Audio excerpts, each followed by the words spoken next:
Under the menu program, each alderman gets $1.3 million a year to spend on whatever street, alley, sidewalk, or other public works project he or she thinks is most deserving. But Inspector General Joe Ferguson says his audit finds that often conflicts with City Hall's efforts to plan and prioritize projects, and often leads to unrelated projects like surveillance cameras, spray pools, murals, and flower baskets. But Alderman defended the program, and Mayor Emanuel appears to have their backs. His office said that they believe the aldermen can make these spending decisions for their own neighborhoods. David Stewart, NBC News Radio, Chicago. The DuPage County Sheriff's deputy who shot and killed a 17-year-old boy earlier this year in Villa Park will not face charges. Prosecutors said yesterday the January shooting of Trayvon Johnson by Deputy Scott Cushell was justified. Cushell responded to the scene after dispatchers received multiple calls from family members who claimed the child was threatening them with knives while destroying the home. An investigation continues following allegations that two boys plan to shoot someone at their school in north suburban Skokie. The teens have been released from custody but still could face charges. Authorities were informed about that alleged plan Wednesday at McCracken Middle School. Chicago sports, top seed in the West, swept out of the Stanley Cup playoffs as the Predators beat the Blackhawks 4-1 in Game 4 of that opening round set in Nashville. Bulls look to push the Celtics to the brink of elimination. Game 3 of their first-round series at the United Center is tonight. Cubs begin a 9-game, 3-city road trip in Pittsburgh, along with a visit to Primanti Brothers. White Sox open up a 3-game homestand this evening with the Indians, the first of 6 games on the South Side. The news service of Staples. Let Staples be your office away from your office with everything you need to print, scan, or fax. Last-minute changes to a big presentation. Access your files from a USB, email, or the cloud. There are even self-serve machines, so no waiting. More at staples.com/print and marketing services. A check of traffic and weather is on the way next on AM 560. Do you own or run a business in Illinois that succeeded in this challenging economic environment? If so, we want to hear about it. AM 560's Business Tour 2017, presented by Signature Bank, will be highlighting business success stories. Tell us your story and be a part of a live broadcast of Chicago's Morning Answer with Dan and Amy. Find out more and submit your information at 560theanswer.com/business. That's 560theanswer.com/business. Oh, this roof is so needy. Call Crumweedy. How do you spell that? KRUMW. Oh, just go to myroofisneedy.com. If your roof is needy, call Crumweedy. This is Greg Olson of Crumweedy. And I'm Mark Olson from Crumweedy. We are a third-generation family-run business, and we have been doing Chicagoland roofs since 1953. You can't do that unless you do really great roofs. We share the same conservative values as you, and we want to do your roof. Here's what you can expect. First, no high pressure. You make the choice. Whatever option you choose, count on getting a roof that lasts at a fair price. You see, application is the key. We follow the manufacturer's specifications so your warranty is intact. A lot of companies don't do that, and that could void your warranty. Our installation is outstanding. No horror stories here. The roof you need that will fix your problems. When your roof is needy, call Crumweedy. Go to myroofisneedy.com. myroofisneedy.com. 5:07. Time to check the climate of your business with aircomfort.com. Providing the right climate for business since 1935. And a check of the roads this morning. And the Alarm Detection Systems Traffic Center is next. In for Jim, here's Dominic Fortini. A couple of overnight problems in Dalton. We've got 142nd closed, Chicago to Cottage Grove because of an overnight crash. And in Waukegan, Route 41 shut down between King Drive and Belvedere with a pretty serious accident. But the Eden's still looking good in both directions. Kennedy remains quiet, 20 minutes O'Hare to downtown. 10 from the Junction 8 in the inbound express. No big-time hassles on the Ike either. Northbound on 55, though, road work in the left lane will trip you up between Veterans Parkway and 355. We've got some road construction outbound Stevenson as well, right on the Tri-State to complicate things. It's 45 minutes from Lakeshore Drive out to 355. The Ryan, I-57, Bishop Ford, and our Illinois tollways looking good. Traffic's a service of CC's. Now at CC's, 3 new deep dish pizzas on the unlimited buffet. Dig into new, original deep dish and the baked-in flavors of new jalapeno cheddar and garlic parmesan. More flavor deep in every bite. Just $5 and change at CC's. Traffic answers when you need them the most. I'm Dominic Fortini on AM 560, The Answer. Chicago's Morning Answer starts next. Your official Chicagoland weather forecast. From the aircomfort.com Weather Center, here's our meteorologist, Kevin Snyder. Today, clouds and sun, high 55. Partly cloudy night, low 40. Clouds and sun tomorrow, breezy with a high 57 and a clear night, low 39. Full day of sunshine Sunday with a high 64. Patchy clouds at night, low 39. Some sun Monday, high 70. I'm Kevin Snyder on AM 560, The Answer. Currently, we have 49 at O'Hare, 50 along the lakefront, 45 this morning in Aurora. Your next news update is at 5:30. Continuous news coverage at 560theanswer.com. Chicago's Morning Answer with Dan and Amy starts now on AM 560, The Answer. This hourly segment is brought to you by Secure Retirement Radio with host Raj Shah. Sunday mornings at 7 on AM 560, The Answer. This is Chicago's Morning Answer with Dan Proft and Amy Jacobson on AM 560, The Answer.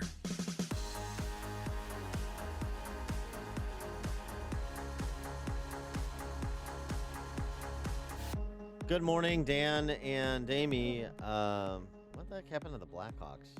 It's Before over. we get to the serious stuff. Yeah, they got swept in the first round of the playoffs. I'm happy. I'm so sick of hockey. Ugh. Oh, boy. Oh, boy. Oh. Guess what? We should ban hockey. Not familiar. Don't give me that stink eye, Mike Scott. I Are had you to cover the Red Wings for 2 years when I lived in Detroit, and I couldn't stand it. So what does that have to do? What does that have to do with the Blackhawks? I'm just saying hockey in general. The season's way too long, and I just, I wasn't. Oh, we can agree on that. Yeah, I mean, when it's finally warm outside in Detroit, you're waiting for the sun. You got to go inside a freezing ice arena never warm in for Detroit. hours. So yeah, that turned me off to hockey, but I don't know. You just turned our fans off to this show. Oh, I'm sorry. I love the Blackhawks. If you're looking for real reasons, try starting on the back end with the defense. They're old, they're slow. But I mean, it wasn't like the Predators were an 8 seed. Yeah, I mean, it wasn't like it wasn't like they didn't play during the regular season. Yeah, the defense fell apart. By the way, starting at the back end. Score though. Yeah, that too. Got to score to win. Yeah. It smells like Dan Proft maybe Kane. made a bet. No, it was a bad stink all the way around. But starting at the end of the regular season too, they stumbled quite badly. Who would have thought? So the Hawks are the 1 seed that lose to an 8 seed, and the Bulls are an 8 seed that's on the cusp of beating the 1 seed. Yeah, that looks really good for the Bulls right now. If they win Game 3, it's over. Rondo's revenge. Sunday. Yeah. Oh yeah, Rondo's revenge. Nice. Well, are you going to go to any of the Bulls games? I may go Sunday. Good. I don't know if I'll have the My time. kids will be there, so be nice. Oh, really? Yeah. I'm not going. Are they season ticket holders? Yeah, right. Second row. How did you know? They have the Howl seats. Is that what you're saying? Yes. No, they're sitting in section 400 or 500. The highest you can go. Yeah, well, that's what the game is a rumor up there. What's even the point of going? Stop it.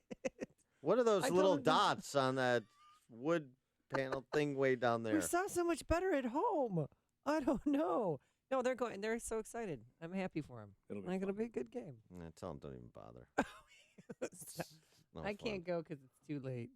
It's too late. I'm an old lady. I have to be in bed early. I'm doing things. What's? I hurt my hand, Dan. Okay.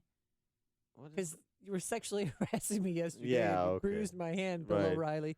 No, I injured myself playing whirly ball. I know. It's an old lady injury. I was playing it because the kids didn't have school Wednesday. And you broke your hip? What happened? I fell down. I can't get up. No, I broke. See that on top there, on the top of my hand? I don't know if it's broken, but I have to get an X-ray today because it's just throbbing. Oh. So I'm sure All I'll right, be fine. well, But you know what? Thanks Thoughts for and prayers asking. for Amy Jacobson. Touch and go. I don't know if I can make it through the show. All right. Well, now we have to turn to more serious topics. Yes. But I mean, the Blackhawks thing was just jarring yesterday when that came over the transom. I was actually at a pro-life dinner, Illinois Right to Life. Of course you were. Their gala dinner. Marsha Blackburn, a congresswoman from Tennessee, was the keynote speaker. And, of course, she's from Nashville. Right. Oh, so she up there talking smack? A couple of little updates. I guess in Nashville they call them the Preds. Oh, that's so street. Instead of the Predators or the Preds. Yeah. What was the final score? 4-1. Oh, ouch. Okay, well. How was your event? It was wonderful. How many people showed up? Did you learn anything? A lot of people. Yeah, because Marsha Blackburn chaired that select committee investigating Cecile the Lion and Planned Parenthood for the illegal trafficking in baby body parts. She and her committee, 15 criminal referrals to the Department of Justice, the Attorney General's office. And those criminal referrals that were once upon a time sitting on Loretta Lynch's desk are now sitting on Jeff Sessions' desk. So we'll pay attention to that story, in addition to David DeLayden, of course, the undercover journalist who basically memorialized all of what Planned Parenthood was doing illegally and through their strategic allies and business partners, who is facing a persecution in California. He's been criminally prosecuted. What was he charged with? I don't mean to put you on the spot. Violating the eavesdropping law, essentially. Oh my gosh. It's so ridiculous as the prosecution that the L.A. Times opined on the topic, saying, we don't agree with DeLayden's position. We don't agree with what he did. But even in spite of those two things, he shouldn't be prosecuted. This is not what the law was intended to prosecute. In the liberal L.A. Times weighing in on DeLayden's defense, at least with respect to the persecution. Did she bring up DeLayden last night? No, sure. Yeah. I mean, just in terms of what he discovered, and that prompted their investigation, which they then went out to verify what was identified in video for all to see, and they did verify, and they issued a 470-page report at the end of the year, which, of course, is lightly covered by the D.C. press corps, but it's something that we'll continue to track. It's a big story. Wow. And you think about Planned Parenthood, I mean, they are raking in the bucks. So many groups, nasty women groups, are having fundraisers for Planned Parenthood. I'm not worried about nasty women. If those ghouls want to fund the murder of children, that's what it is. I'm tired of dancing around the topic and think they're doing something important. If that's what you want to celebrate, a culture of death, then I feel sorry for you. So go ahead, write your checks, raise all your money. The big issue is defunding Planned Parenthood with my money. Right. Forcing people who don't want to write checks to the ghouls to fund it. And that's also something that has been advanced thanks to Republican Congress and President Trump, a restatement of the Hyde Amendment, the ability of states to defund Planned Parenthood at the state level. Not going to happen here anytime soon, but in a lot of other states it will. And so, cutting off some of the money, you go raise money privately as long as the law is the law. You go ahead and have at it, but don't force others who don't want to participate in the culture of death to do similarly. And at least Republicans and pro-lifers have made strides in that area. And so this is just a topic that we're going to continue to pay attention to. And later on in the show, very interesting case that we'll discuss that's kind of generally on this topic and also involves persons with disabilities, an issue we've talked about many times on this show. There's a new case study that I think people will find illuminating. It's like a hot, steaming cup of information to start your day. It's Chicago's Morning Answer on AM 560, The Answer. Coming up next, another terrorist attack in Paris. Will have the latest and what one presidential candidate wants to do to those who are there illegally. But first, here's your forecast. Cooler with some clouds and sun. A high today of only 55 degrees. Tonight, a low of 40, and your weekend looks pretty cold. Saturday, it's going to be breezy with clouds and sun, a high of 57. And on Sunday, warmer with plenty of sun, a high of 64. Now let's get into our alarm detection systems traffic center. Here's Dominic Fortini. An overnight crash in Waukegan keeps Route 41 closed between King Drive and Belvedere. Also in Dalton, the crash 142nd shut down between Chicago and Cottage Grove. Edens and Kennedy remain quiet 20 minutes from O'Hare into downtown on the inbound Kennedy. 10 in from the Junction 8 and the inbound Express. Outbound side of the Stevenson, some overnight road work being picked up, so watch for delays. 294 to County Line, northbound Stevenson, a little bit jammed up between Weber and Veterans Parkway for the same reason. Inbound Ryan at 15 minutes, 95th into downtown. Starting to see some brake lights on inbound I-57 near Halstead with road work. And inbound Bishop Ford tapping the brakes near Cottage Grove. Everything else still a very light traffic volume early on. Traffic answers when you need them the most. I'm Dominic Fortini on AM 560, The Answer. Upstream-ideas.com, the digital platform that complements what we do on this show each morning. Long-form interviews in our Against the Current series. And as I've been promoting all week, the interview I did with former Chicago alderman and longtime UIC poli-sci professor Dick Simpson. He answers the question as to whether lakefront goo-goos could combine with center-rightists to actually end machine rule in Chicago. It's a very interesting conversation worth checking out. 60-second commentaries, dollars and cents reviews, 2-minute warnings about bad actors in public office, as well as man on the street follow the logic segments. It's all at upstream-ideas.com.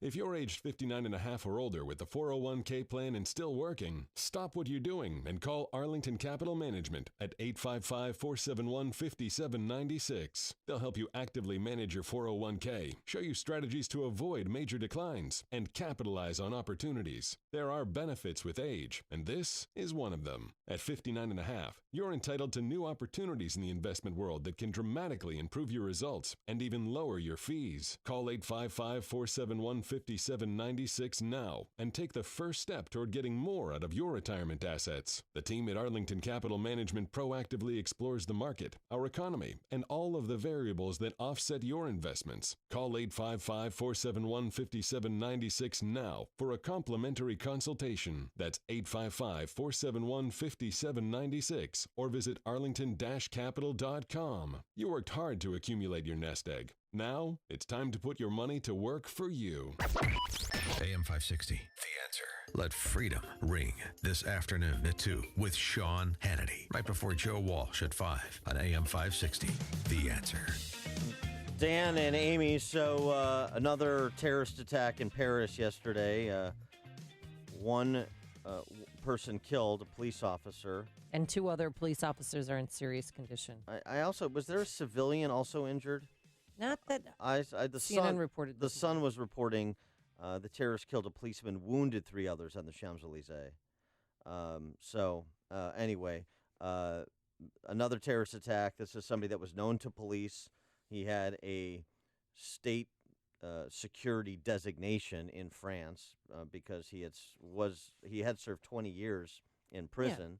He was recently released for trying to kill a police officer in 2001. Right. And then 2 years ago, they found some bomb-making materials in his apartment, but there wasn't enough evidence for a conviction. So he's been on their radar as an Islamic terrorist for a long time, but he's a French national. Got out of his car next to a parked police van, opened fire through the window before officers returned fire and killed him. Yeah, a female tourist also was wounded, according to at least one English outlet. And this, of course, occurs 3 days before the presidential election, which is likely to result in a runoff. You've got 4 candidates for 2 spots, 4 major party candidates for 2 spots, and it's a very tight race, including with the involvement of Marine Le Pen, who is the... Awesome. Oh, really? Well, she's That's your view? calling... Well, did you hear what she said after the terrorist attack? She's calling for all French terror suspects to be expelled. So if you're under the watchful eye or under investigation or on their radar, so to speak, she wants them taken out of the country and brought back to where they're from. Yes, very anti-immigrant, but who cares? I mean, they have to do something. When is it going to stop? There's always killings, and French nationals are always under attack in France. This is the 6th terrorist strike in Paris in the last 3 years.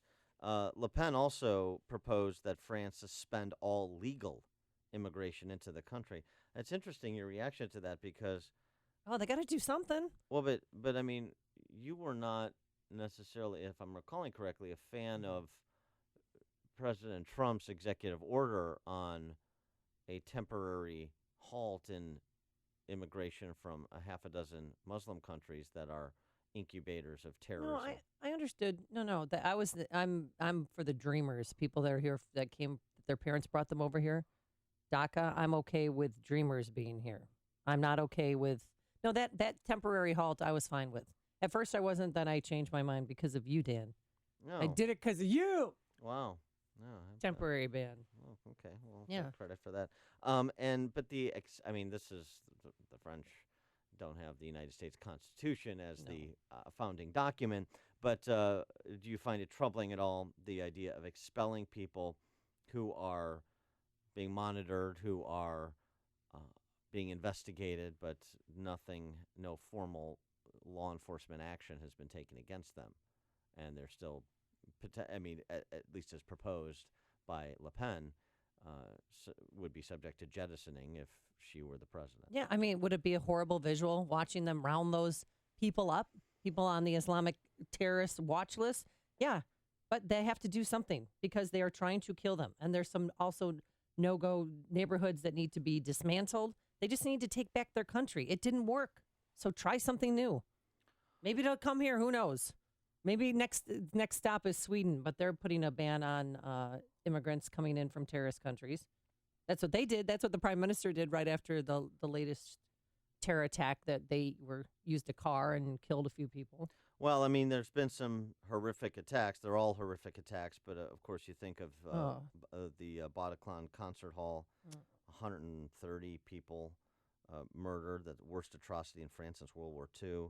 You think of the Charlie Hebdo attacks, and you think of the Hollande and the socialist that he is, the multiculturalist that he used to be. He's moved off that position over the last couple of years because of the reality on the ground. But, Western Europe's silly-hearted open border policy and effectively, and what that has begotten in places like France and particularly Paris, and how this will impact an election that's 72 hours away is going to be really interesting. Well, do you think she's onto something, Marie Le Pen?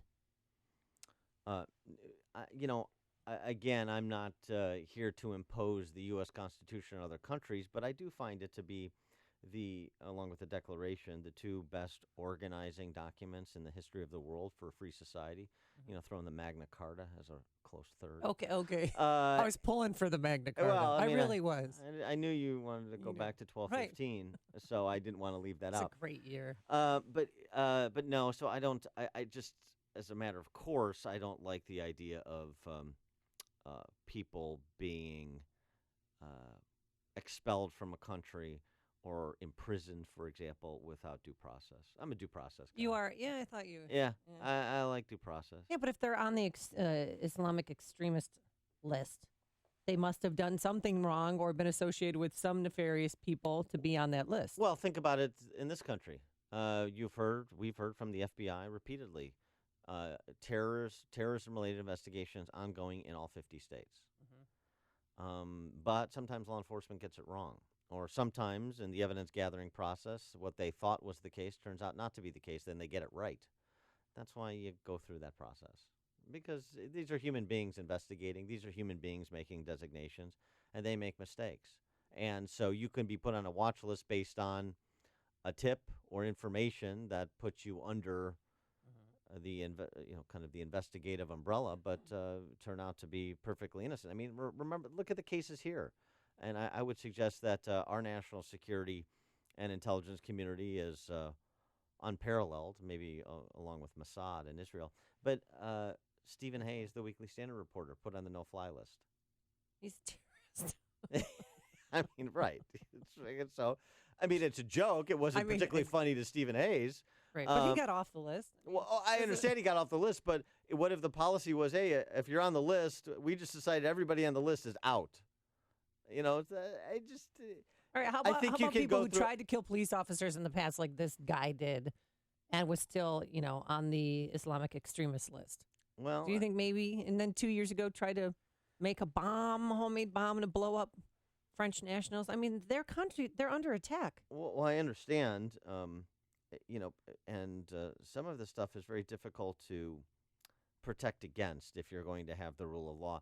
And if you're going to live in a free society. So I interviewed David French, our friend from National Review, yesterday for next week's Against the Current interview on upstream-ideas.com. And one of the points that he makes about ISIS versus Al-Qaeda and why the emphasis needs to be on eradicating ISIS at its kind of base in places like Raqqa is because they take two very different approaches to terrorism. Al-Qaeda tries to do the big terrorist attacks, sink a U.S. carrier, obviously 9/11.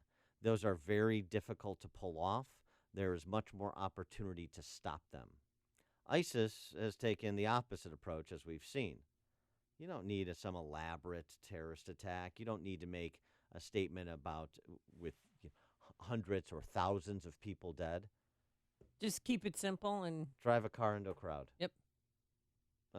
Walk into a crowd and it. start stabbing people. Mhm. Pull up to a police van. I just taking credit for this. Yeah, that's this what I was terrorist gonna attack. tell you. They called him a soldier, an ISIS soldier, and whatever. Pull up to a police van and open fire. Yeah. And so that is the terrorist sponsor and the underlying ideology that really needs to be attacked through all channels of attack. And I thought French, makes a very good point there in terms of focusing our limited resources and the limited attention for, the greatest benefit in terms of security, both here and in the West in general, and frankly the world over. And so, these things are not so easily done with the wave of a legislative pen or an executive order. It's really going to take a concerted effort, starting with being honest about what the threat is and who represents the threat. And so, going back to the Fresno attack earlier in this week, by the way, the terrorist in Fresno. Oh, the hate crime, though? Yeah. He has been charged with another murder. So now he's been charged with 4 murders, one for an unarmed security guard that they discovered and believe he murdered prior to the attack where he killed 3 white men while yelling Allahu Akbar. And then the response to that is for the D.C. press corps here to make it not seem like a terrorist attack, make it not seem like it was racially motivated. Associated Press translating what he actually said to the English God is Great translation to make it seem like it's non-sectarian. Everybody knows what Allah Akbar means. We don't need a translation, thank you. So to me, that mindset is just as dangerous, if not more dangerous, the mindset of whoever made that decision at Associated Press than things falling through the cracks at the FBI. You're listening to Chicago's Morning Answer with Dan Proft and Amy Jacobson on AM 560. The Answer. Balance of Nature's fruits and veggies. It worked for me. I need it in the afternoon. I wear down. I'm 84. And in the afternoon, I sort of slow down. I take my Balance of Nature, and it picks me right up. Knowing that I'm getting my fruits and vegetables, I feel better. I have a blood disease, but I've been taking this, and I really don't bleed as much as I used to either. That in itself, to me, is a miracle. I will continue to buy Balance of Nature. The best thing that Dr. Howard ever did was make these pills. Take Dr. Howard's Health Challenge and find out how to get the best offer they've ever given. 2 free sets of fruits and veggies. We'll even ship them to you free. Call now for details. Call 1-800-2468-751. That's 1-800-2468-751. Or go online to balanceofnature.com. Use promo code Chicago. Hey, how would you like to have insurance for your computer network? Something to protect your hardware and software, and more importantly, give you peace of mind. Well, using Turnkey IT for installation and support of your systems is like having insurance for your computer network. For one affordable monthly payment, your company gets a full team of certified technicians who are there for you, working in the background to ensure your systems are up and running. Hey, they'll help you over the phone, and they'll make house calls to your workplace. And Turnkey IT doesn't wait until there's an emergency call because they work hard to take preventative measures to keep your network secure, backed up, and running nonstop. Turnkey IT can protect your network with the Turnkey experience. What's that? Well, it covers Office 365 hosting, advanced network protection, cloud backup, disaster recovery, and unlimited remote and on-site support. What do you got to lose? Go to turnkey.pro today. That's turnkey.pro. AM 560, The Answer. Coming up on Chicago's Morning Answer, some more alleged victims of Bill O'Reilly's come forward. $25 million buys a lot of loofah mitts. But first, let's go into the newsroom. Here's Mike Scott. We're traveling around the world this morning. We will start in Russia's Far East, where 3 have been killed, including the attacker, and 1 other wounded. It was an armed attack, according to Russian authorities, on an intelligence agency office, the FSB. You may recall that as the main successor to the KGB. ISIS claiming responsibility for a deadly attack in the City of Light. Thursday's shooting on the historic Champs-Élysées in Paris left at least one police officer dead, 2 others hurt. Moments ago, French police say that gunman was detained in February for threatening police, and authorities this morning have found a pump-action shotgun and knives in the suspected gunman's car. Arkansas has carried out its first execution in nearly a dozen years, in spite of a flurry of legal challenges that had spared 3 other convicted killers. Liddell Lee was pronounced dead just before midnight. Arkansas originally wanted to put 8 inmates to death before the state's supply of a key drug expired at the end of April. A former Tennessee teacher suspected of kidnapping a student is under arrest. That student this morning is safe in California. Authorities arrested 50-year-old Tad Cummins and safely removed Elizabeth Thomas after getting a tip on her location yesterday in a remote cabin 100 miles south of the Oregon-California border. A man charged with murdering a Schaumburg woman last weekend, waiting to be brought back to Illinois to stand trial. Bolmaro Mehamaya was arrested in Jacksonville, Florida. Police claim he sexually assaulted, then strangled Tiffany Thrasher. An investigation continues following allegations that 2 boys planned to shoot someone at their school in north suburban Skokie. Those teens now have been released from custody, but still could face charges.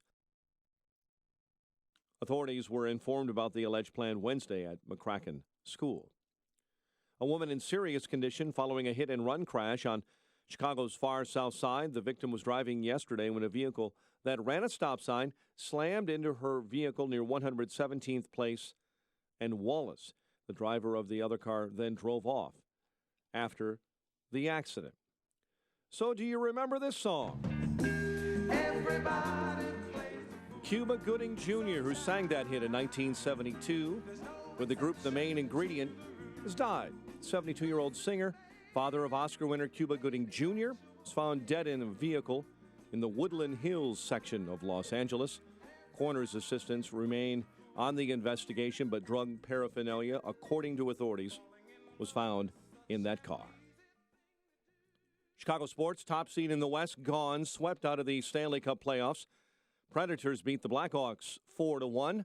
Bulls look to push the Celtics to the brink of elimination. Game 3 of their first-round series at the UC is tonight. Bulls up 2-0. Sox take on the Indians. Cubs begin a 9-game, 3-city road trip tonight in Pittsburgh. The news service of Staples. Let Staples be your office away from your office. With everything you need to print, scan, or fax, last-minute changes to a big presentation? Access your files from a USB, email, or the cloud. More at staples.com/print and marketing services. Staples. 5:36 and a check of traffic and weather on the way next on AM 560. This hourly segment is brought to you by Papa Nicholas Coffee. Papa Nicholas Coffee, roasted fresh daily in Batavia, Illinois. Go to where the pros go. McGrath Printing and Custom Apparel.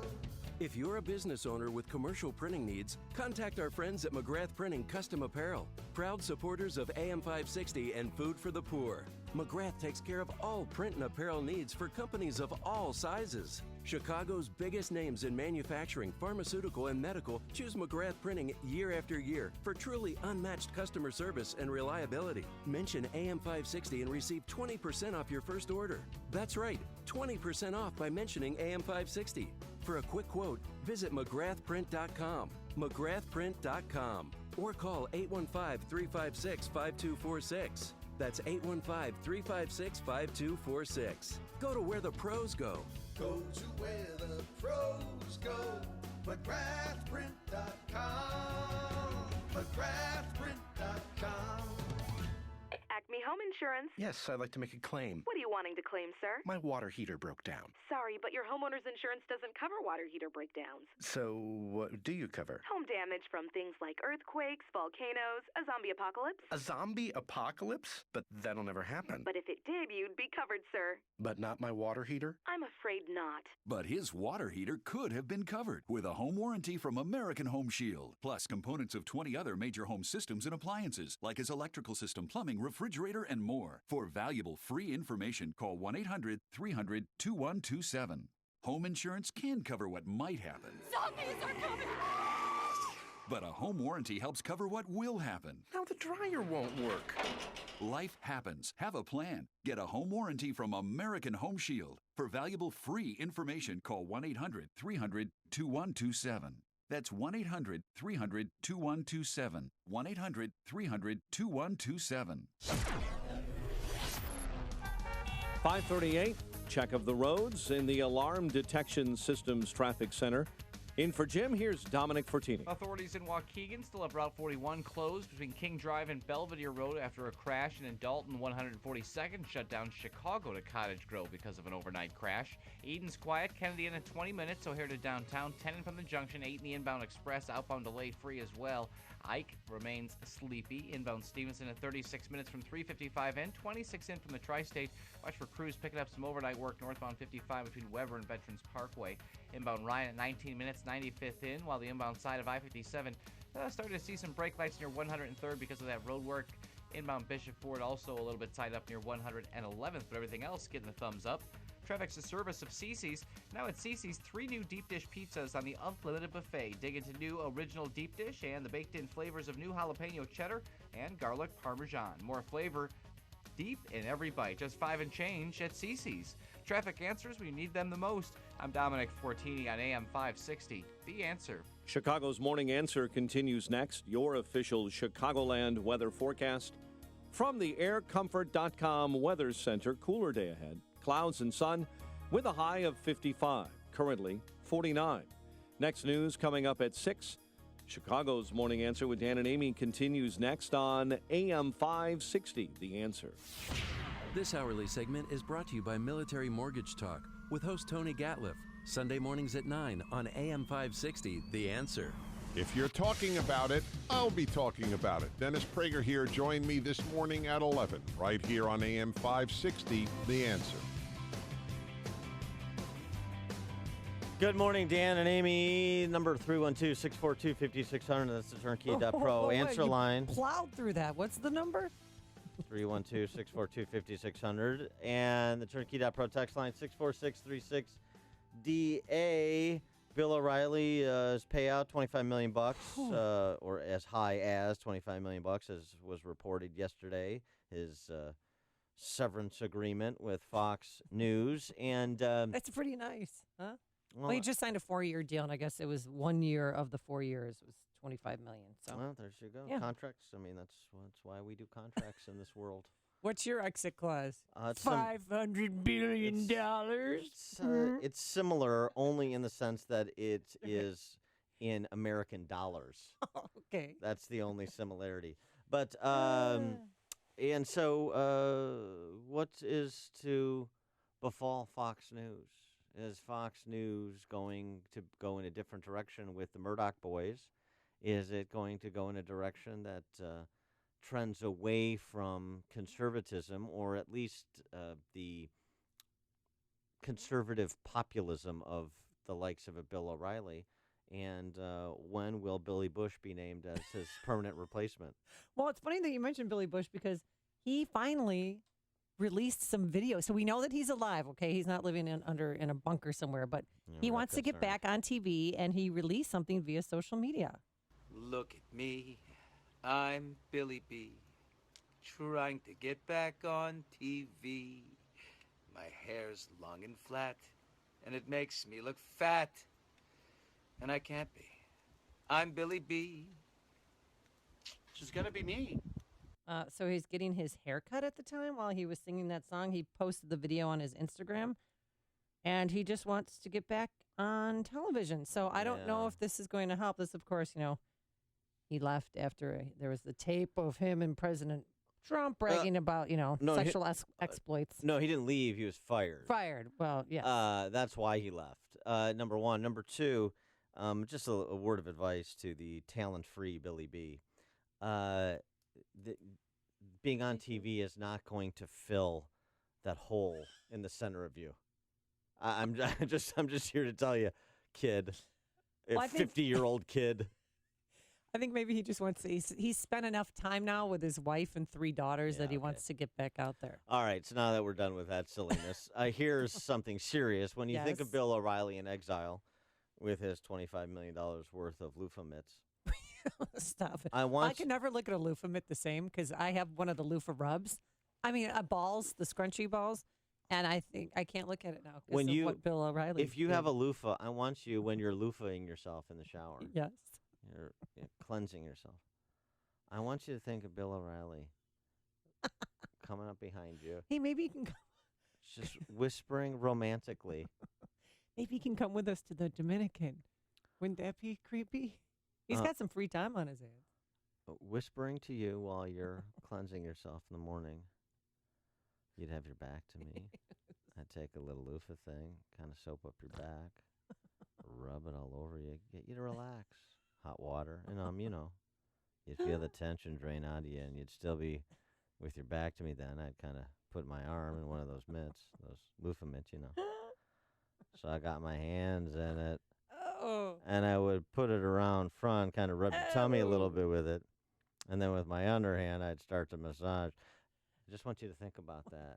I want Did you to just go to your happy place? I want you to think Bill O'Reilly. It doesn't have to be au naturel. Could be in a robe. Oh, okay. With his loofah mitts on, just gently caressing you. Well, speaking of hot chocolate came forward. You know her? I'm sure you don't, because nobody knew who she was until she came forward and hired a high-profile attorney, Lisa Bloom. Her name is Perquita Burgess, and she was a temp at Fox, and she did not like the way Bill O'Reilly leered at her. Fast forward to maybe 3-4 weeks in. We were on the elevator alone, coming up to our floor, and he let me off first, as gentlemen usually do with a woman. And, I walked in front of him, and as I was getting off the elevator, he said, "Looking good there, girl." And the hairs rose on the back of my neck because I knew the grunting and groaning was going on. We were in the elevator. He didn't speak. Then he waits until I get off the elevator, and as I'm walking in front of him, makes these remarks. Oh, the pain she must have endured. I mean, I really feel sorry for this one. You almost said that with a straight face. I know. What's her name? Perquita, Perquite. Perquita Burgess. Yeah. It's funny because that turns out to be the name of Bill O'Reilly's vibrator as well. Also from the Andrea Macris case, highlights. Remembering Bill O'Reilly today. He suggested that plaintiff, Andrea Macris, purchase a vibrator, name it, that he had one. He had one? That a woman had given him. Oh, see, that's just gross. That's not your toy to play with. And then, according to the complaint, speaking of playing with toys, it became apparent that the defendant was pleasuring himself as he spoke. So I want you to think about that, too. Okay. The loofah pad was enough. The loofah mitt. After he was finished, Mr. O'Reilly said to Miss Macris, "I appreciate the fun phone call.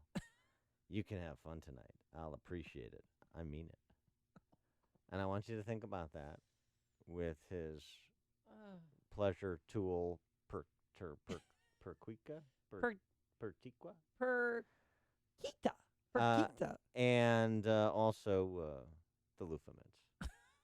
When you think of Bill O'Reilly and reflecting on his career, that's what I want you to think. Can we go to the grunting? I was working at Fox temporarily, and I was working with a colleague of Mr. O'Reilly's.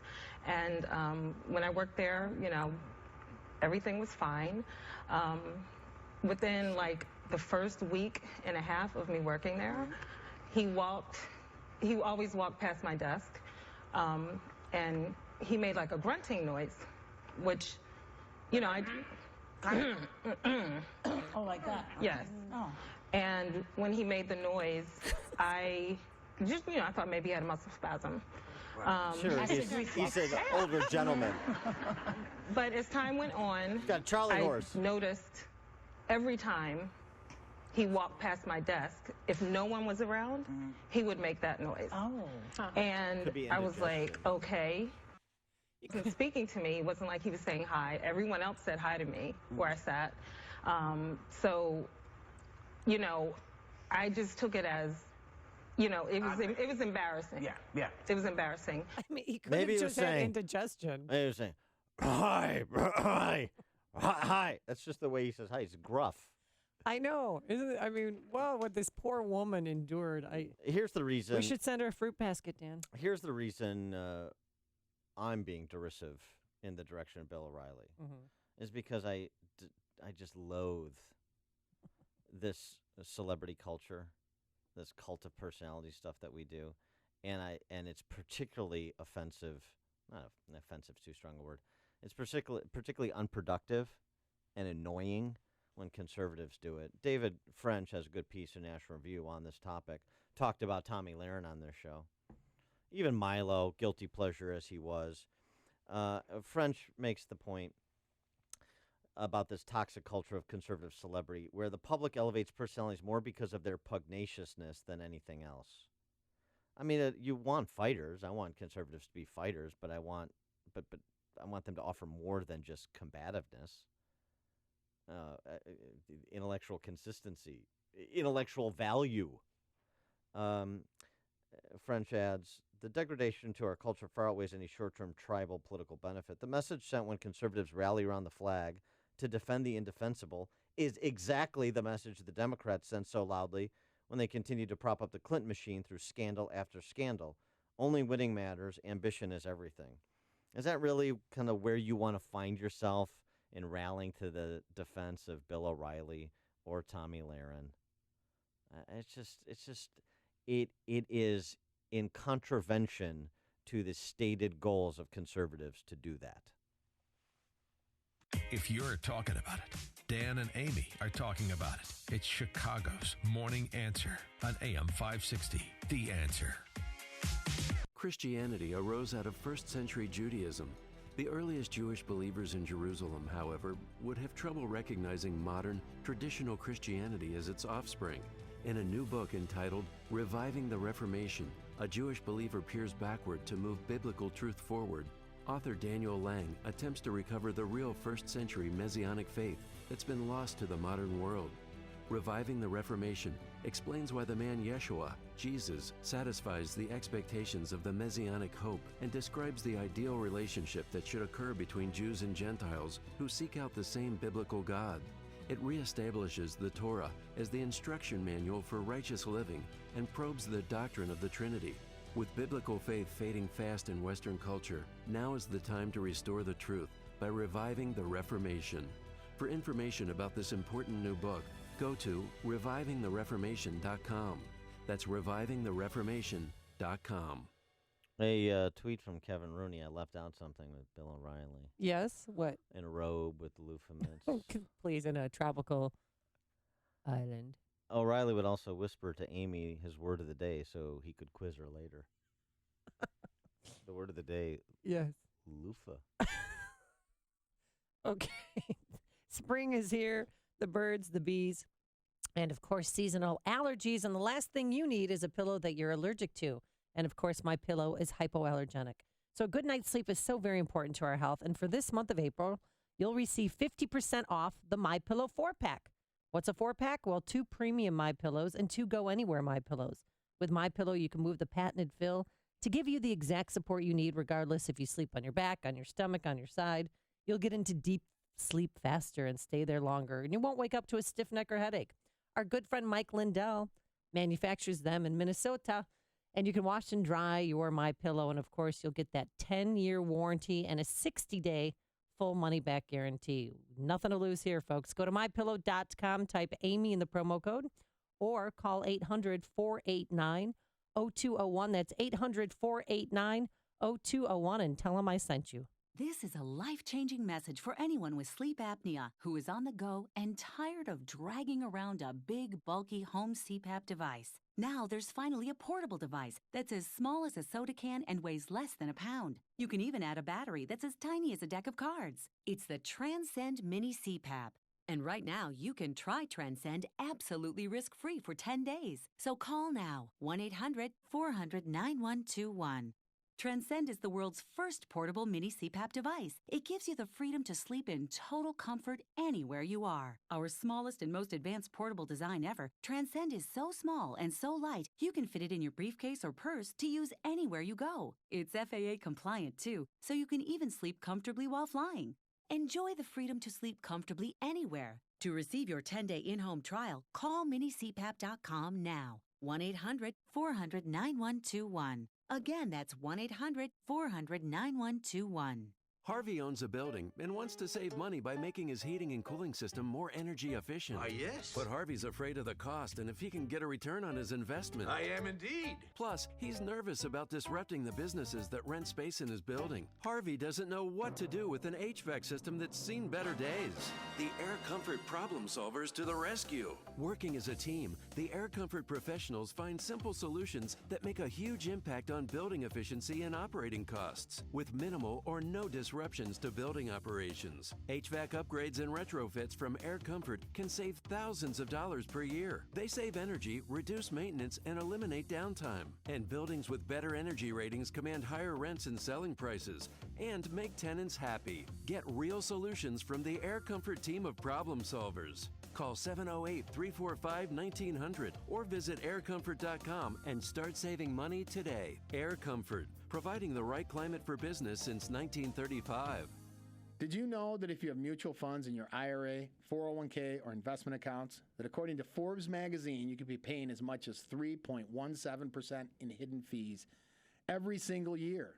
3.17% may not sound like much, but over 10 years, it's costing you 32%, whether your fund is up or down. Hi, it's Tom Fortino of the Alpha Wealth Group in Chicago and host of the Alpha Wealth Hour on AM 560. This is just one of the reasons I hate mutual funds, and you should too. You may not know this, but you have far more investment options today without the excessive fees. Learn what they are in my free report, The Truth Behind Mutual Funds. What you learn may shock you. To get your free report, The Truth Behind Mutual Funds, call 630-519-4742.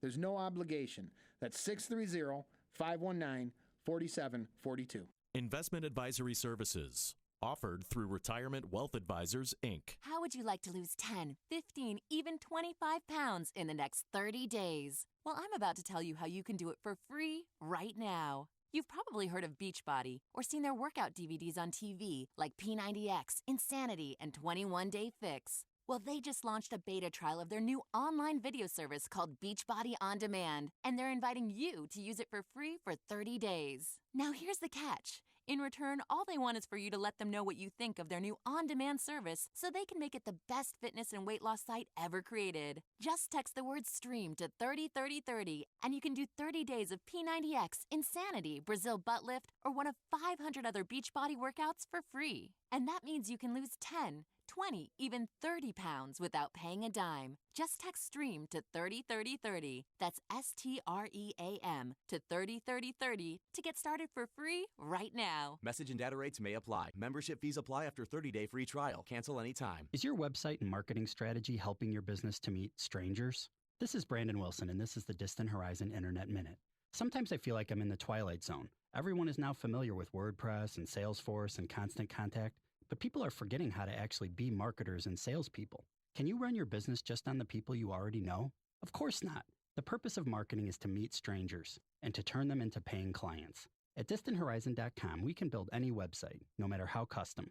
And then we integrate that website with social, CRM, and marketing automation techniques to ensure that your business is constantly introducing itself to new prospects, not just sending templated newsletters to people you already know. We can change the DNA of your business so you take the technical stuff for granted and focus your thoughts on growth. Would you like to rethink your strategy? Well, it's easy, and it starts with a free consultation. Call me, Brandon Wilson, on my cell phone at 773-WEBSITE or visit DistantHorizon.com. That's 773-932-7483 and DistantHorizon.com.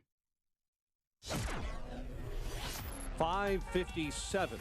Let's get an update on the roads this morning in the Alarm Detection Systems Traffic Center with Dominic Fortini. Roads in pretty decent shape. We're starting to see traffic volume on the rise. In Waukegan, Route 41 remains shut down. King Drive to Belvedere and in Dalton, 142nd closed. Chicago to Cottage Grove. Inbound side of the Kennedy, just a minor delay near Cumberland, 21 minutes O'Hare into downtown, 10 in from the Junction 8 in the inbound express. Inbound side of the Ike gets on the brakes, Wolf to First Avenue, while inbound Stevenson slowing up, Route 53 to 355, delays Harlem to Pulaski, but then getting a little bit thicker as State because of the road work, 40 minutes, 355 in.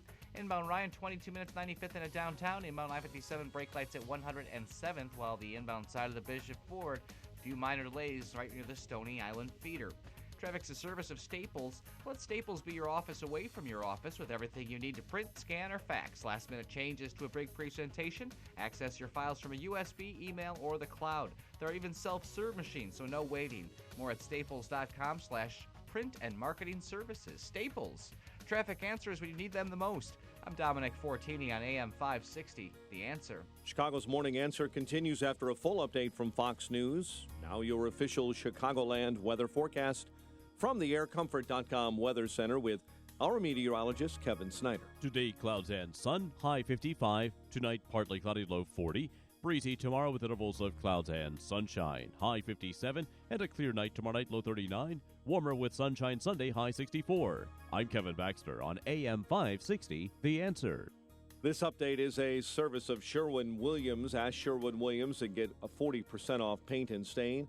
April 21st through the 24th. Great deals. Well, you can give your whole home a color makeover. Your neighborhood Sherwin-Williams paint store is right around the corner, or find them at sherwinwilliams.com. At 5:59, here are the stories we're following on AM 560, The Answer this morning. A man charged with murdering a Schaumburg woman. The judge warns protesters not to harass Officer Jason Van Dyke. Predators sweep the Blackhawks out of the playoffs, and a cooler day ahead. WIND Chicago News Time, 6 o'clock. Fox News Radio. I'm Dave Anthony. The Champs-Élysées, scrubbed of the blood shed last night, is back open in Paris. This man's on the famed street saying terror is a reality. Yeah, that's the way it is. We gotta do with it, you know. French police are searching the home of the gunman who murdered a police officer and wounded 3 others before he was killed. 3 of his family members have been arrested. President Trump has just tweeted, "The people of France will not take much more of this, and it will have a big effect on Sunday's presidential election." Fox's Simon Owen live in Paris. Dave, it's the final day of campaigning here, and suddenly security once again the focus. Among the leading candidates, far-right leader Marine Le Pen calling for foreigners being monitored by security services to be expelled from France and pledging to reintroduce border controls. The centre-right candidate Francois Fillon saying his top foreign policy priority would be to destroy ISIS. The centrist candidate Emmanuel Macron calling on people not to panic, saying that's what the attackers want. Dave? Simon, Defense Secretary Mattis is in Israel, saying Syria has more banned chemical weapons. They'd be ill-advised to try to use any again. We made that very clear with our strike. Referencing U.S. missile attack on a Syrian airbase following the chemical bombing of a village that left nearly 90 civilians dead. Mattis also says Iran, despite complying with the nuclear agreement, remains a threat to the region. Arkansas finally executes a killer after 4 other condemned men were spared by court rulings. A lethal injection was administered at 11:44 p.m. Corrections spokesman Solomon Graves says Liddell Lee made no final statement. In February 1993, Lee robbed and strangled 26-year-old Deborah Reese in her Jacksonville home. He then beat her 36 times with the same tire iron her husband gave her for protection. Donna Terrell with Fox 16 TV. Arkansas is planning 3 more executions next week before a lethal drug expires. Fox News Radio, fair and balanced. By now, you've had your chance to watch the mainstream media do everything they can to destroy President Donald Trump. Any pretense of being fair and impartial is now history. While all these years they were playing a game trying to disguise their true intentions, now it's simply Katie bar the door. Certain networks seem to have abandoned whatever journalistic credibility they once held dear. So what to do? Where do you turn? How can you know what's really going on? Just keep it right here. We'll get you through. AM 560, The Answer. Buying a new tractor? You owe it to yourself to visit your LS Tractor dealer. LS Tractors give you a lot more tractor for less money compared to other brands. For starters, LS Tractor comes with more select features as standard equipment. They make operating your tractor easier with better performance to get more work done quicker. Compare and you'll know who gives you more tractor for your money. LS Tractor. Excel in your field. Learn more at lstractorusa.com. Visit Abbey Equipment in Streeter and get more tractor. Over 3 million businesses use Indeed.com for hiring, and independent research shows that 5 times more hires are made through Indeed than any other job site. By creating the easiest, most effective hiring experience, we help businesses find great new people every day. Right now, we're giving new users a $50 credit to post a sponsored job on the world's #1 job site. Claim your $50 credit at Indeed.com/credit. Terms, conditions, and quality standards apply. This hourly segment is brought to you by Power Trading Radio. Heard Sundays at 2 p.m. Brought to you each week by Online Trading Academy. This is Chicago's Morning Answer with Dan Proft and Amy Jacobson on AM 560. The Answer.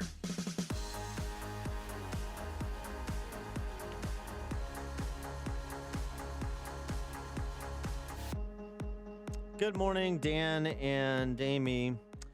I want to tell an uplifting story, but as is always the case, it's difficult to tell an uplifting story without providing the dark other side of it.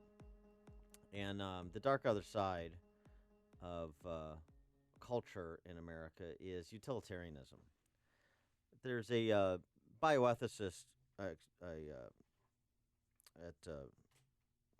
ethicist, I guess it's not bioethicist, ethicist. He's a Princeton professor named Peter Singer. Have you ever heard of Peter Singer? Yes. Yeah, okay. He is perhaps the main champion of utilitarianism. The greatest good for the greatest number of people. Right? That's what we want to do. The greatest good for the greatest number of people. That's how society should be organized. Right? Wrong. In his book, Practical Ethics, Peter Singer takes his logic to its inevitable conclusion, arguing, for example, that killing babies who are born disabled is not only acceptable, but may be morally necessary. I'm not kidding. Morally necessary? Yeah. Okay. Because utilitarianism, there is no right or wrong. There's whatever brings the greatest amount of happiness to the greatest number of people. So, for example... Well, who's he to determine our happiness? Well, the point, he's not determining. He's saying that he's legitimizing the idea that the greatest good for the greatest number of people. So if a person with disabilities imposes a burden that detracts from the happiness of others, and more people would be more happy were that person not here, that justifies the killing of that person. This is not a joke. He's a Princeton professor. He is a ethicist. I mean, it's a sort of a Orwellian application to Peter Singer, but this is what utilitarianism is. And by the way, we practice it a lot more than we think we'd like to believe, and I'll get to that in a second. But Singer is in the news again because he has entered the conversation with this case of a Rutgers ethicist named Anna Stubblefield, who in 2015 was convicted of aggravated sexual assault. She was sentenced to 12 years in prison. Her victim was a 30-year-old man with cerebral palsy who's never spoken a word in his life and is dependent on caregivers for his basic needs. She raped a 30-year-old man with cerebral palsy. Mm-hmm. Okay. Tried and convicted, sentenced to 12 years in prison. Wow. She used this technique of facilitated communication. She was initially one of his facilitators. She helped the man break his silence by supporting his hands as he typed on a keyboard. Okay. And this is controversial because there's been a number of incidents where it's been essentially proven that it wasn't the individual actually typing, it was the facilitator was essentially, even well-intended facilitators, was essentially them imputing what they hope the person was typing, what they want the person to type, and once the facilitator is removed, it was the person couldn't replicate what he or she had done with the facilitator. So this is what a ghastly case. Well, so it's a controversial technique. So this is how she got involved with this 30-year-old man. So she's involved as a facilitator.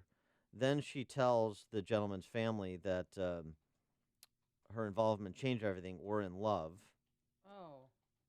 believing she had received the man's consent via a facilitated communication, where she's the facilitator, she married him and consummated a romantic relationship with the man. A New Jersey jury decided that the act constituted sexual assault, that he did not consent. In an op-ed, Peter Singer argued that the sentence was too harsh, that the individual, the man with cerebral palsy in question, was capable of more communication than the judge or jury gave him credit for. But that's not the horrifying part of the argument. Here's the other argument that Peter Singer made, and this other academic, McMahon. If we assume that he is profoundly cognitively impaired, we should concede that he cannot understand the normal significance of sexual relations between persons or the meaning and significance of sexual violation. In that case, he is incapable of giving or withholding informed consent. They go on to claim that the man with cerebral palsy probably enjoyed the experience, so it wasn't a monstrous crime. It probably enjoyed it. So what? So it was not It was not that monstrous of a crime.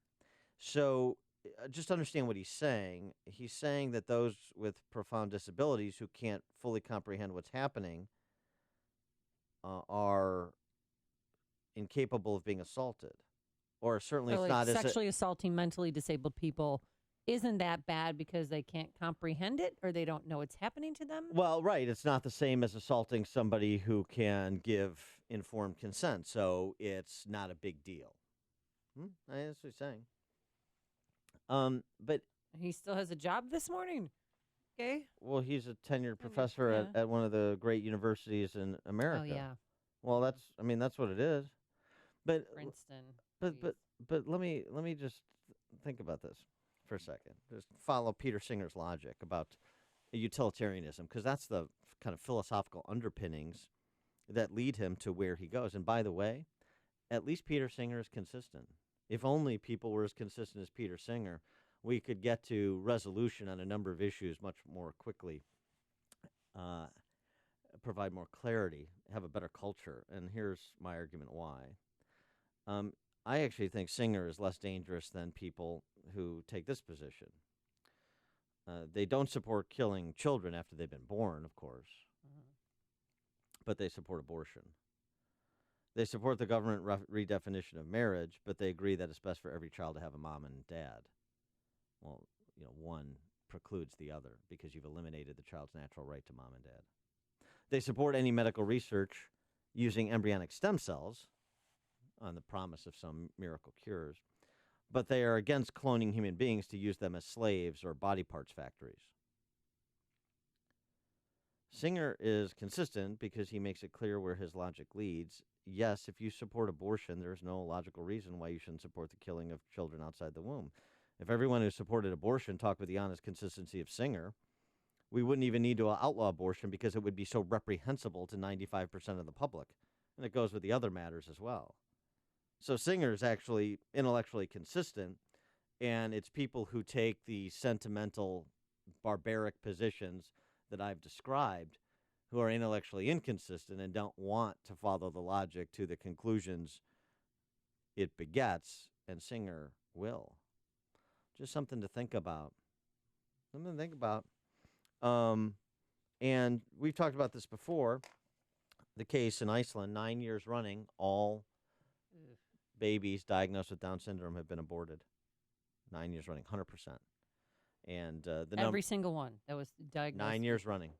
And the statistics in other Western countries are similar. I mean, they're along the same continuum. I think it's those diagnosed with Down syndrome, likelihood of Down syndrome in utero.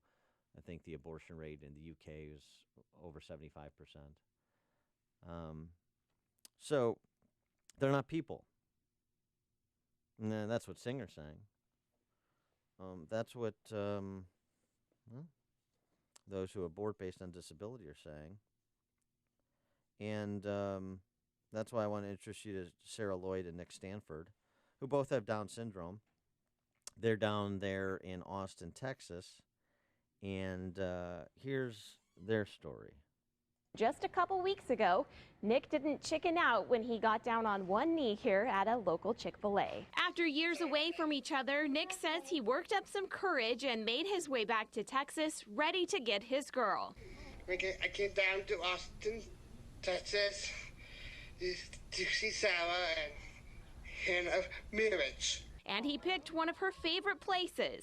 A day he proposed to me at Chick-fil-A. It's kind of heart-touching for me when he got on his knee. Like, I didn't know at first he's gonna do it for real. I was a little bit nervous, but I was more excited. He likes me and not someone else, but he wants just me. And now the happy couple is on to planning their 2019 wedding. She said, I just thought of him. He's kind of like my Prince Charming. They've known each other since they were they met when they were both 3 years old. Sarah, they're so cute. Do you see their picture? Yeah, I watched the video. Sarah Lloyd said, my boyfriend, he's strong, he's brave, he's a fighter. And Nick Stanford said, after living apart, I thought it was time to make it official, get married, so I came down to Austin, Texas to see Sarah and ask for her hand in marriage. Those are not people, according to some. According to the entire country of Iceland, not people. And it's not limited to Iceland. Paxton in Martinton, you're on Chicago's Morning Answer. Hi, Dan. Hi. Great topic. Dan, I think you're missing the Swiftian irony here, the modest proposal this singer is up to. And what he's saying is making that statement that Swift was making. What he's making? I'm sorry. He in making what statement that who was making? I mean, he's using the type of irony that Jonathan Swift was using in Modest Proposal. Oh well, but Singer's not being ironic. Are you sure? Positive. But see, this is also the existential take that Jaspers and what was that other guy's name? Marcel took also, and they were Catholic existentialists, and they were making those strong points that appeared to be anti-Christian, anti-Catholic, but they were not.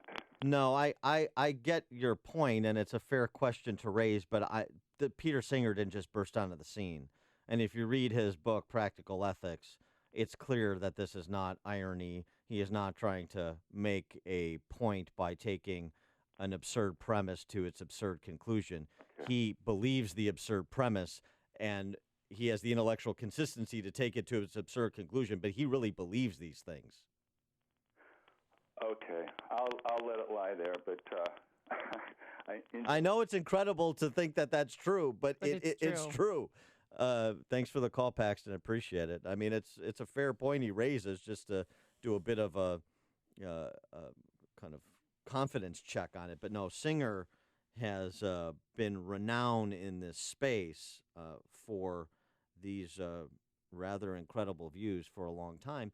But here's the thing. Including experimenting on prisoners in order to advance medicine. I mean, there's a list of other things he believes in. To harvesting vulnerable people's organs to help others. And, I mean, that's possible forced sterilization. I mean, there's a whole list of things that he's been investigating. Well, since we just talked to somebody who is a fellow traveler in terms of interest in political philosophy and Paxton, this is utilitarianism. You're right. And so, and by the way, this includes like John Stuart Mill, who's given much credit to a lot of you probably read On Liberty in school. And this is supposed to be received wisdom. Utilitarianism, that's what we want to do, create the most amount of happiness for the most amount of good, for the most amount of people. Most amount of happiness for the most amount of people. That's all that matters. That's Peter Singer's premise. That's the basis of utilitarianism. This is where it leads if there's no right and wrong. And that's what we've lost. There's no right or wrong. And so people are expendable. That's the rub. And if you don't get that, and you're just another sentimental barbarian, and you're willing, the thing about Singer that's so interesting is he exploits the hypocrisy of people who are sentimental barbarians in some issues, but don't want to take it to its logical conclusion because they would be horrified at where they find themselves. That's the point. Think about implications of the premises you start from and the positions you ultimately take, where they are taking you in our politics and in our culture. That's the point. Do you really want to be on the side? You really want to be on the side of saying that Sarah Lloyd and Nick Stanford are not people? That they're body parts factories? You want to stand with Peter Singer? You do when lab rats. Yeah, you do. Well, that's what you do when you take a utilitarian approach to life. Connect the dots, people. Listen to Dan and Amy on your smartphone. Download the AM560 mobile app today at 560theanswer.com/mobile. Some high clouds right now, but cooler temperatures. 52 degrees right now at O'Hare, going up to a high of 55 degrees. Tonight, a low of 40, and over the weekend, it's going to be pretty cool. You might have to cover your flowers if you already planted them. Saturday, breezy with some clouds and sun, a high of 57, a low of 39. And then on Sunday, it's going to be warmer with plenty of sunshine, a high of 64. Any pleasantries in our alarm detection systems traffic center? Here's Dominic Fortini, who's in for Jim Talamonte. Well, I'm plenty pleasant. So is the Edens right now. 19 minutes in both directions. Lake Cook to the junction. Inbound Kennedy, a minor delay from the O'Hare extension to Canfield. 22 minutes O'Hare to downtown. 10 in from the junction. 8 in the inbound express. Outbound delay free. 20 minutes downtown out to O'Hare. Inbound side of the Eisenhower schedule of 41 minutes from Thorndale in. Tie-ups begin near Wolf. A little bit slow on the outbound side, central to Austin, but larger delays on the inbound Stevenson as folks start to fill in a little bit more between State and Lakeshore. 44 minutes, 3:55 into the drive, 31 in from the Tri-State. About a 10-minute delay on the inbound Ryan. You're backed up at 35th in the locals and the express. 25 minutes, 95th into downtown. And you've got the left lane closed inbound I-57 from Halstead into the Ryan. So watch for some brake lights to come on right near 111th. Traffic answers when you need them the most. I'm Dominic Fortini on AM 560, The Answer. Acme Home Insurance. Yes, I'd like to make a claim. What are you wanting to claim, sir? My water heater broke down. Sorry, but your homeowner's insurance doesn't cover water heater breakdowns. So what do you cover? Home damage from things like earthquakes, volcanoes, a zombie apocalypse. A zombie apocalypse? But that'll never happen. But if it did, you'd be covered, sir. But not my water heater? I'm afraid not. But his water heater could have been covered with a home warranty from American Home Shield, plus components of 20 other major home systems and appliances, like his electrical system, plumbing, refrigerator, and more. For valuable free information, call 1-800-300-2127. Home insurance can cover what might happen. Zombies are coming! But a home warranty helps cover what will happen. Now the dryer won't work. Life happens. Have a plan. Get a home warranty from American Home Shield. For valuable free information, call 1-800-300-2127.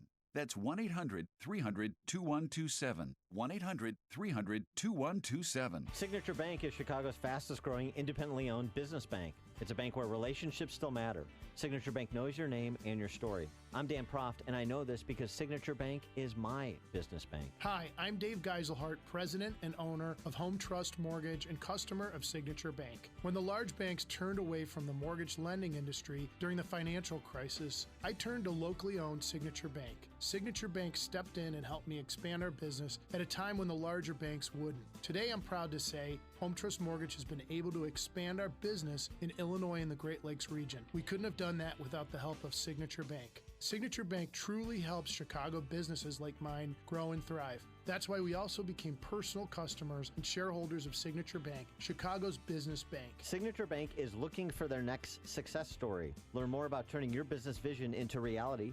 Visit signature-bank.com. Signature Bank, helping local businesses succeed. Member FDIC, Equal Housing Lender. AM 560, The Answer. Chicago's Morning Answer with Dan and Amy continues now. And make sure to stay tuned to catch me, Mike Gallagher, coming up at 9, only on AM 560, The Answer. Dan and Amy, let's do a little stateside business here. There's 17 school districts that are suing the state of Illinois and Governor Bruce Rauner, demanding more taxpayer money. Really? Yeah. Most of them are in southern Illinois, central and southern Illinois. So we did a little bit of a look-see at these school districts and what's been happening there over the last 20 years in the Sangamon Sun, SangamonSun.com, which is one of my papers. And you interview yourself all the time, according to Mark Sapelsa. Yeah, Sapelsa's a dope.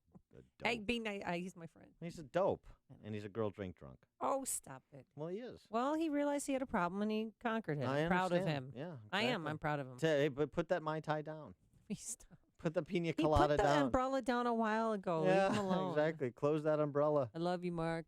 I love you, man. I mean, he's just a simp, you know. I mean, he's not like a hard left ideologue like Zorn or some of these hacks. But that's the problem with the Chicago media. But he tries to sidle up to the political ruling class, like guffawing with Brendan Riley. He just wants to be part of the in crowd, and the in crowd is all left in the Chicago press corps. So it just propagates itself, and it's ignorant, and it's, by the way, a culpable party. The Fourth Estate is a civic institution. So when you look at why Chicago and why Illinois are the worst governed city and state, respectively, in the Western world, by a wide margin, the Fourth Estate bears their share of responsibility as well.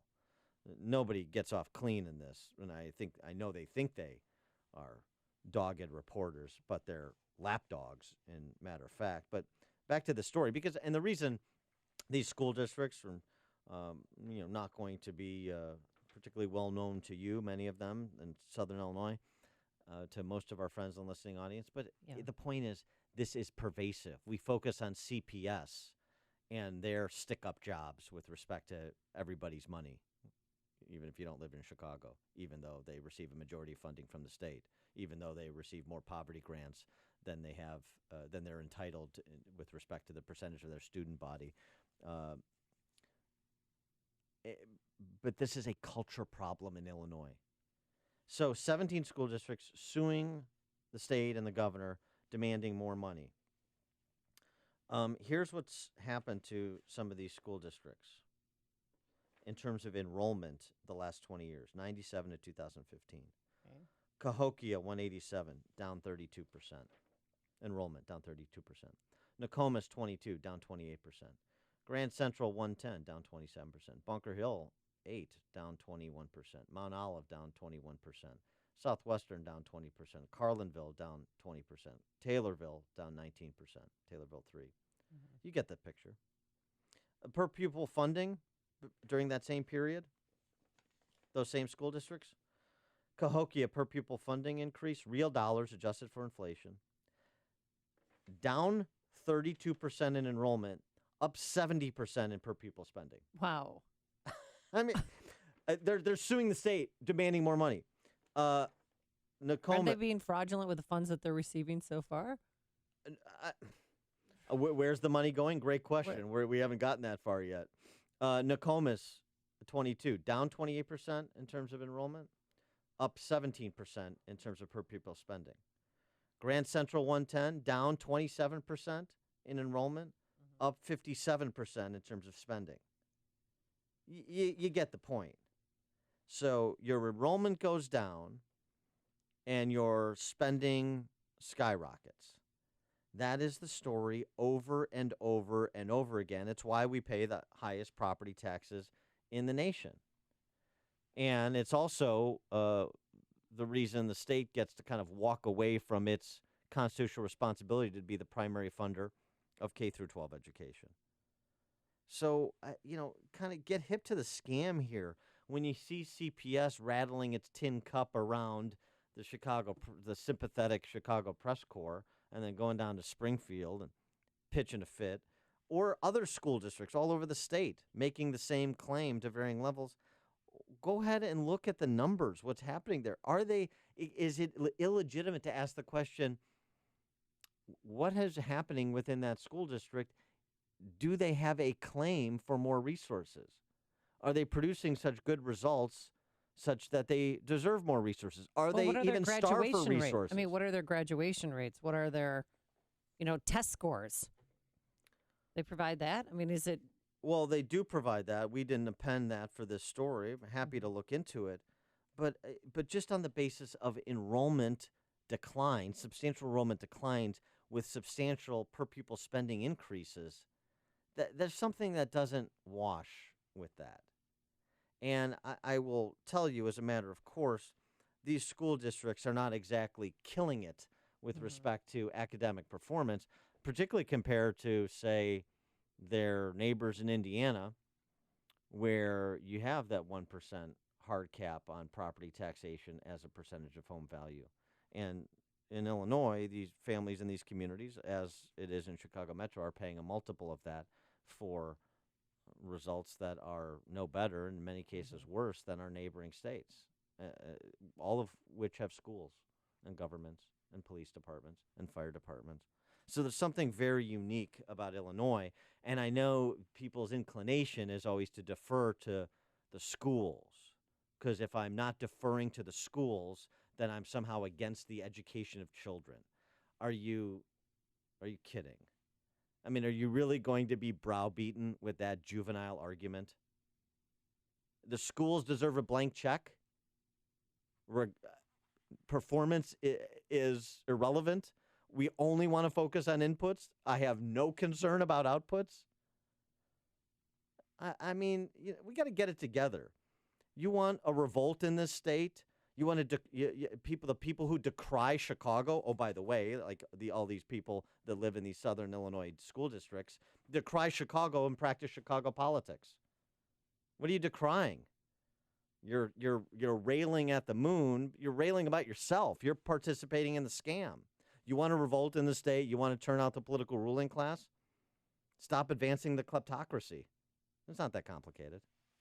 It's what Chicago is talking about. It's Chicago's Morning Answer with Dan and Amy on AM 560. The Answer. Balance of Nature's fruits and veggies.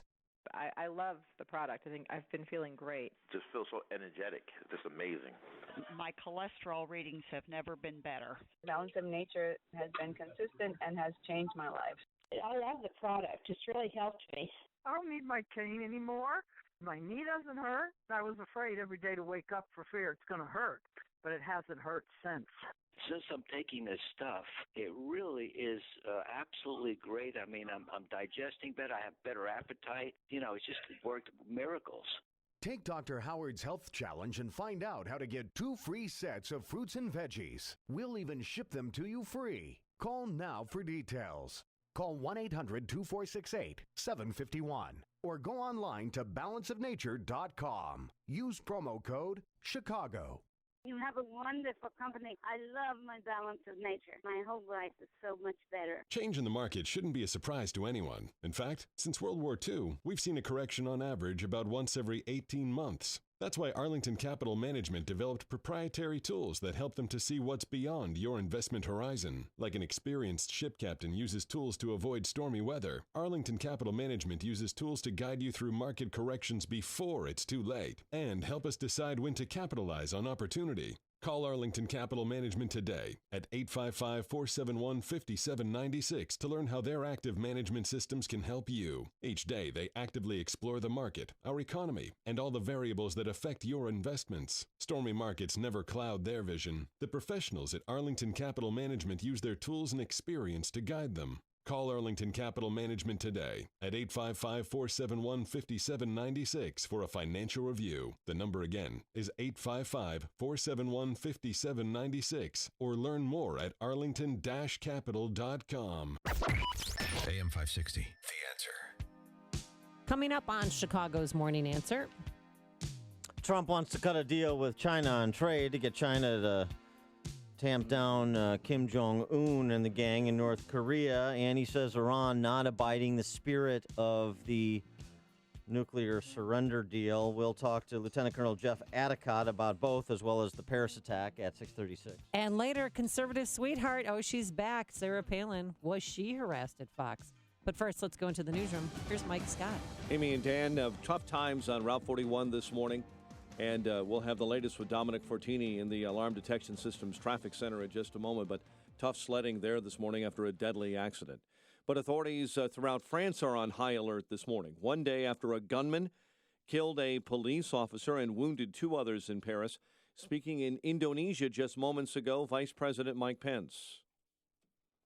This is just the latest reminder that terrorism can strike anywhere, at any time, something that the people of Indonesia and the United States know all too well. Pence is visiting Indonesia today, part of a 10-day Asian trek. Defense Secretary Jim Mattis says Syria still has chemical weapons and is spreading out its warplanes. Mattis in Tel Aviv today suggesting Syria wants to make its warplanes harder to find.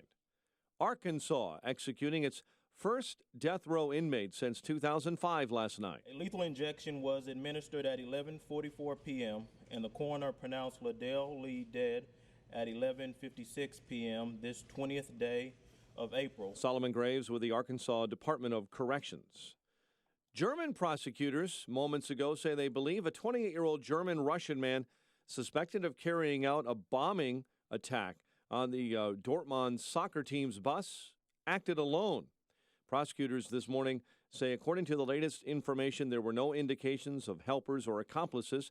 That suspect nabbed early this morning in southwest Germany and will be brought before a judge later today. The suspect came to the attention of investigators because he had made suspicious options purchases and had taken out a 5-figure loan to bet on a drop in the club's stock on the day of the attack. CVS is going to stop selling candy, the drugstore chain removing the candy counter to make room for health food products. Today is the one-year anniversary of Prince's death. The superstar remains popular. For the full year of 2016, Prince sold more albums than any other artist, with well over 2 million copies sold. A man charged with murder in the case of a Schaumburg woman last weekend is now waiting to be brought back to the state of Illinois to stand trial. Bill Morrow Meha Maya was arrested Wednesday in Jacksonville, Florida. And the Chicago Board of Ethics is investigating 8 more people whose emails to Mayor Rahm Emanuel's private account may have amounted to lobbying violations. The top seed in the West swept out of the Stanley Cup playoffs. Predators beat the Blackhawks 4-1 in Game 4 of that opening round set in Nashville. Cubs begin a series in Pittsburgh tonight. White Sox open up at home with the Indians. And the news a service of Sherwin-Williams. Ask Sherwin-Williams and get 40% off paints and stains April 21st through the 24th. With such great deals, you can give your whole home a color makeover. Your neighborhood Sherwin-Williams paint store is right around the corner, or find them at sherwinwilliams.com. 6:35 and a check of traffic and weather on the way next on AM 560. Save, earn, share. Stop by a Mariano's today and score deals with their revamped rewards card. Save with personalized coupons. Earn freebies from Mariano's specialty shops. Share discounted Mariano's gift cards with friends and family. Are your medical bills piling up due to cancer or another serious illness? You are not alone. Many people face this challenge. Here's how Coventry Direct can help. You can receive an immediate cash payment by selling your life insurance policy. If you have $100,000 or more of life insurance, you may be eligible to sell your policy, even a term policy. To find out if you qualify, call Coventry Direct today at 1-800-386-1700 to speak to one of our policy specialists. That's 1-800-386-1700. The cash you receive from selling your policy can be used to help pay medical bills or whatever you choose to give you financial security and peace of mind. Call Coventry Direct at 1-800-386-1700 or visit us at coventrydirect.com. Coventry Direct, giving you the cash you need when you need it most. Coventry Direct is a marketing company and will refer qualified policies to a licensed entity. On AM 560 The Answer, we talk about the important issues that affect your world.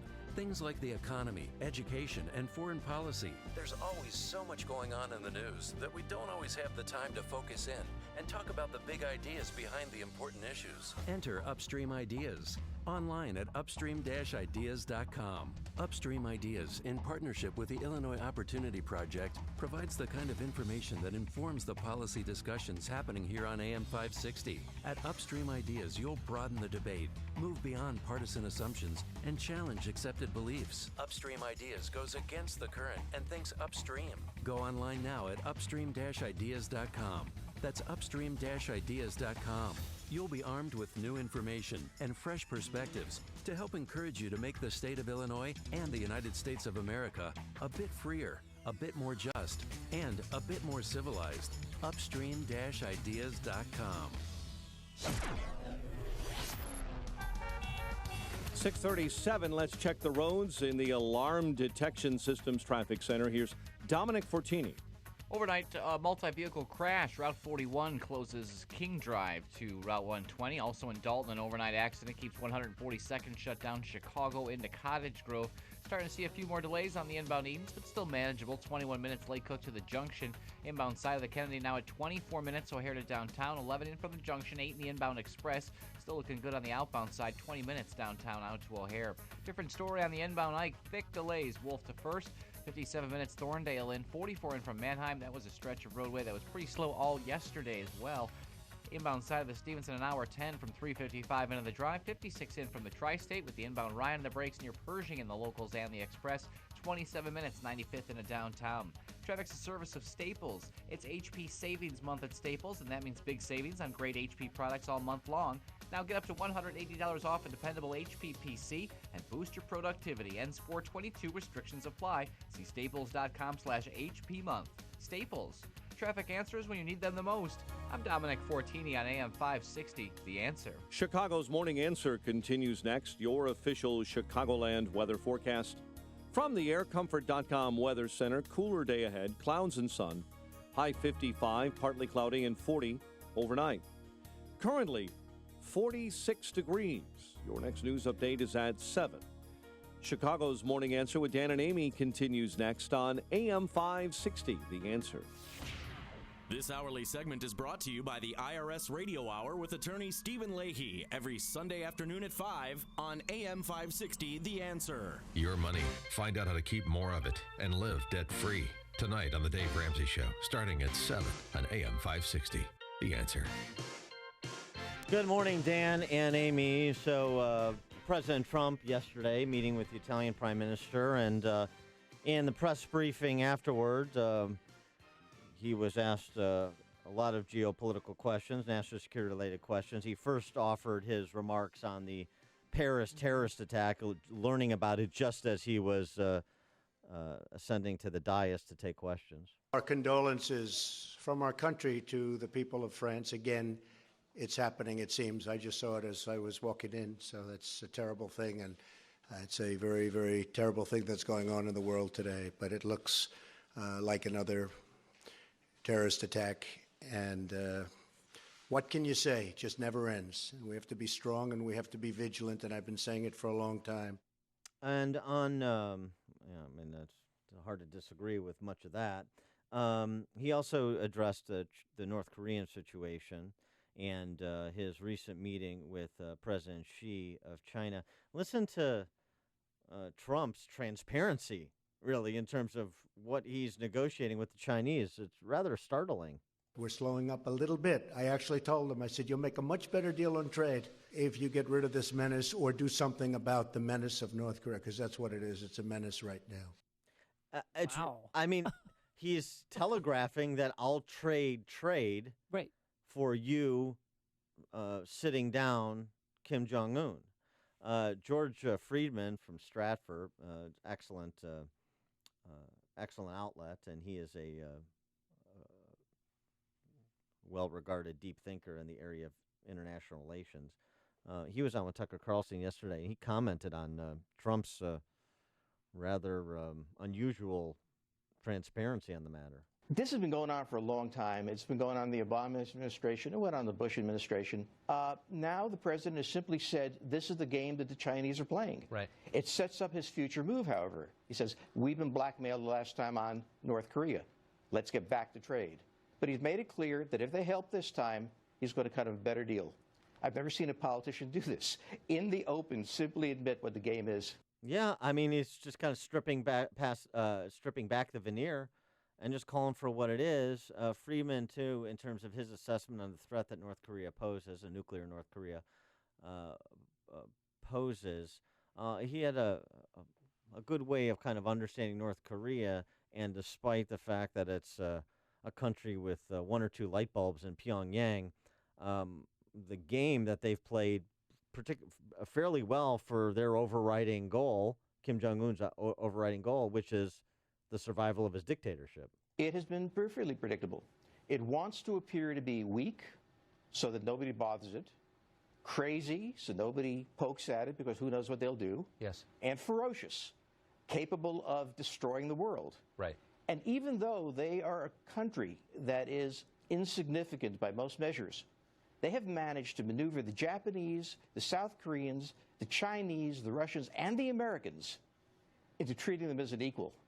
And that is a brilliant move, and they have done that over the years, and you don't have to like them to respect them. They are good at this. For more on this, we're pleased to be joined by our friend, Lieutenant Colonel Jeff Attott. He's the director of the Center for Terrorism Law. He's a former Army judge in the JAG Corps. Colonel Attott, thanks for joining us again. Appreciate it. Oh, always a pleasure. So start with the terrorist attack in Paris, the sixth one in Paris in the last 3 years. Your reaction to the reactions from the politicians in Paris, including Marine Le Pen, who talked about suspending all legal immigration into France until effectively France gets a hold of its borders. Well, the killer is identified as Abu Yusuf al-Belghiki, who is a gunman from Belgium, and ISIS has claimed responsibility. They're in a state of war. They just don't call it war like we do, the war on terror. What they do is they amend their domestic criminal code to deal with this problem. I think that's a reasonable step myself, is to suspend your immigration policies, because if you look at the recent French study that came out last year, it's like they're almost in shock because they realize they have literally millions of Muslims in their country that they have allowed to come into the country that do not want to be French. They have no desire to adopt the Code Napoleon. They have large areas of no-go zones where these people embrace Sharia law, which is the antithesis of civil law or common law. So, yeah, they've got a serious problem on their hand, and I think that's not unreasonable to kind of, decide what culture do you want in your country. Do you want, Sharia law culture, which is the antithesis, again, of freedom, or do you want Western democracy? But Le Pen is taking it one step further. She's also calling for all French terror suspects to be expelled. So if you're on this list, she wants them essentially rounded up and taken out of the country. Well, if you're not a French citizen, what right do you have to remain in France? I mean, a country has a right to determine who's in its own country. And, I'm not going to criticize them for taking these measures when they've had hundreds and hundreds of French people have been slaughtered. And far more serious, as I indicated, you have huge blocks of your society that reject the very pillars of what the French nation stands for. You heard what President Trump said about trying to triangulate North Korea with the help of the Chinese, and you heard George Friedman's analysis of North Korea and the game that they're playing and how successful, frankly, they've been at it politically. What's your assessment of the approach to trying to minimize the North Korean threat, particularly to South Korea? Well, they've got nuclear weapons, and all this stuff started. The French, the North Koreans have been playing us like an old violin. There's no doubt about it. In 1995, you had Madeleine Albright come back like Chamberlain meeting with the Fuhrer and said, "Oh, I've got peace in our time. They've agreed they won't build nuclear weapons. We just have to give them food, cigars, cognac for the dear leader." And then, of course, a few years later, they set off a nuclear weapon, and all the liberals in this country, oh my golly, they lied to us. You think? I mean, it's a brutal, murderous, totalitarian regime, and we're going to see this again with Iran, because once you have a regime like that with nuclear weapons, they play that card. That's their ace trump, and it's much harder to stop them after they get nuclear weapons. The time to stop these type of rogue nations is before they get nuclear weapons, and I'm talking about Iran, that I think is a far more serious threat than North Korea, because the North Koreans, it's true, I mean, his main goal is to remain in power. And you can deal with him, and he knows how to play the game. But the Iranians, of course, their mullahs have this end-of-the-world type syndrome, where many of these radical Islamic extremists, they don't care about dying. Please kill us. That's how we go to paradise. And is North Korea, Kim Jong-un, are they getting their nuclear weapons from Iran? Well, they developed the technology not from Iran. They've actually helped Iran get their nuclear technology. And they're assisting them. They've been doing that for a long time. Most of their assistance probably came from China, to develop these things because the Chinese have used the North Koreans as a card against us for a very long time. On the one hand, they sit at these, negotiations that have been going on for 20 years, and they wring their hands. Oh my golly, what can we do? Everybody knows that without China's support, North Korea would dry up and go away. I want to get your reaction. We'll talk about Trump's plain talk yesterday in terms of his approach with the Chinese in dealing with North Korea. Homeland Security He's laughing. Secretary General John Kelly, in terms of some plain speaking, he said this week something that I rather enjoyed about immigration policy and what Homeland Security does. He said, and I'm quoting him, "If lawmakers do not like the laws that we enforce, that we are charged to enforce, that we are sworn to enforce, then they should have the courage and skill to change those laws. Otherwise, they should shut up and support the men and women on the front lines." That sounds like a guy who's been in the Marine Corps for a while. Yeah, I love Kelly. I mean, it's again, life is very simple for conservatives. When we have a conference, for example, it's like, God, guns, barbecue. We get it. The liberals have conferences. The banner runs on for it's like the epistemological rehabilitation of the concept of social justice. They always have that word in there, in the realm of, what the hell are you people talking about? And same with Trump. I mean, he's got a lot of idiosyncrasies. I don't understand a lot of the things he says. And, it's like, it's like my cousin Vinny. I shot the clerk. And they write it down. I shot the clerk. And there's your confession. I look at what he does, and what he's been doing in terms of national security has been brilliant. He slapped down the Syrians, and they're not going to use gas anymore. He's let it be known to the Russians that, you're not going to have free reign in Syria. He's dropped the Moab, which is a message heard around the world. He's got ships off of North Korea. He's showing that he's willing to use American muscle, and he's playing very tough. And so, that's what I look at is not what does he say, because, again, I can't figure out many things he says. And maybe he's a super genius and does this in his businessman skills to get people to come to the table and get what he wants. I have no idea. I'm just looking at kind of what the results are. Something has to be done with North Korea and with Iran, and we've done nothing for 20 years with either of those two countries. He is Lieutenant Colonel Jeff Attott, Director of the Center for Terrorism Law, former Army officer in the JAG Corps. Colonel Attott, thanks so much for joining us again. Appreciate it. Thanks, guys. And he joined us on our turnkey.pro answer line. The stories you need to know to start your day. This is Chicago's Morning Answer on AM 560, The Answer. Yeah, did you get my Hallmark card for Earth Day? Happy Earth Day. Yeah, I sprayed it with a hairspray and lit it on fire. And yesterday I said it was Marcus's birthday because I'm a Miss Brownos. It's actually today is our program director, Marcus's Brown. It's his birthday, Dan. You should get his name right if you want to. Marcus's is Brown's. Marcus's? Marcus Brown. Marcus. He's one yes, Marcus. Marcus Brown. Happy birthday.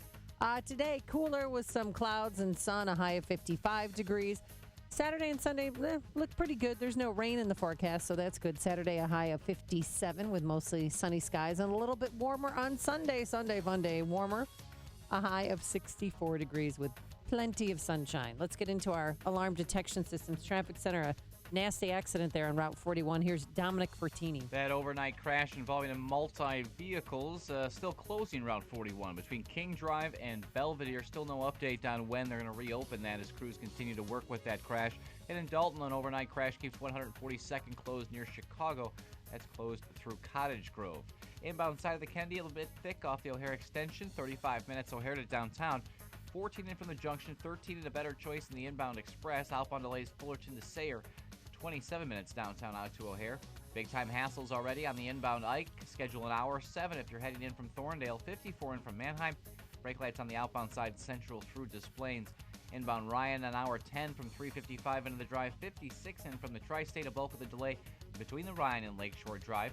Inbound Ryan at 27 minutes 95th in, while the inbound side of the Bishop Ford hung up right near the Stony Island feeder, and double-digit delays northbound Tri-State begin right near 88. Traffic answers when you need them the most. I'm Dominic Fortini on AM 560, The Answer. I'm Keith Peters in for Lou Dobbs. Starbucks worker whines about a new coffee drink. Canada uses new tax to zero in on immigration. Those stories next.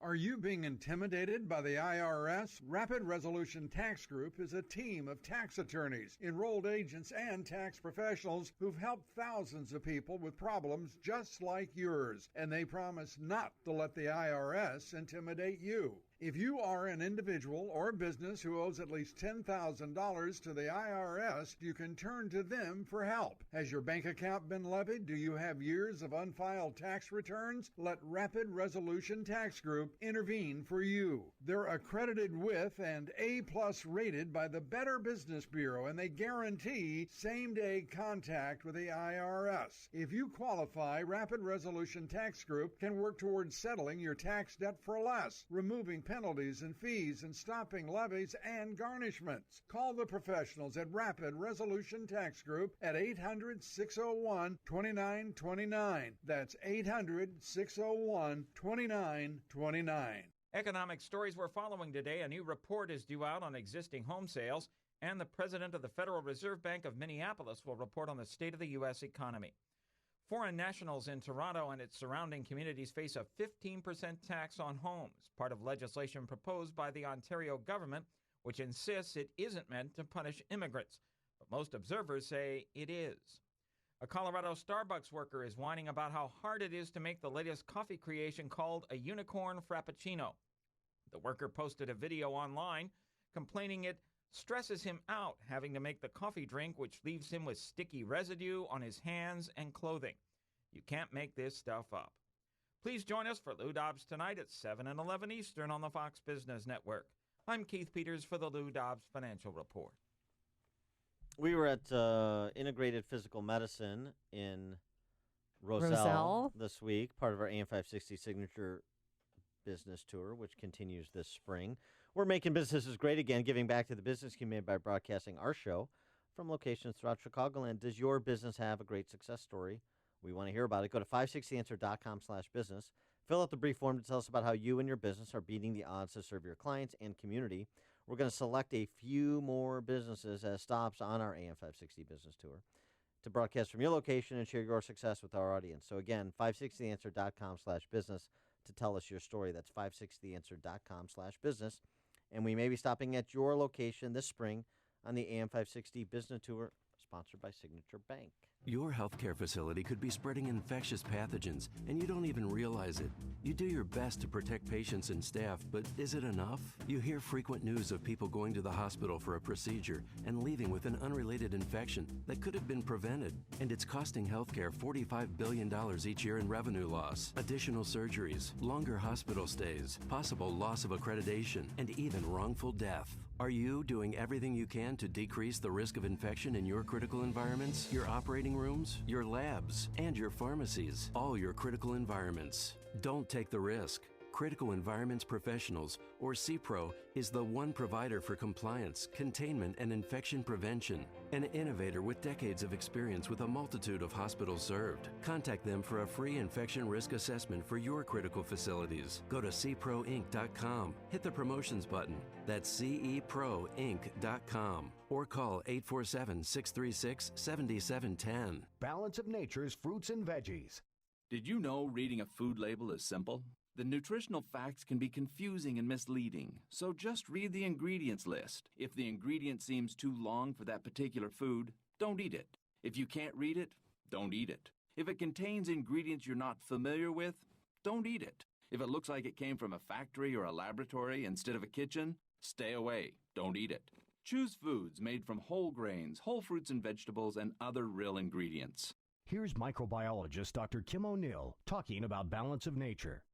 Scientific research has shown that many cancers and lifestyle diseases can be prevented with a diet rich in fruits and vegetables. This prevention comes from the phytochemicals in the plants. They fight against oxidants that damage the cell's DNA, causing mutations that lead to disease. I don't take any supplementation, but I take Balance of Nature because I know, I've seen it in my lab, and I know that it works. I've seen the immune response increase, I've seen your DNA repair capacity increase, and I've seen DNA protection. And that, to me, as a scientist, rings so true. Even my doctor thought it was a good product. I mentioned, he says, am I taking any supplements? And I told him Balance of Nature.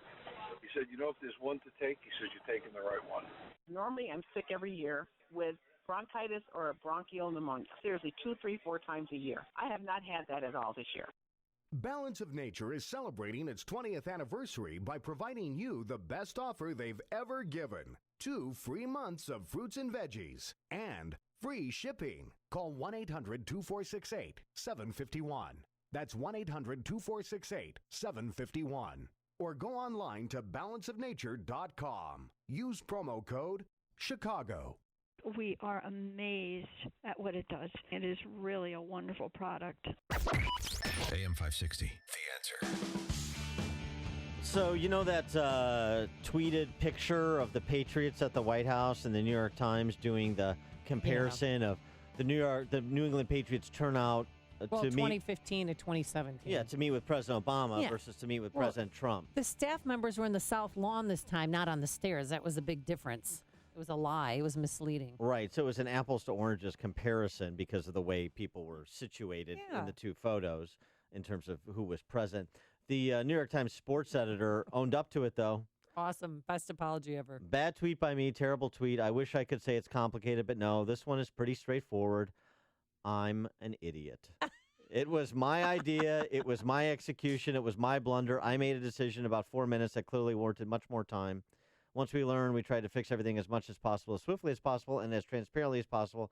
Of course, at that point, the damage was done. I just needed to own it. So Colin Campbell owned it. Yeah, so he owned it. He made the mistake, and so you accept the taking ownership of the mistake that was made. But important to correct the record. Coming up on Chicago's Morning Answer, we'll talk to former Trump campaign surrogate, now Fox News contributor, Steve Cortez, 707. But first, into the newsroom we go. Here's Mike Scott. Amy and Dan, here are the stories we're following. A man charged in a Schaumburg woman's death. A DuPage County deputy who killed a teen will not face charges. We'll get an update on that story from AM 560's David Stewart. Predators sweep out the Blackhawks at a first-round NHL playoff series. And today, cooler with times of clouds and sun. WIND Chicago News Time, 7. Fox News Radio. I'm Dave Anthony. He had no final words before taking his final breath. The convicted killer Arkansas was finally able to execute just before midnight. Fox's Tanya J. Powers has more live. Liddell Lee was pronounced dead at 11:56 local time last night, the first execution in the state in nearly 12 years. Arkansas originally wanted to put 8 inmates to death before the state's supply of one of the necessary lethal injection drugs expires at the end of the month. 3 executions were canceled this week due to court decisions. Another got a stay. 2 more executions are set for Monday and 1 next Thursday, Dave. Tony, the day after a terrorist gunman murdered a police officer on the famed Champs-Élysées street and wounded 3 others before he was killed in Paris, President Trump has just tweeted, "The people of France will not take much more, and it will affect Sunday's presidential election." Fox's Simon Owen live in Paris. Dave, the attack certainly affecting the final day of campaigning here. Some of the leading candidates setting out their positions on security. Among the frontrunners, centrist Emmanuel Macron says voters should not give in to fear, division and intimidation, saying that's what the attackers want. But the far-right leader, Marine Le Pen, saying France has been too soft on security up to now. She wants to see the expulsion of foreigners who've been flagged by security services and says she'd reintroduce controls at French borders. Dave? Simon, an American-Egyptian woman and her husband, jailed for 3 years in Cairo, have been set free and returned to the U.S. last night. President Trump's meetings with the Egyptians during that time came at a critical juncture to ensure that this judge could hand down an innocent verdict. Attorney Wade McMillan worked on their case. He was just on Fox and Friends. I'm glad this is over. That's what Tad Cummins told police when the Tennessee teacher was arrested at a cabin in Northern California where he and a missing 15-year-old girl were found. She's unharmed. Her family's attorney says words really can't express the feelings that we have. The 2 disappeared amid an investigation after they were seen in school kissing. Fox News Radio, fair and balanced. This morning, 44 degrees and fair skies, 7:02 on AM 560 The Answer. Good morning. I'm Mike Scott. A man charged with murdering a Schaumburg woman last weekend is now waiting to be brought back to Illinois to stand trial. Bolmaro Meha Maya was arrested in Jacksonville, Florida this week. Police say he sexually assaulted and strangled Tiffany Thrasher. DuPage County State's Attorney Robert Berlin has decided not to file charges against the sheriff's deputy who fatally shot a 17-year-old boy near Villa Park who was reportedly threatening his family with a knife. AM 560's David Stewart has the update on this story. State's Attorney Robert Berlin says the January shooting of Trevon Johnson was justified because the 911 call that brought the officer to the house said the boy had a knife. Does he have any weapons? Yeah, a whole bunch of weapons. What kind of weapons? Knives, bows, pigs. Berlin said it was reasonable for the officer to think the boy did have a knife. The officer says the boy lunged at him with what he thought was a knife, but what turned out to be a sports trophy on a marble base. The officer fired 5 shots, hitting the boy 4 times. David Stewart, NBC News Radio, Chicago. A Cook County judge is warning protesters not to confront the Chicago police officer charged with murdering Laquan McDonald.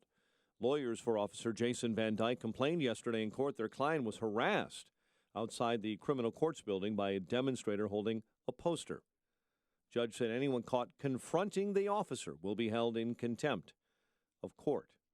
And a former player for the Boston Celtics has been found guilty of receiving guns that were stolen off a freight train in Chicago. Federal jury late yesterday found Nate Driggers guilty of being a convicted felon in possession of stolen guns. Prosecutors value the stolen guns at $50,000. They were stolen April 12th of 2015 by gang members. Driggers' NBA career was brief, playing only in about a dozen games for the Celtics in 1996 and 97. The top seed in the West swept out of the Stanley Cup playoffs. Predators beat the Blackhawks 4-1 in Game 4 of their opening round set in Nashville. Bulls look to push the Celtics to the brink of elimination in Game 3 of their first-round playoff set at the UC tonight. Cubs begin a 9-game, 3-city road trip in Cincinnati. Sox open up with the Indians tonight. And the news is a service of Mederma. Don't let a scar steal your spotlight. Use Mederma Advanced Scar Gel, the once-daily formulated scar care product clinically shown to reduce the appearance of scars. Visit Mederma.com to learn more about their growing family of skin care solutions. 7:04 and a check of traffic and weather on the way next on AM 560. The only thing better than a Samsung Galaxy S8 is 2 of them. And right now with Sprint, you can lease 2 for the price of 1. That's 2 Galaxy S8s with an infinity screen and 12-megapixel camera. And get unlimited data, talk, and text with Sprint's unlimited plan, which works great for you. But to make it work even better on radio, I'm going to read it with helium. The only thing better than a Samsung Galaxy S8 is 2 of them, and right now with Sprint, you can lease 2 for the price of 1. That's 2 Galaxy S8s with an infinity screen and 12-megapixel camera, and get unlimited data, talk, and text with Sprint's unlimited plan, which works great for you. Sprint works for me. Call 1-800-SPRINT1 or visit sprint.com/now. Unlimited excludes taxes, surcharges, roaming, and premium content. Streams video up to HD 1080p. Music up to 1.5 megabits per second. Gaming up to 8 megabits per second. Subject to credit. $30 activation fee. Prohibited network use rules and data deprioritization. Phone $0 per month after $31.25 a month service credit. Requires 2 new lines of service for well-qualified customers with 18-month leases. Early termination results in remaining balance due. Credit applied within 2 invoices. Coverage and offer not everywhere. Restrictions apply. Buying a new tractor? You owe it to yourself to visit your LS Tractor dealer. LS Tractors give you a lot more tractor for less money compared to other brands. For starters, LS Tractor comes with more select features as standard equipment. They make operating your tractor easier with better performance to get more work done quicker. Compare and you'll know who gives you more tractor for your money. LS Tractor. Excel in your field. Learn more at lstractorusa.com. Visit Abbey Equipment in Streeter and get more tractor. 5 times more hires are made through Indeed.com than any other job site, according to independent research. Imagine a lottery that had 5 times more winners, or a Sunday with 5 times more touchdowns. When you're hiring, it makes 5 times more sense to use Indeed. Right now, we're giving new users a $50 credit to post a sponsored job on the world's #1 job site. Claim your $50 credit at Indeed.com/credit. Terms, conditions, and quality standards apply. 7:07 and a check of the roads in our Alarm Detection Systems Traffic Center. In for Jim, here's Dominic. In Dalton, 142nd remains closed, Chicago to Cottage Grove after an overnight crash. And an overnight crash still closing down Route 41 in Waukegan from King Drive into Belvedere. Things getting thicker on the inbound side of the Kennedy. Heavy Cumberland through the junction, and a brief delay up through Division. 37 minutes O'Hare to downtown. 16 in from the junction, 16 in the inbound express.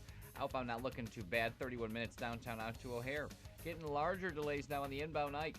Slowdowns begin at St. Charles into the tri-state, then Manheim to Sacramento, a bulk of the delay. An hour 18 from Thorndale into the post office, an hour 2 in from Manheim outbound side. Pretty tight Laramie to Manheim at 50 minutes from the post office to Thorndale. Inbound Stevenson, an hour 10, 3:55 into the drive, while the inbound Ryan on the brakes at Pershing, 28 minutes, 95th into downtown. Double-digit delays affecting travel on the inbound side of I-57 from 111th into the Ryan. And some brake lights northbound tri-state. Close down traffic between 88 and the Grand Avenue curve. Traffic answers when you need them the most. I'm Dominic Fortini on AM 560, The Answer. Chicago's Morning Answer continues next. Your official Chicagoland weather forecast from the AirComfort.com Weather Center with our meteorologist, Kevin Snyder. Today, clouds and sun, high 55. Partly cloudy night, low 40. Clouds and sun tomorrow, breezy with a high 57 and a clear night, low 39. Full day of sunshine Sunday with a high 64. Patchy clouds at night, low 39. Some sun Monday, high 70. I'm Kevin Snyder on AM 560, The Answer. 44 at O'Hare, 46 along the lakefront. Your next news update is at 7:30. Chicago's Morning Answer with Dan and Amy continues next on AM 560, The Answer. This hourly segment is brought to you by Advanced Planning Advisors, bringing you Smart Money Talk with Mike Moylan and Rob Curvin, Saturday mornings at 6. This is Chicago's Morning Answer with Dan Proft and Amy Jacobson on AM 560, The Answer.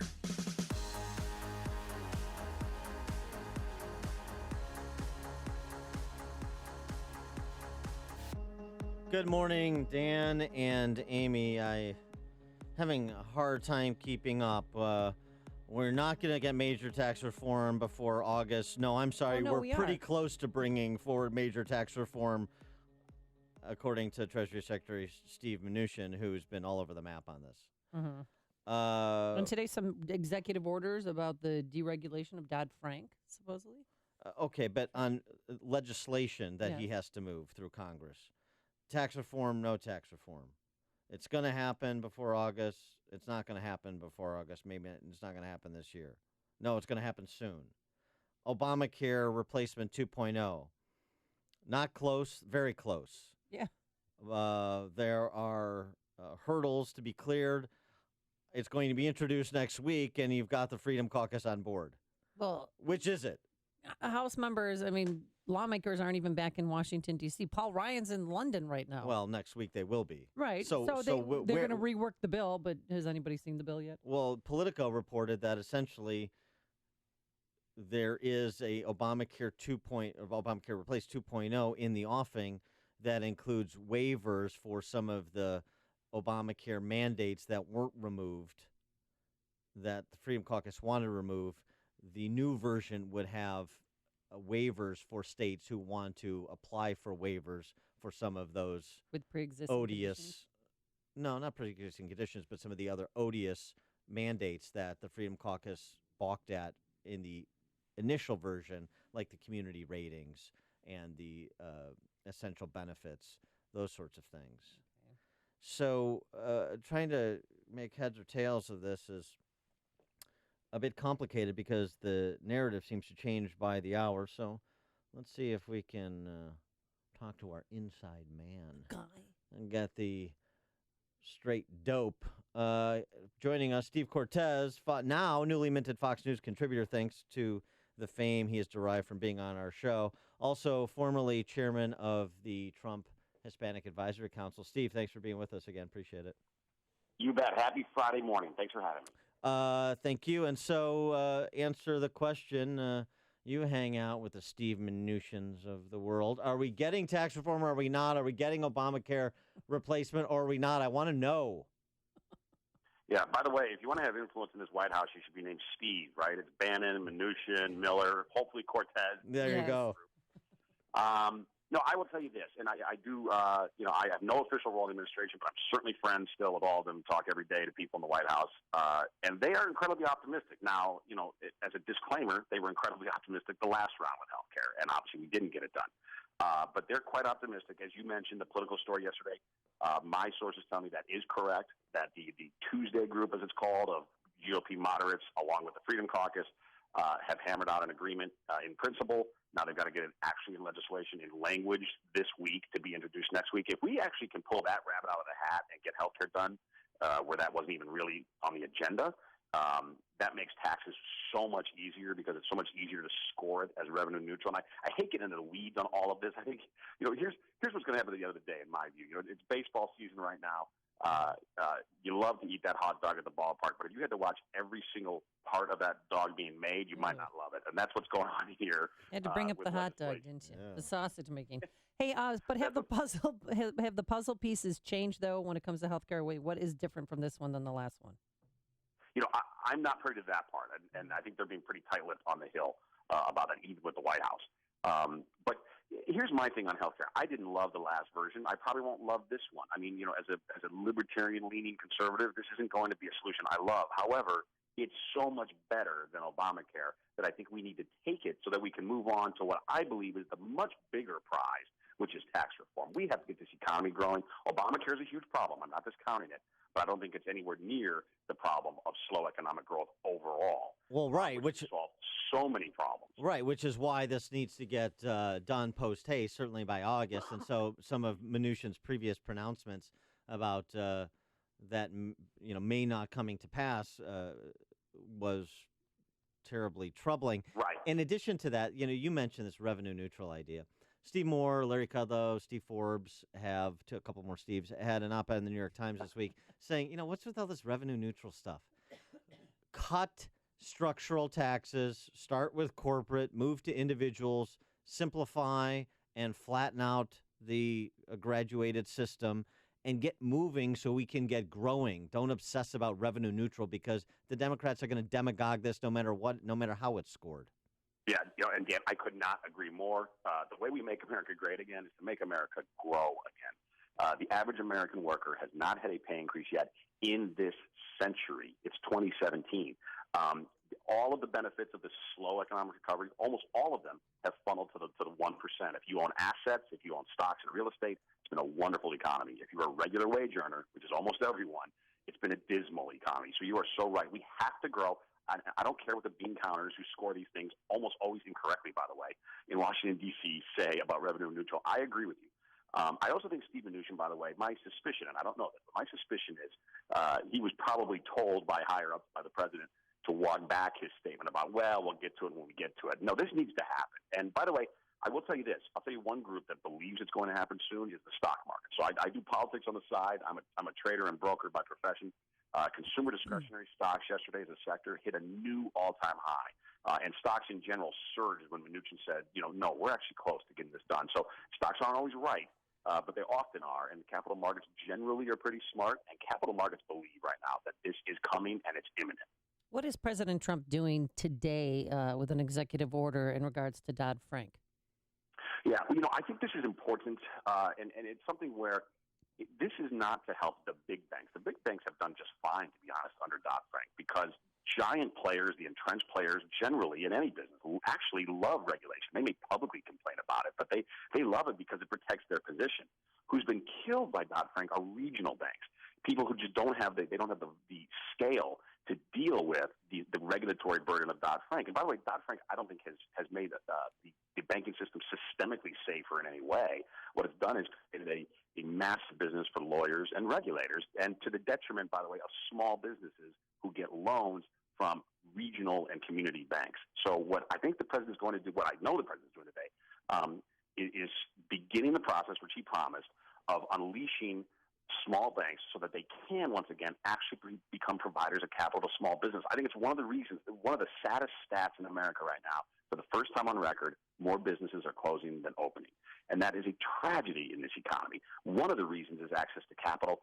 Reforming Dodd-Frank is the first step in getting capital to entrepreneurs and small businesses so that they can hire and grow. And eliminating the Consumer Financial Protection Bureau, Elizabeth Warren's baby, which is exploding and will continue to if it's not rolled back. Well, and talk about misnamed, right? It's sort of like the People's Republic of North Korea or whatever, right? And when you call it the Consumer Financial Protection, you almost know that that's exactly what it's not going to do, right? When government names something like that, and it isn't what it has done in any sense. So I hope we get to that. We've got, I think, right now, bigger fish to fry immediately. deregulation of energy, of Dodd-Frank. He's clearly put those first in terms of deregulation.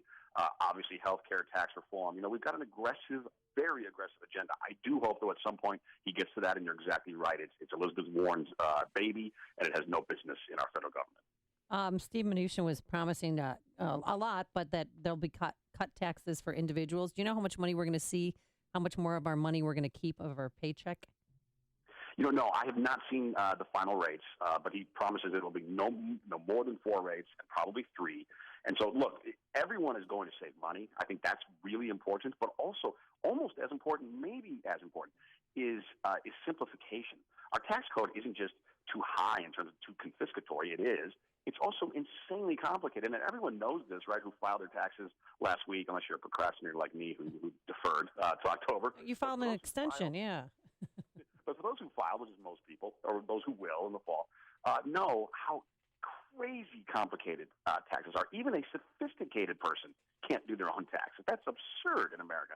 And it's not just that it's a hassle to us. It's not just that it's a big cost to the American economy, which it is. It's also that the tax code has been used by government for far too long to pick winners and losers in society. And by the way, one of the things it's done over the last decade in particular is reward capital at the expense of labor. And that's part of why I think Trump won. Again, this is really, it's ironic. The policies of the Obama administration, which claimed to be for the working man, were actually policies that almost completely benefited the very top of the economic ladder.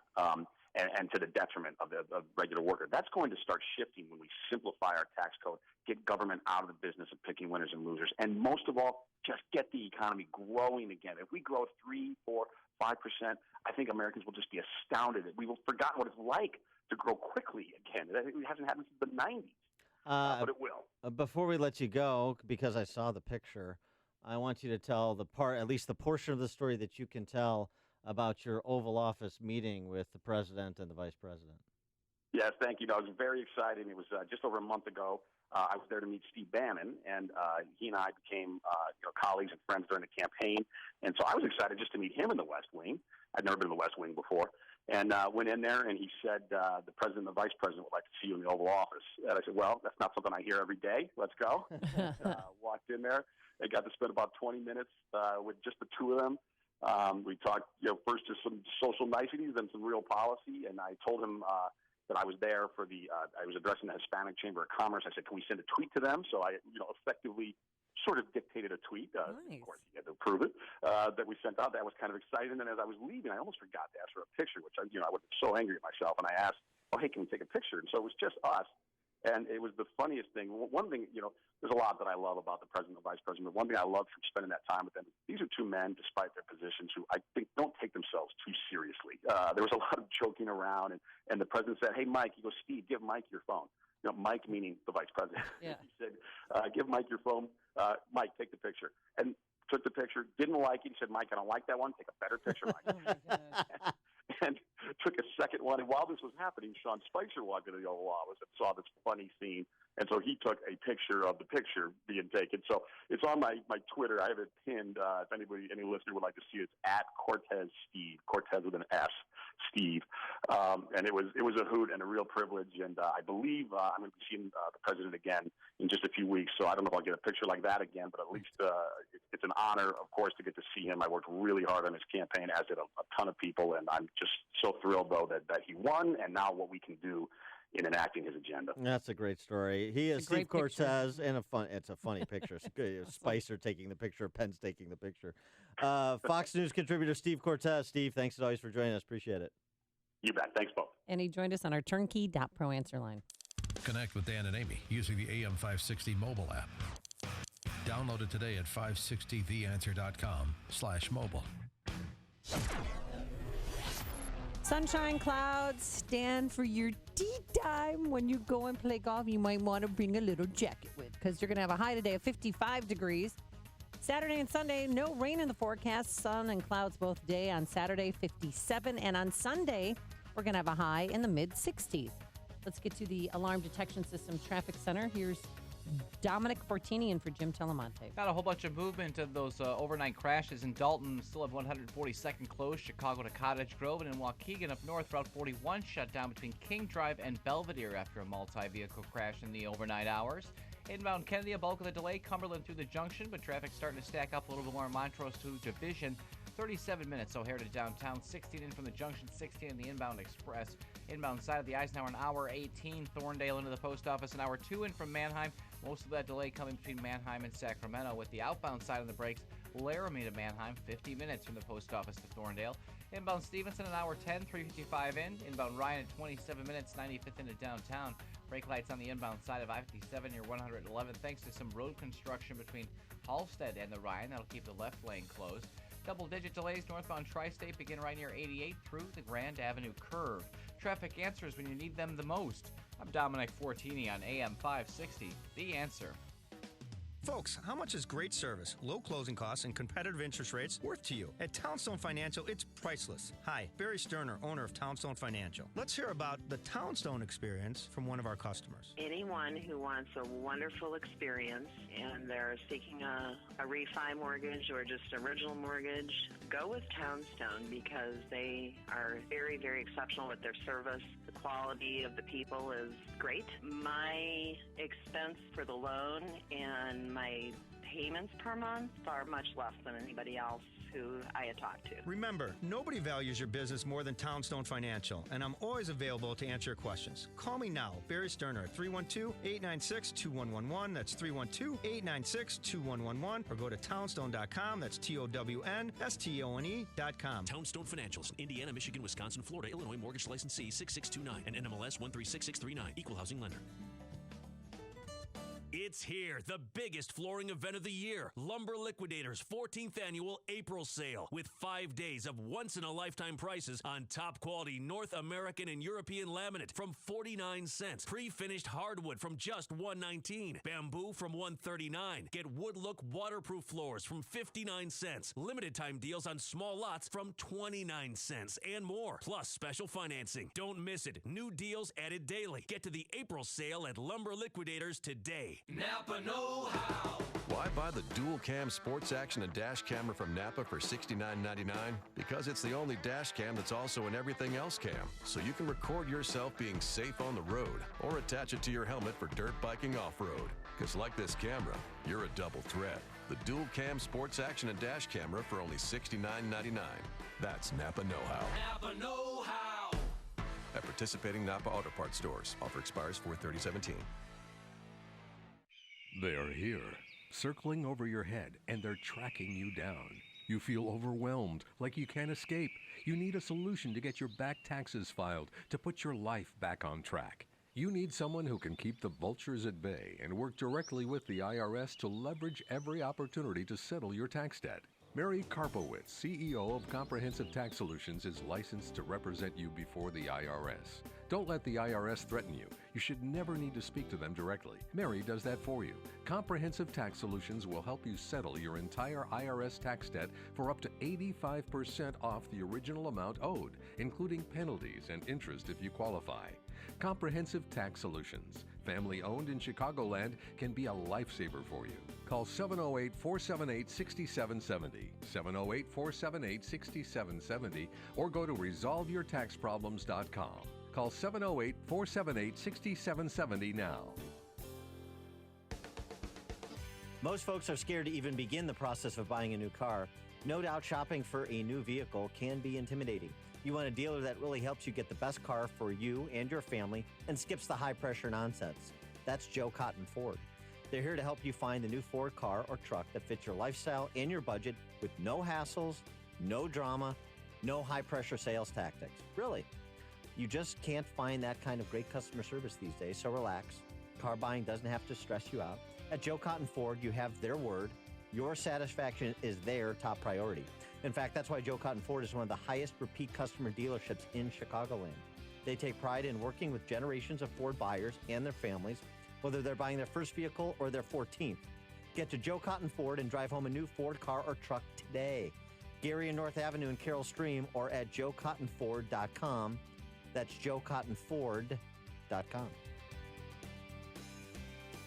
The secret to how the rich keep getting richer is by passing down their wealth, generation to generation. If you do the same thing, you'll be leaving a legacy and be doing one of the most important things possible for the people you love. The ugly truth is, you don't have an estate plan. Everything you own, including your house, cars, investments, everything could be tied up in courts for a year or longer. It could cost your estate tens of thousands of dollars in probate and legal fees, even double government taxation. You can avoid this painful, costly mistake by contacting Tom Fortino of the Alpha Wealth Group. Tom hosts the Alpha Wealth Hour, heard Saturday mornings at 9 on AM 560, and has been a featured expert on Fox Business, Fortune, and Money Magazine. Right now, Alpha Wealth Group is offering you a free estate planning kit if you call 630-873-6326. That's 630-873-6326. 630-873-6326. Investment advisory services offered through Retirement Wealth Advisors, Inc. If you have pain, listen up. Dennis Prager here. You don't need to live in pain. Let me repeat that. You don't have to live in pain. Chronic pain is the worst, whether it's from an accident or pain that just develops. So, Chicagoland, you're in luck. Dr. Ken Candido is one of the nation's most respected and successful pain doctors. He's been voted one of Chicago's best pain doctors several times. Bottom line, he's the pain doctor you need. Dr. Candido of Chicago Anesthesia and Pain Specialists will help you get off pain medication and all of its side effects. How? By finding the source of your chronic pain and fixing it. This is Ken Candido of Chicago Anesthesia Pain Specialists. Let's make you pain-free. Call Dr. Ken Candido and make an appointment with a cutting-edge, respected, and successful pain physician. Go to mypainchicago.com. That's mypainchicago.com. Thousands have been helped with their chronic pain, and you can be the next one. Get the phone number and all the info you need at mypainchicago.com. AM 560, The Answer. All right, the conservative sweetheart is back. Ted Nugent? No, Sarah Palin. Well, Ted Nugent, Kid Rock, and Sarah Palin were all invited to dinner at the White House on Wednesday, and they took some pictures. Which one has hepatitis C again? No, Kid Rock. Oh, yeah. Yeah, because of Pamela Anderson. But anywho, so they, of course, while she was there in Washington, D.C., Sarah Palin sat down with Jake Tapper about the atmosphere at Fox, because, she worked at Fox for a while. A contributor, right. So did anything happen to her? Did you ever witness or experience, God forbid, anything like that at Fox? I wouldn't put up with anything that would be perceived as intimidating or harassing. And But you said you're former, so I wonder, was that part of the reason you left? You can ask them why I'm no longer with Fox. I'm not gonna speak for them. My contract wasn't renewed. That's the line. I don't want to be a jerk, but it sounds like you experienced something. I just, it was just time to part ways and get out there in I guess a more diverse arena to express views and to speak for the public, and that's what I've been able to do now. See? I can't translate Mama Grizzly, so what does that mean? They didn't renew her contract. Well, but I she's know that, but I mean, do you think that she was sexually harassed? No, I think that if she was, she would have handled it herself and kicked them in the naughty bits. I think she's being coy about why she left, and there was obviously disagreement over something, but doesn't sound to me like she was harassed by Ailes or O'Reilly otherwise. And the big ha-ha this morning is that she and Kid Rock and Ted Nugent took pictures in front of Hillary Clinton's portrait on the wall at the White House and were kind of being disrespectful. Ted Nugent was just pointing at the picture, with his eyes open, like, there she is. Lighten up, D.C. press corps. She lost. Get over it. Coming up on Chicago's Morning Answer, we'll talk to Congressman Ken Buck about his new book and how difficult it is to drain the swamp. That's at 7:37. And later, Hot Chocolate speaks. But first, let's go into the newsroom. Here's Mike Scott. Amy and Dan, 45 degrees with clouds and sun this morning, and President Trump turning his attention back to health care, telling a White House news conference a new Republican measure to replace the Affordable Care Act is getting better and better, and hopes to see that legislation reach the House as soon as next week. Authorities in France are on high alert today, one day after a gunman killed a police officer and wounded two others in Paris. Speaking in Indonesia, Vice President Mike Pence said the people of France are in his heart. This is just the latest reminder that terrorism can strike anywhere, at any time. Something that the people of Indonesia and the United States know all too well. Pence is visiting Indonesia today, part of his 10-day Asian trek. Defense Secretary Jim Mattis says Iran is following the terms of the deal to curb its nuclear program. But today in Tel Aviv, Mattis said the Iranians appear to be living up, while they do appear to be living up to that part of the agreement. The Pentagon chief was much less complimentary about Iran's activities in Yemen and Syria. We also recognize the need to confront the destabilizing activities of Iran. Mattis also said Iran continues to threaten Israel and other Middle Eastern nations with ballistic missiles and cyber activities. Arkansas executed its first death row inmate since 2005 last night. A lethal injection was administered at 11:44 p.m., and the coroner pronounced Liddell Lee dead at 11:56 p.m. this 20th day of April. Solomon Graves with the Arkansas Department of Corrections. CVS says they're going to stop selling candy. The drugstore chain is removing the candy counter to make room for health food products. CVS also says they're reducing their spending on Sunday newspaper ads. A man charged with murdering a Schaumburg woman last weekend is waiting to be brought back to Illinois to stand trial. Bolmaro Meha Maya was arrested Wednesday in Jacksonville, Florida. DuPage County State's Attorney Robert Berlin has decided not to file charges against a sheriff's deputy who fatally shot a 17-year-old near Villa Park. A woman in serious condition following a hit-and-run crash on Chicago's far south side near 117th Place and Wallace. And former Illinois Congressman Aaron Schock is asking a federal judge in Springfield to entirely drop the federal corruption case against him. Schock arguing that prosecutors violated the constitutional separation of powers by investigating how he spent public and campaign funds. He argues the power to decide if particular expenses are proper rests with the House, and its rules and standards were not intended to be the basis of criminal charges. Top seed in the West swept out of the Stanley Cup playoffs. Blackhawks fall to Nashville 4-1. The Bulls look to push the Celtics to the brink of elimination in their first-round playoff series at the UC tonight. Chicago is up 2-0. Cubs take on the Reds tonight. Sox and Indians on the docket. The news, a service of Jewel Osco. Shop Jewel Osco's 3-day sale and save on whole boneless pork loin for just 99 cents a pound. Limit 1, 12 to 16-ounce Hormel bacon is only $2.99 each, and selected Doritos, just $1.88 each. Limit 2. 7:34 and a check of traffic and weather on the way next on AM 560. Dennis Prager sees the pressure of bigger and bigger government. It sucks the oxygen out of civic life. It sucks the oxygen out of moral life because people in America took care of other people. In Europe, they don't take care of each other because they know the government will take care of their neighbor.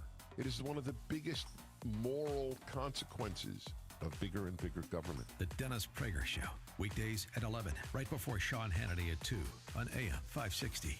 The Answer. Right now with Galaxy. Buy one cabinet, get one free. Visit us online at galaxyhome.com to schedule your free in-home estimate. Save an additional $500 when you book right now. Stop the runaround. Continental Audi of Naperville puts you in the driver's seat with straight talk and no hassle. Plus, we offer maintenance, valet service, and VIP loyalty rewards after the sale. It's the Continental difference. Right now, lease a new Audi A4 Quattro Premium Sedan for $419 a month, or lease the incredible Audi A6 for $499 a month. Continental Audi of Naperville has a large selection, including more than 300 new and pre-driven vehicles ready to drive. Plus, qualified buyers get 1.9% financing on certified Audis. Drive an Audi and feel the difference in your driving enjoyment. Drive an Audi from Continental, and you'll know the difference an exceptional dealership can make. Experience the Continental Audi difference. ContinentalAudi.com. 36 monthly, $35.44 due at Sunday. Includes first month payment, no security tax, extra. Leasing responsible for 25 cents over 30,000 miles and excessive wear and tear. Subject to credit approval through Audi Financial Services. 7:36 and a check of the roads in the Alarm Detection Systems Traffic Center. In for Jim, here's Dominic Fortini. Still plenty going on up north this morning in Waukegan. Route 41 shut down King Drive to Belvedere after some overnight crash involved multiple vehicles there. Crews still trying to work on that.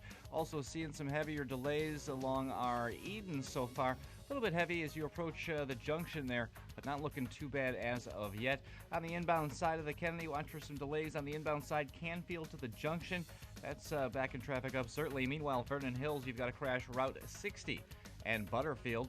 If you're traveling on the outbound side of the Ryan, watch for some struggles as you pass by 35th this morning. Inbound delays 71st into the Skyway.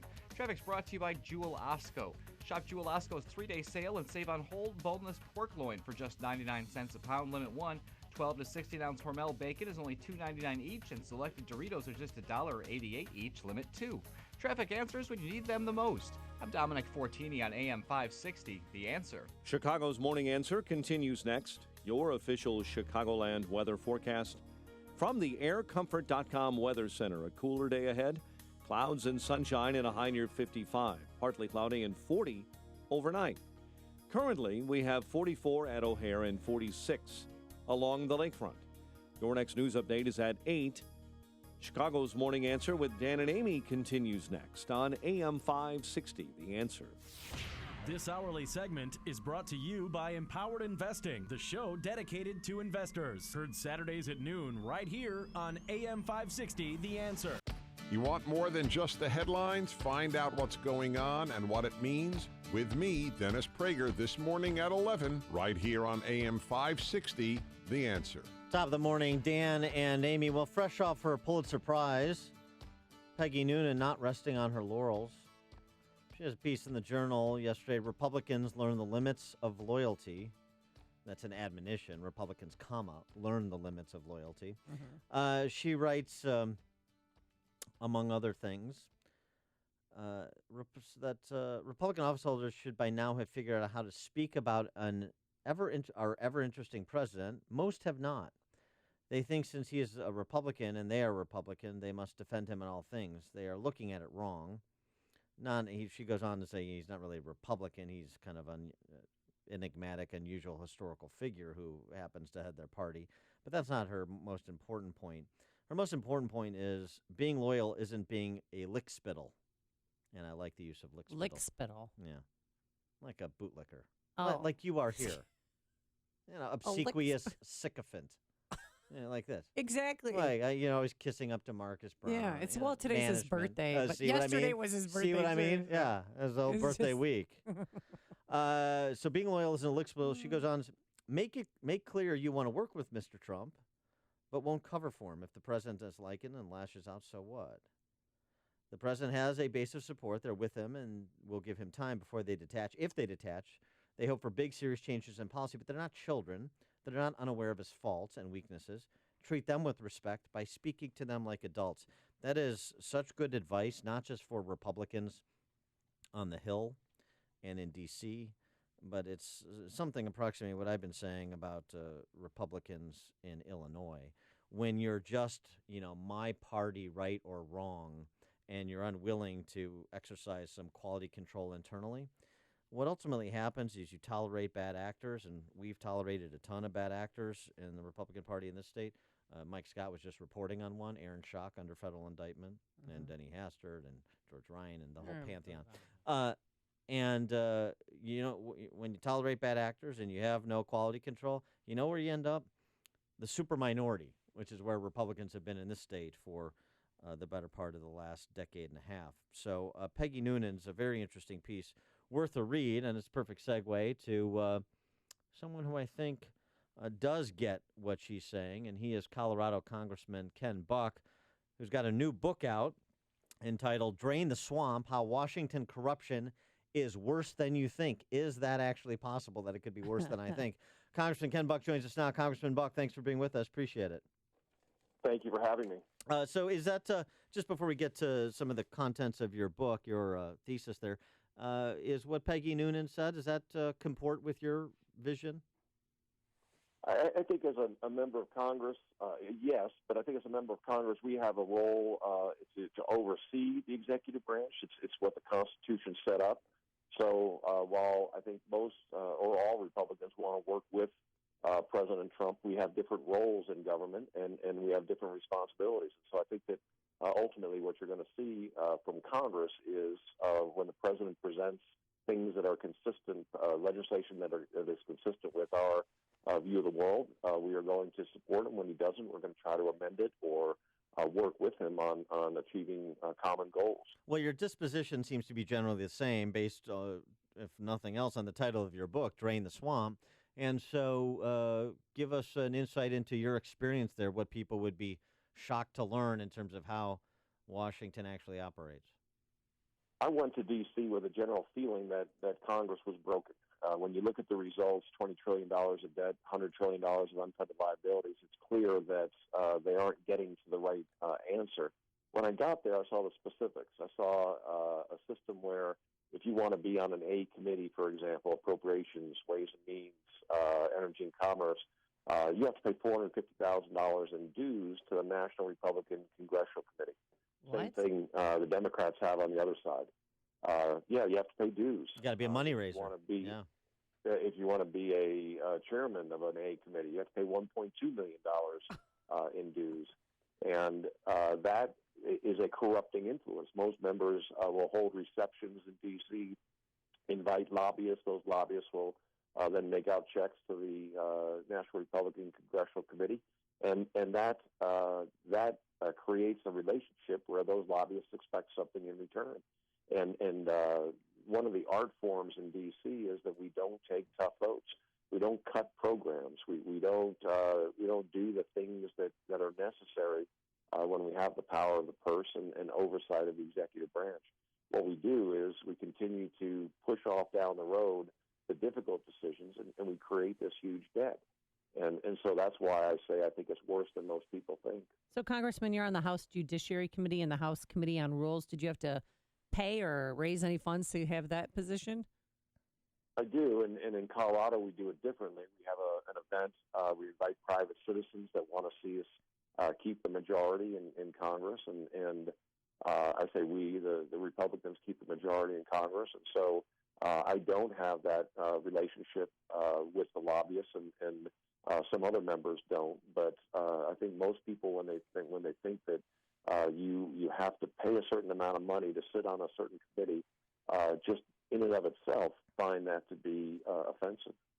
You've got a background as a federal prosecutor. For those who don't know your particular background, and I wonder, how that informs your view of the sometimes very blurry lines between what is unethical and what is illegal in the political world. I think it does. A lot of times, as a prosecutor, you start out using a smell test and try to figure out, does this smell right? Is this something that should happen? And then, obviously, you look at the law and the facts, and you make decisions. But I think that, especially when it comes to white-collar crime, kind of fraud situations, a lot of what I see in Congress, I see inherent conflicts of interest that are set up in the way the place is run. Well, one, you mentioned in your book that 1/3 of the discretionary spending in the federal budget is actually illegal and could be cut immediately. What exactly is that? So I use an example of the Endangered Species Act. It was passed in 1973. It had a 5-year sunset on it, and almost all federal programs have a 5-year sunset. So in 1978, it was reauthorized again with a 5-year sunset, and the sunset meaning that it would go away. It would disappear if it was not reauthorized. It has not been reauthorized since 1978. So in 1984, it is an unauthorized program. And it has received appropriations since 1984. And again, the reason is people don't want to take a tough vote. They don't want to amend that statute. They don't want to get rid of that statute. So they just ignore the sunset provisions in the statute, and they keep appropriating money to that program. Yeah, it's very interesting. I want to also on major pieces of legislation. I mean, since we've got one in particular that has been central to the last couple of months of discussion, and that's Obamacare repeal and replace, and that may be revisited next week when you guys return. You mentioned in the book how the arm twisting happens, how votes on major legislation are going to the highest bidder. What's been the experience from leadership in the House trying to get to the magic number on Obamacare replacement? Yeah, what I saw was an initial bill was introduced. The president and the speaker agreed to 4 conservative amendments to that bill. Some conservatives got on board. A number of moderates got off of that bill. And so there are actually more moderates that are off the bill now than conservatives. And it is difficult to form a coalition in this area because if you make the bill more moderate, conservatives aren't happy. If you make the bill more conservative, moderates aren't happy. And it'll be interesting next week. I've heard the rumors. We aren't scheduled for a vote on it, but it would be a nice surprise if we got to the necessary number and were able to vote on it. Well, but in this instance, then, is it just genuine policy disagreements within the caucus, or are there outside influences that are driving which way this legislation is going that you suggest happens on other major pieces of legislation? Well, I think that politics is driving policy in this instance. There are many people who believe that we have made a promise to the American people that we will have a full repeal of Obamacare. The fact is that no one piece of legislation is going to get through the United States Senate with a full repeal of Obamacare, and so we've got to use a gimmick called budget reconciliation to get to the rules in the Senate, which allow us to repeal something with 51 votes. And so we can repeal part of what existed, and then through other methods, we've got to try to fully repeal and improve the Affordable Care Act and the American health insurance system. I mean, some people listening may say, oh, come on, this is a little bit of Mr. Smith Goes to Washington. How can Representative Buck be naive about politics? This is a Captain Renault routine. I'll stop the arcane references now. But what about that? This is this like naivete and grandstanding, and this is just how politics works. How do you respond to that? Well, politics doesn't work if that's the attitude, because we have $20 trillion of debt. What I'm suggesting is that in the first 10 chapters of this book, I give very specific examples of the pay-to-play system and how we're appropriating to unauthorized agencies $500 billion. Last year, we had a $600 billion deficit in the federal budget, meaning we spent $600 billion more than we took in. And we had record receipts last year for the federal government. So if you look at that, we don't have a major war going on, and we don't have a major recession. And having $600 billion in a good year is scary. We're going to really suffer consequences as a result of our deficit spending. And so this is also the period of town halls, and then I assume that constituent interaction that we've seen so much of in the last week will intensify over the summer. What recommendations do you have for the ordinary citizen, the ordinary American family, to be influential in their politics other than showing up to a town hall and screaming at you? Well, and plenty of them have done that, and that's okay. I actually think that in America it's healthy to have that kind of interaction. But I offer several solutions at the end of the book, and one of them is a constitutional convention of the states. In Article 5, we have 2 ways of amending the Constitution. One of them is the method we've used so far. The other is a convention of the states where state legislatures petition Congress to convene a convention to address certain issues. And the 2 issues I think we need to address are a balanced budget amendment and term limits. We can't do that in Congress because Congress will never limit its ability to spend or limit the terms that the members can serve. But I think that the people need to do that if we're going to ever get to the right incentive structure to get the right answers in Congress. He is Congressman Ken Buck, Republican from Colorado 4. And his book, Drain the Swamp, How Washington Corruption is Worse Than You Think. Congressman Buck, thanks for joining us. Good luck with the book. Thank you very much. And he joined us on our turnkey.pro answer line. It's news, opinion, insight. This is Chicago's Morning Answer on AM 560. The Answer. I'm James Furr. I'm a 70-year-old Vietnam veteran, and I have hepatitis C. My main focus was to take care of hepatitis C. Taking Balance of Nature did other things for me. I was feeling more energetic. My mental acuity had increased. When I play golf, I would notice that bending over to line up a putt, I would have a bit of a struggle to stand back up. But even now, 10 years later, I stand up better than I did then. Taking Balance of Nature, getting fruits and vegetables into your system is just another way to deal with hepatitis C. I will live happily with hepatitis C instead of feeling like I want to die because someone's trying to cure me of it. But thanks to Balance of Nature, I live a normal, happy, healthy, pain-free life.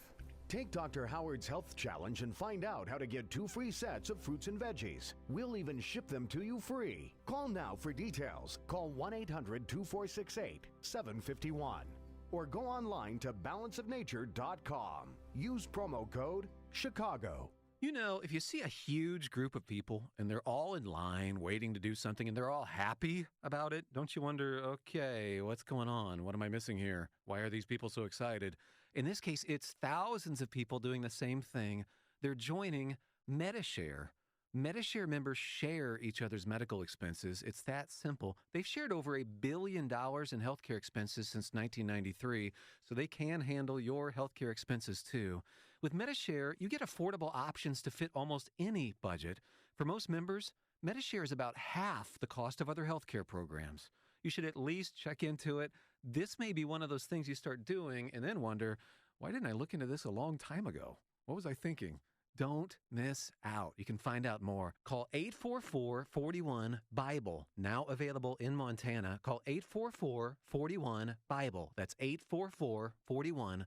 This is Dan Proft with 60 Seconds of Sanity, sponsored by Upstream-Ideas.com. In the pantheon of civil disobedience, we have Tank Man in Tiananmen Square, Rosa Parks on a bus in Montgomery, and Dr. David Dow on a United Airlines flight screeching like a teenage girl after security took him up on his taunting. Inclusion of Dow's name with the other two would be a joke if people weren't actually doing it. In his best Matlockian dialect, Dow's oleaginous personal injury attorney, Tom Demetrio, canonized Dow as the patron saint of airlines, declaring, quote, he's the guy to stand up for passengers going forward, unquote. We're finally free of commercial airline totalitarianism thanks to a half-lucid quack who didn't think random selection applied to him. Of course, United could have handled the matter better, and yes, seat arrangements should have been figured at the gate, but this necessitates congressional hearings. The only thing more absurd than that is Dow contending his United experience was more harrowing than escaping Vietnam in '75 before the fall of Saigon. And the only thing more absurd than that is listening to Lionel Hutz Demetrio moralize about corporate America. In a better America, the whole incident would be received by the public like a Jerky Boys prank call. In bedwetting America, David Dow was a hero.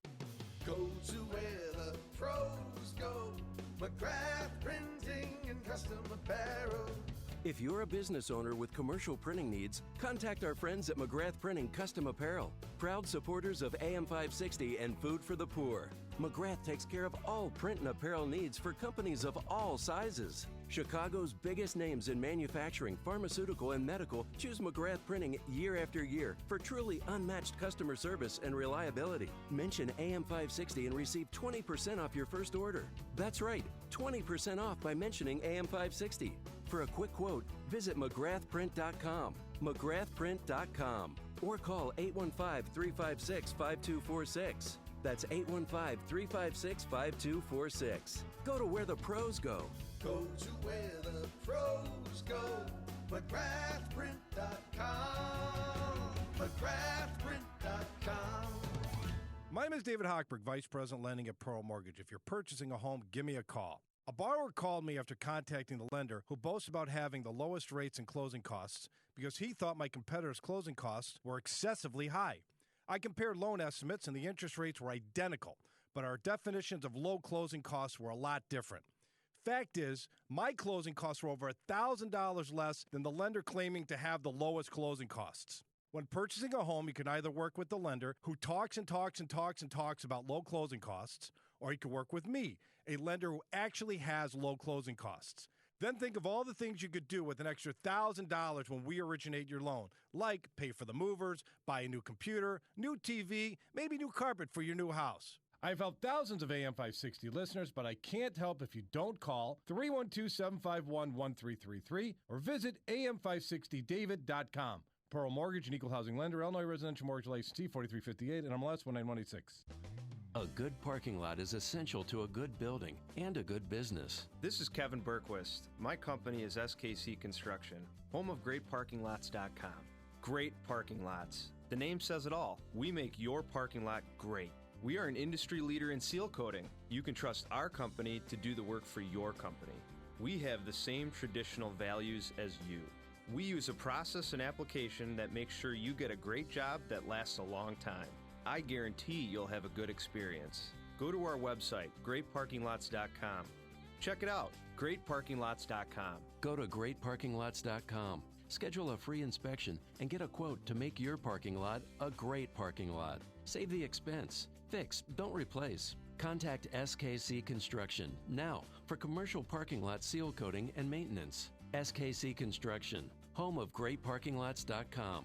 greatparkinglots.com.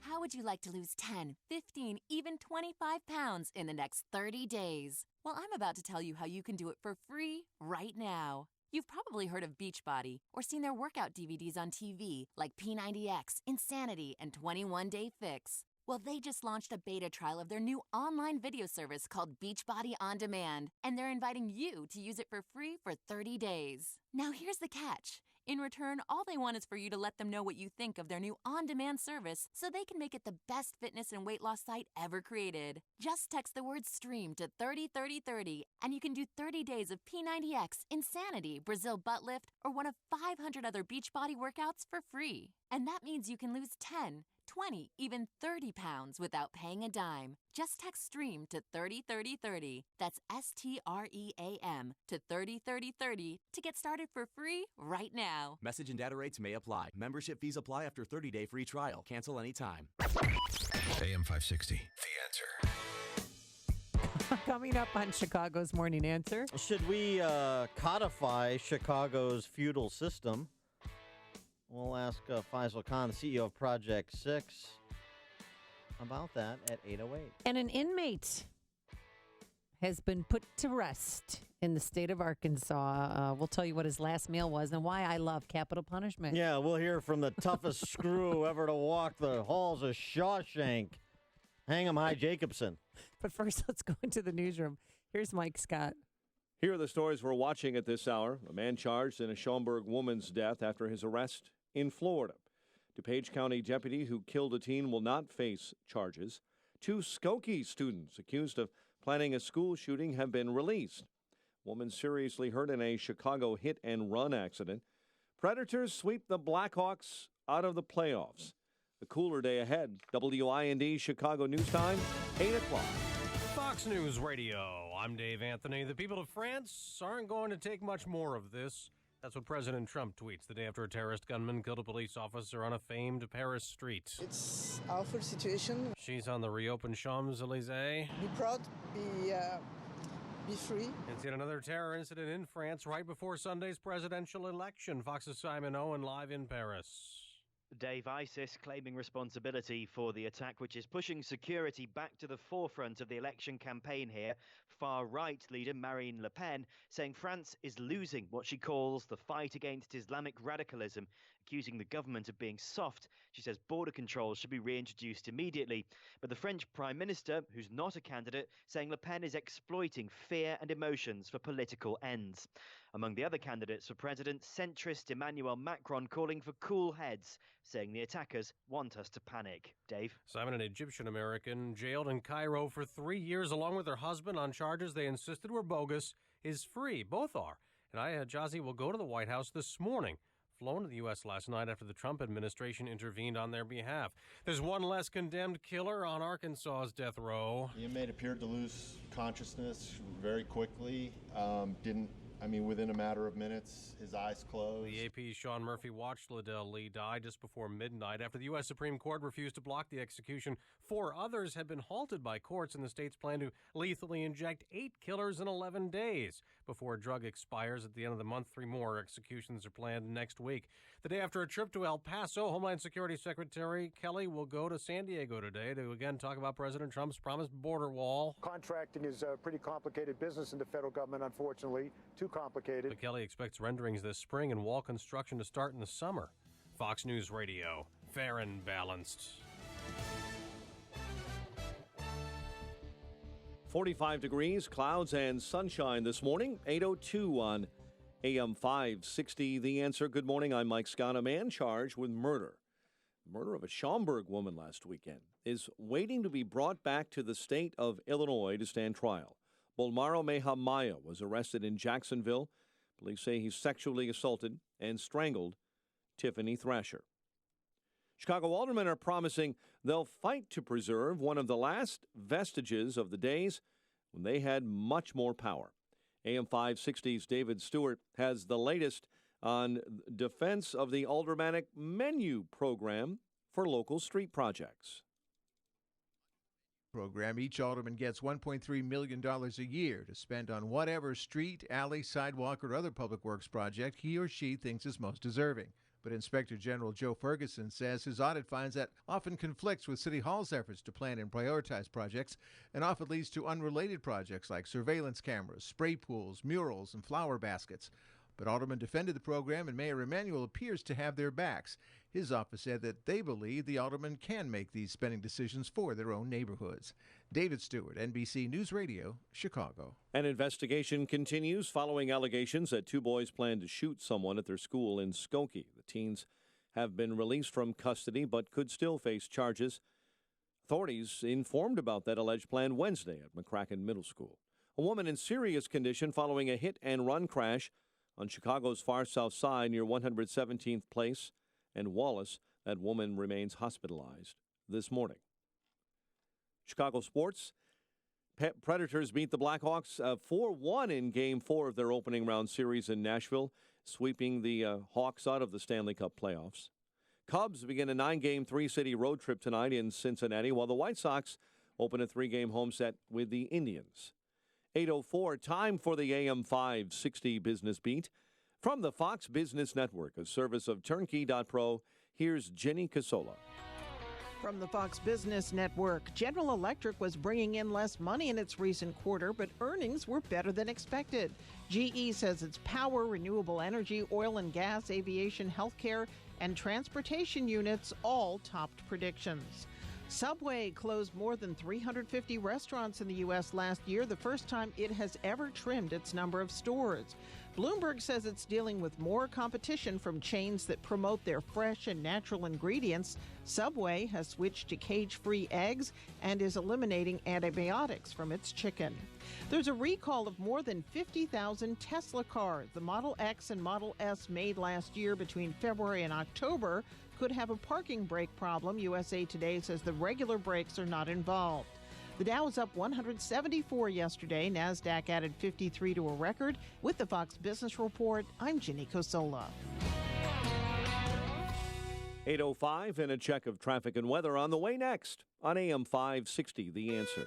You need to understand that the way you build wealth is you do not use the evening news or CNN or Fox to set the tone of your emotions around your investing. The Dave Ramsey Show.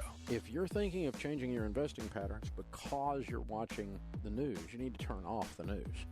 You are in charge of your destiny. Dave Ramsey. Weeknights starting at 7. Presented by Wintrust Community Bank on AM 560. The Answer.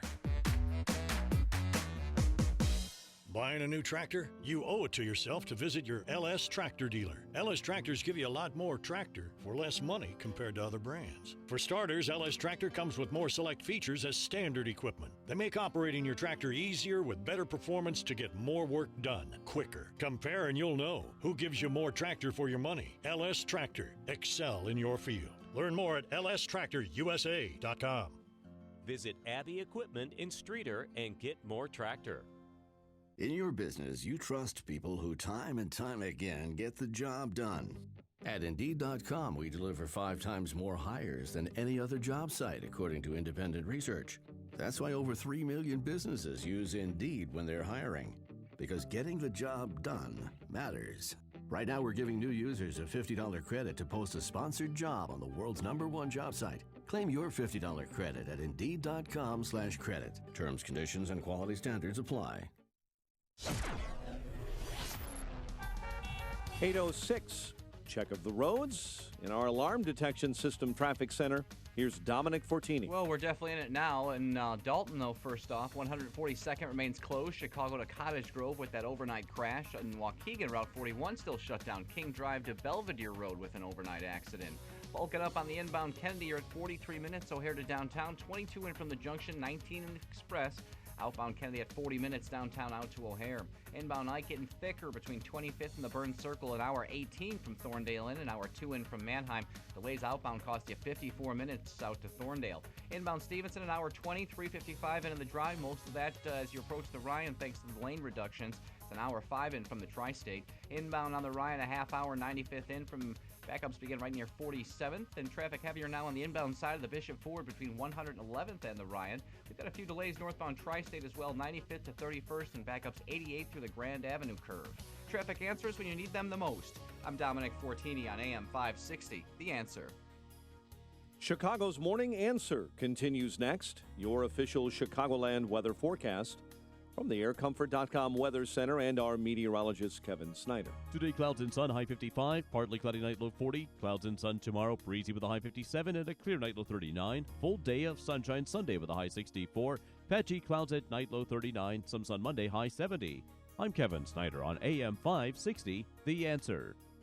Currently 45 at O'Hare. Next news coming up at 8:30, and Chicago's Morning Answer with Dan and Amy continues next on AM 560, The Answer. This hourly segment is brought to you by Grow My Retirement with Bill Geiger of Geiger Wealth. Tune in Saturday afternoons at 2 for Grow My Retirement with Bill Geiger of Geiger Wealth. This is Chicago's Morning Answer with Dan Proft and Amy Jacobson on AM 560, The Answer.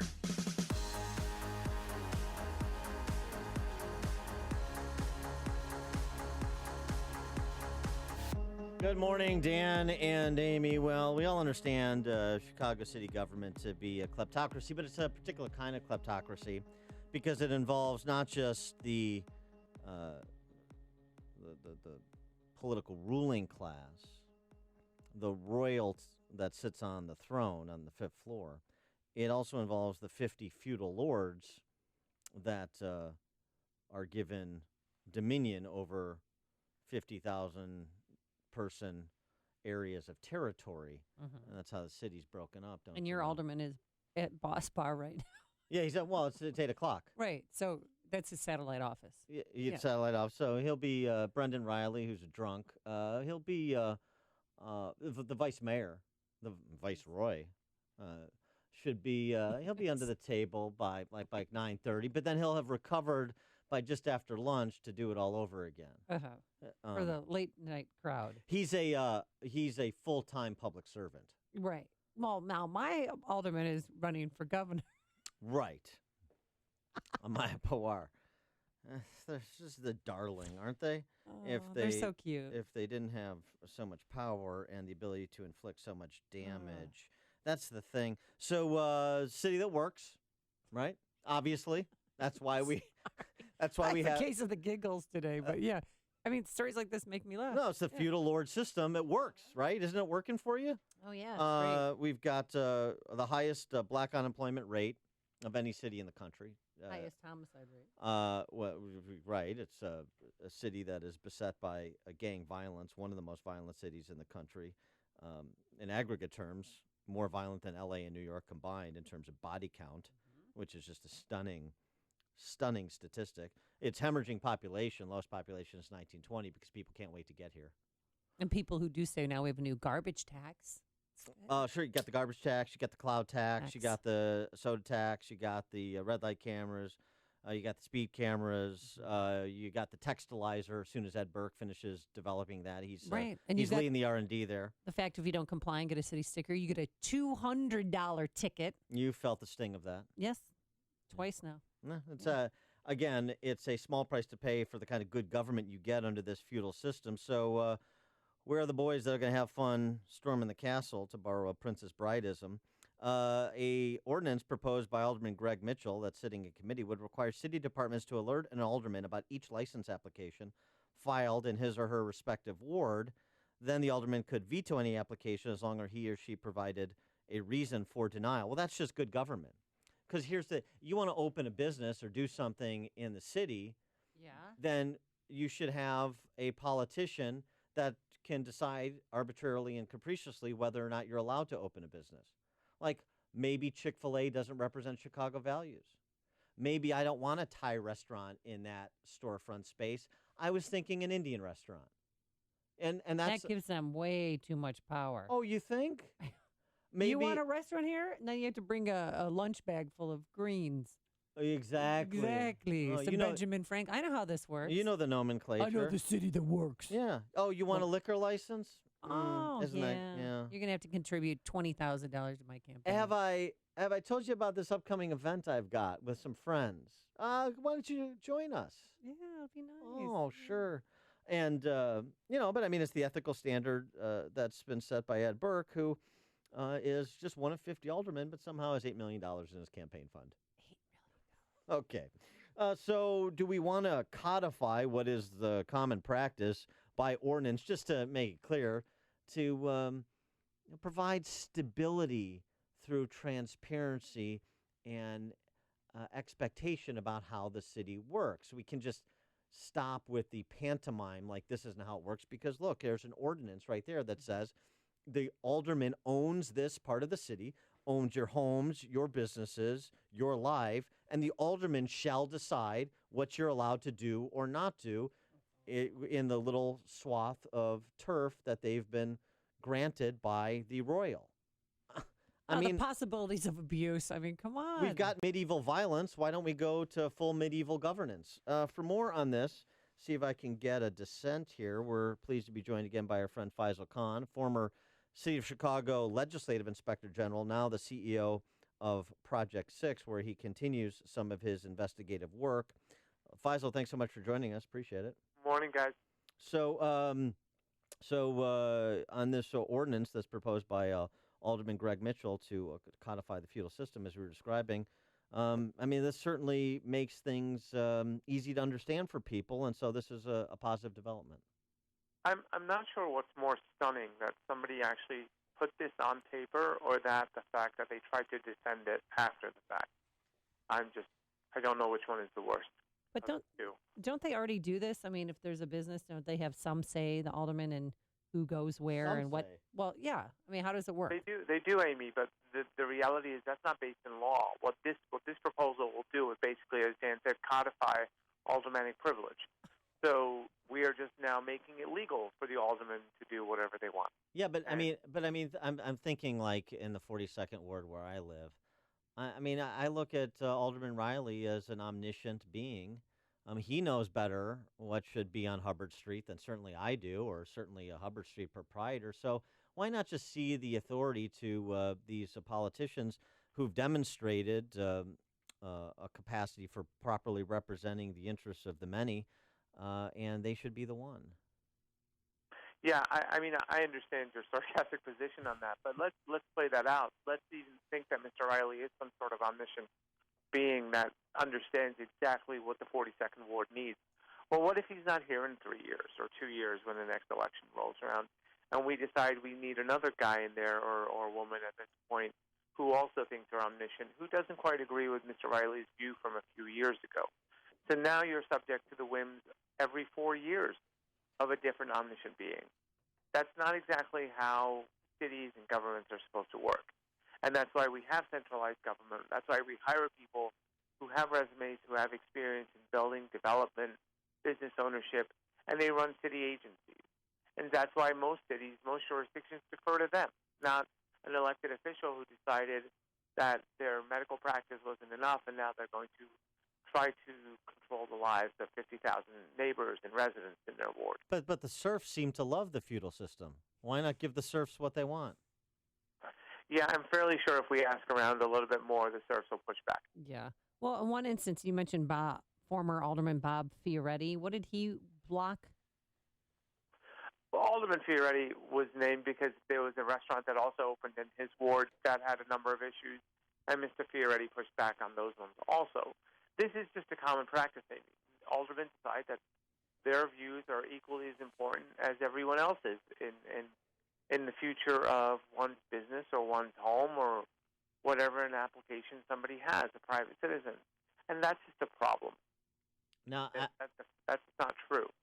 Well, here's the thing, though, I'm confused about, because you had Mayor come in 2011, and he was a tough guy from D.C. who was going to make the hard decisions and turn around Chicago. And he was backed by all the businesses that have to go genuflect before these feudal lords and finance their campaigns, or that they choose to. They don't have to. They choose to be kleptocrats. They choose to be rent seekers. And so he's backing the aldermen, it seems like, with this place. So if everybody agrees, then, I mean, I guess I'm still, what's the problem? This is the life we've chosen. The same businesses, Dan, that you refer to that somehow do support Mr. Emanuel and some of the aldermen are the same ones that come to Project 6 to ask us to end this practice. They're the same ones who came to the Legislative Inspector General's office to tell us they've had enough. These are the same people, individuals, who come to us to say they don't want to live this life anymore. And as you noted, that's why Chicago is emptying out, because people don't want this anymore. They've had enough of this. Hey, Faisel Khan, recently Mayor Emanuel approved a plan to offer illegal immigrants city ID cards. What do you think could go wrong there? It's a way of escalating sanctuary city. How much time do we have right now? Yeah. I mean, they say it's going to be a $3 million program, but isn't that up to the federal government? I mean, when is a municipality able to issue state or ID cards? New York City does it. Yeah. New York City does it. San Francisco does it. That doesn't mean it's correct. Wait a second. If New York and San Francisco do it, it still may be incorrect? Yeah, I'm going to take that hardline position on this one. The reality is the rules that they're proposing, in that you can just get an ID card based on providing a name or someone else supporting your identification and providing a date of birth, is simply ridiculous.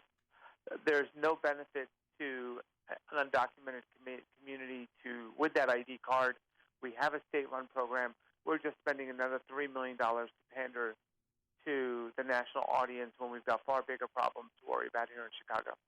A serious question. I'll stop my sarcasm now. I mean, especially as somebody who came to Chicago from New York and was also in the political and good government milieu there, and similar roles as an inspector general and as a state-level prosecutor. What's your experience in Chicago? I mean, do you really believe that people are reaching their own personal critical masses with respect to putting up with the kleptocracy that is Chicago and the state of Illinois, but we're focused on Chicago here, that they really don't want to just play the game of currying favor with aldermen or the mayor, politicians in general, that they really are open to a paradigm shift in this city? Or is it a handful of people that would like to see something happen, that are wishing something would happen, but are just running up against so much institutional inertia that it's going to take a Detroit-level event for that shift to truly occur? That's a great question, Dan. I think it's a hybrid of the two. I think that we are reaching critical mass, our population here, where they've simply had enough of the way our government is being run. At the same time, apathy has set in for decades now, where that inertia that you refer to is an overwhelming factor. We just have to continuously keep pushing, and I think that people are doing that, and that's why you and I are able to have conversations like this and keep pushing on these issues. $3 million is spending on these municipal IDs. That $3 million, as you guys noted, is another tax that you just described. You missed the water and sewer tax in your list. Yeah. The list goes on and on. People need to understand that this is the money that comes out of their pocket. So whenever some elected official comes up with a boneheaded idea or a not-so-great one, it's coming out of your pocket. It's coming out of your wallet, and sooner or later, your wallet's going to be empty. Well, that's what are you going to do? Yeah, there's just a few more city sticker tickets for Amy, and we'll cover those municipal IDs. Right. He is Faisel Khan. The piece was in Crane, Chicago Business. Raise your hand if you think city aldermen need more power. Anyone. Faisel Khan also does a great Ben Stein impersonation from Ferris Bueller. And he is the CEO of Project 6. Faisel, thanks so much for joining us again. Appreciate it. Thanks, guys. And he joined us on our turnkey.pro answer line. The more you listen, the more you'll know. This is Chicago's Morning Answer. On AM 560, The Answer. Coming up next, it hasn't happened in more than a decade, but the state of Arkansas puts down a murderer. I love it. Dan hates it. But first, here's your forecast. Today, it's going to be cooler. I love capital punishment. Today, cooler with some clouds and sun. That's why you're wearing the T-shirt. Yep. A high of 55 degrees. And then the weekend looks pretty good. There's no rain. On Saturday, it's going to be mostly sunny skies, a high of 57. And warmer on Sunday with a high of 64 degrees. Let's get into our Alarm Detection Systems Traffic Center. Dominic Fortini has had quite a busy morning. Still busy on the inbound Kennedy, Sayre to the junction, then pretty solid Montrose to the Hubbard Tunnel, 53 minutes O'Hare to downtown, 29 in from the junction, 23 in the inbound Express, heavy on the west end of the outbound trip, Montrose to Harlem. Still stacked up inbound Ike an hour 18, Thorndale in an hour 2 in from Manheim with delays outbound Cicero to 25th. That's costing you 54 minutes. For the post office to Thorndale. Inbound Stevenson on the brakes right near Damon. Then again from the Rhine into Lakeshore, an hour 20 from 355 in, an hour 5 in from the Tri-State. Watch for some hang-ups outbound once you get past LaGrange through the Tri-State. Inbound Rhine a half hour, 95th in. Inbound I-57 on the brakes at 111th. Delays southbound Lakeshore begin right around Irving Park to North Avenue. Northbound 355 on the brakes near 75th.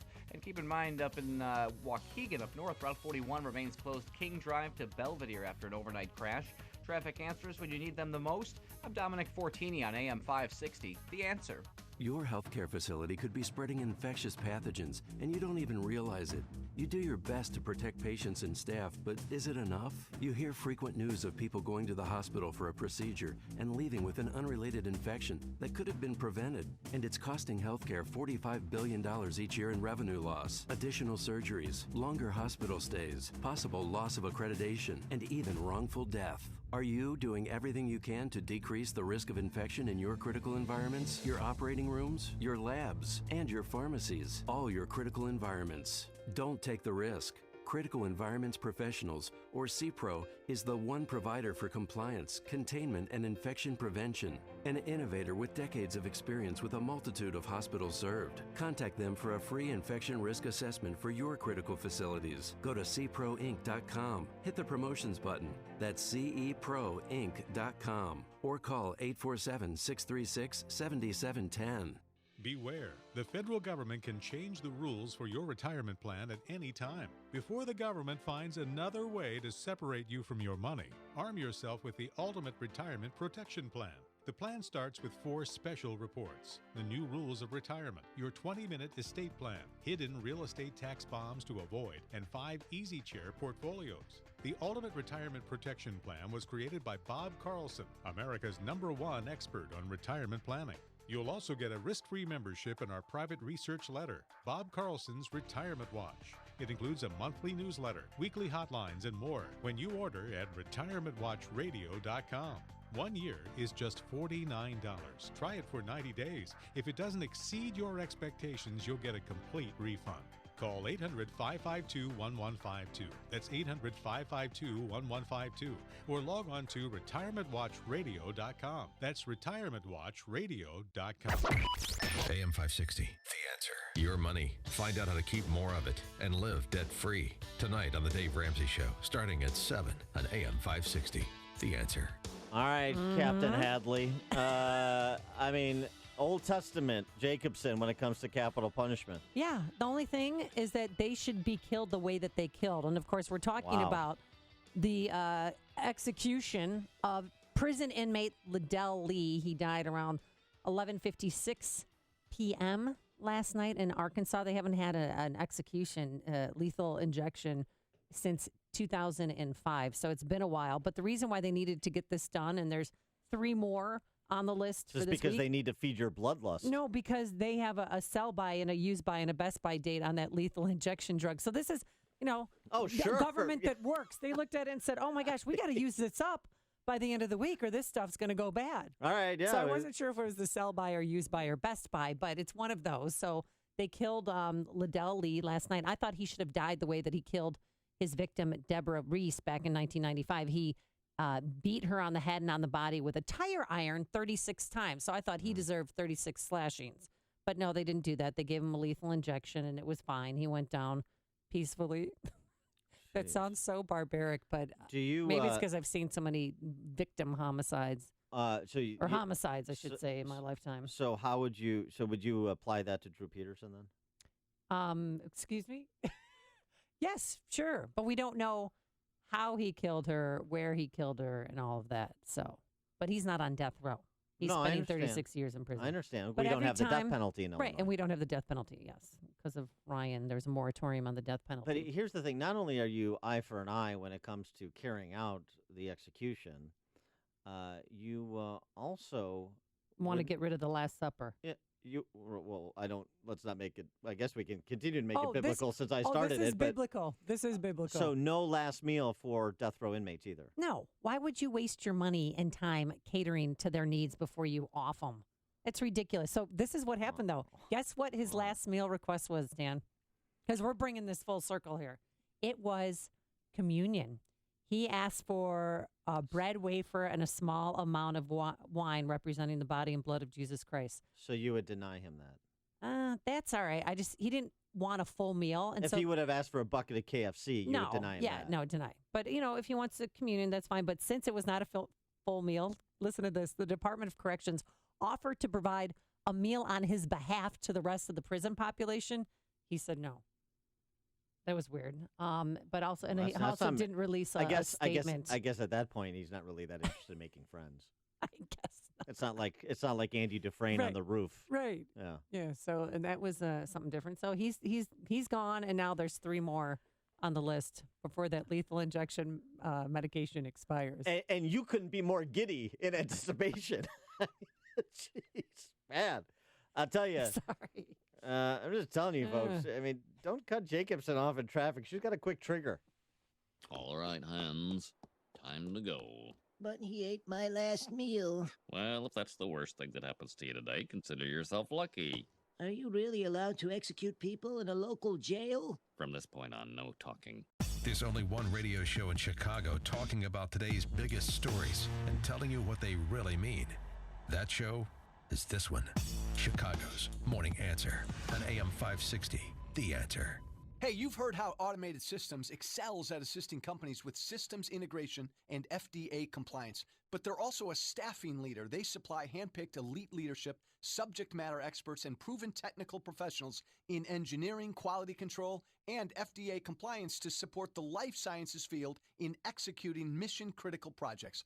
ASI provides highly specialized pros to deliver projects on time and budget. Don't pay a lot more to a big consulting firm, and don't trust the big temp agencies to supply the talent you need. Call Laz, my friend Laz at Automated Systems, when failure isn't an option. ASI is retained by all of Chicagoland's Fortune 500 life sciences companies, from big pharma to startups, and excel through a culture of excellence in execution. For a staffing, compliance, or automation evaluation, call Laz now at Automated Systems at 844-HIRE-ASI or visit automatedsys.com. That's 844-HIRE-ASI or automatedsys.com. This is a life-changing message for anyone with sleep apnea who is on the go and tired of dragging around a big, bulky home CPAP device. Now there's finally a portable device that's as small as a soda can and weighs less than a pound. You can even add a battery that's as tiny as a deck of cards. It's the Transcend Mini CPAP.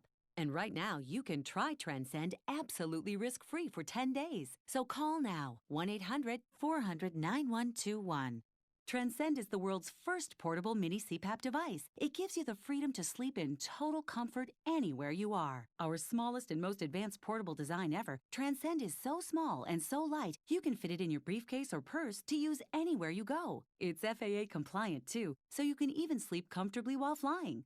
Enjoy the freedom to sleep comfortably anywhere. To receive your 10-day in-home trial, call minicpap.com now. 1-800-400-9121. Again, that's 1-800-400-9121. It's here, the biggest flooring event of the year, Lumber Liquidators' 14th annual April sale, with 5 days of once-in-a-lifetime prices on top-quality North American and European laminate from 49 cents, pre-finished hardwood from just $1.19, bamboo from $1.39. Get wood-look waterproof floors from 59 cents, limited-time deals on small lots from 29 cents, and more, plus special financing. Don't miss it. New deals added daily. Get to the April sale at Lumber Liquidators today. Napa know-how. Why buy the dual cam sports action and dash camera from Napa for $69.99? Because it's the only dash cam that's also an everything else cam. So you can record yourself being safe on the road or attach it to your helmet for dirt biking off-road. Because like this camera, you're a double threat. The dual cam sports action and dash camera for only $69.99. That's Napa know-how. Napa know-how. At participating Napa Auto Parts stores. Offer expires 4/30/17. AM 560, The Answer. Coming up on Chicago's Morning Answer. We'll talk to Cliff May from the Foundation for Defensive Democracies about North Korea, Iran, ISIS, all of the threats to global stability at 8:38. And later, Billy Bush and hot chocolate speak. Another threat to global stability, Billy Bush. But first, he needs a job. Here's Mike Scott. 45 degrees, clouds and sun. France is beefing up security ahead of their presidential election. That begins on Sunday. The prime minister there says a full mobilization of security forces and elite units will back up 50,000 police officers to ensure security over the weekend. The nation, of course, on high alert after a terror shooting in Paris yesterday that claimed the life of one police officer and severely hurt two others. The gunman was killed by police as he tried to flee. Vice President Mike Pence says the people of France are in the hearts of Americans today. This is just the latest reminder that terrorism can strike anywhere, at any time, something that the people of Indonesia and the United States know all too well. President Trump will sign 3 more executive orders today during a visit to the Treasury Department. All are financial in nature. One of them will direct the Treasury Secretary to review recent tax regulations to see if they are burdensome for taxpayers. Arkansas looking to carry out a second execution on Monday after a convicted murderer was put to death late last night. Liddell Lee's execution came just before midnight.